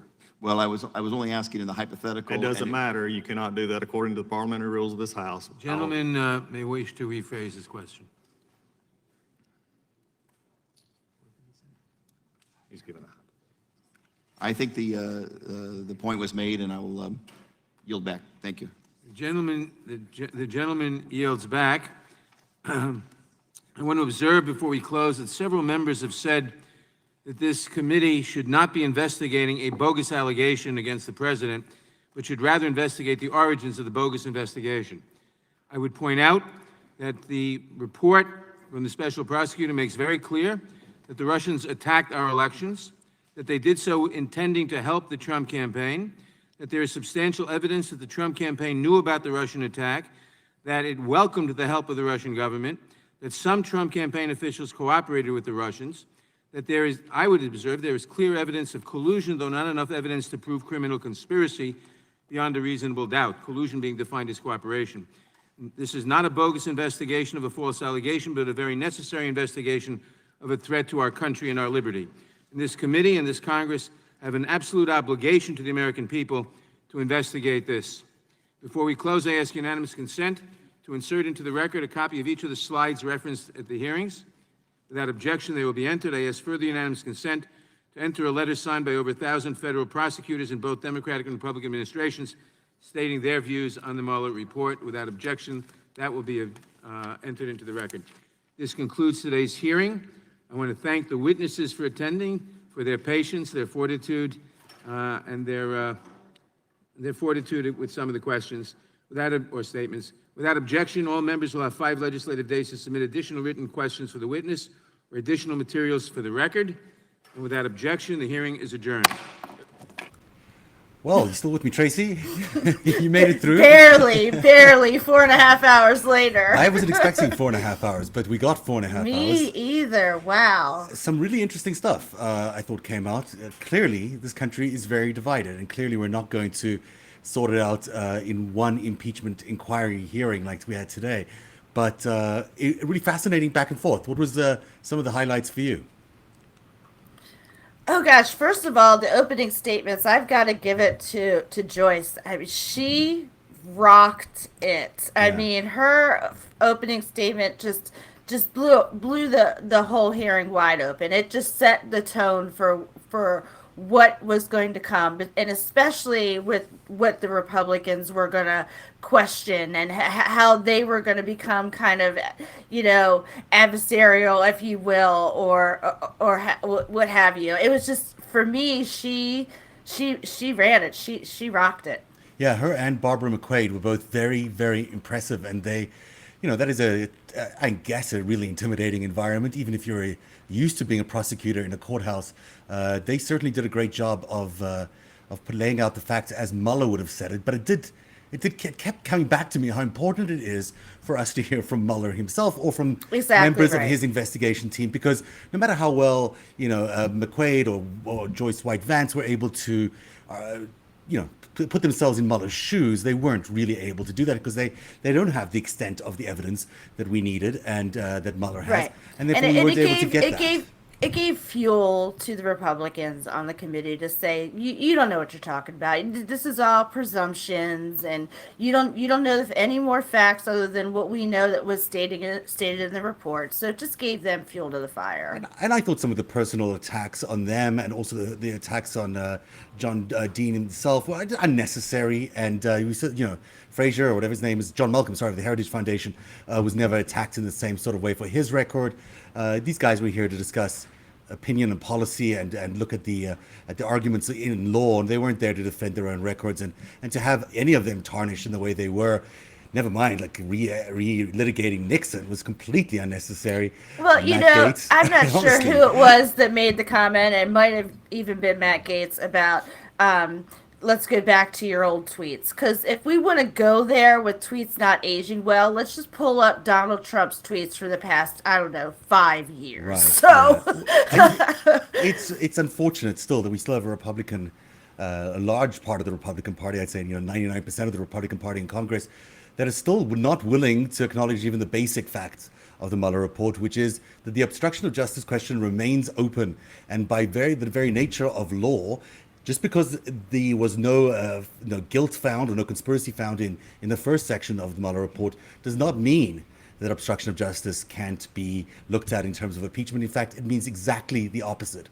And it still seems to me that they have their head in the sand, and it probably is an indication of how divided the country is. It just seems to me that they're just spewing all of the propaganda and all the conspiracy theories instead of dealing with the real issues. And I pointed this out on Twitter earlier because I was a little frustrated watching the back and forth. And the reason the Republicans are in the minority on this committee is because the people spoke. And the people spoke in the last election, and they want to hold Trump accountable. So we'll take our majority and we will go with it through all of these hearings. And let's be clear about this. I mean, what we're talking about here is the start of impeachment hearings or an impeachment inquiry. This is not the impeachment vote. This is not the trial. This is the first step that we are hoping we get to at some point. And this is the faux start of an impeachment inquiry, but you could sort of understand what Nancy Pelosi might be thinking as she realizes what may lie ahead if she does go through an inquiry and a trial, how divisive, complicated, and also the relitigation of these incredible minute and completely wrong points about about Right. Strazok and his all that stuff is just it's The only thing disingenuous. I would disagree with you on that point is that when we start getting the actual witnesses who were a party to the campaign, the transition, Trump's orbit, when those people are actually called to testify, it's going to be a totally different story than the people that we had there today. And that's why I think the big news of the day, yes, it's important that Nadler struck a deal on the evidence, the redacted documents or portions of the redacted documents. But the big news of the day is that the House will vote tomorrow on going to federal court to force McGahn and Barr to testify, specifically McGahn. And I don't know if you caught that in Nadler's opening testimony. He said he expects Yes. McGahn to testify. And Yes. that will be the moment that John Dean did 46 years ago.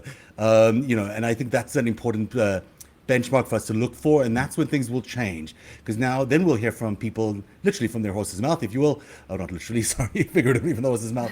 And we'll be able to hear exactly what they said. I want to show you one quick thing before you jump. No, I may have lost you for a little bit of sound there, but now I may be back. And Tracy, you're back.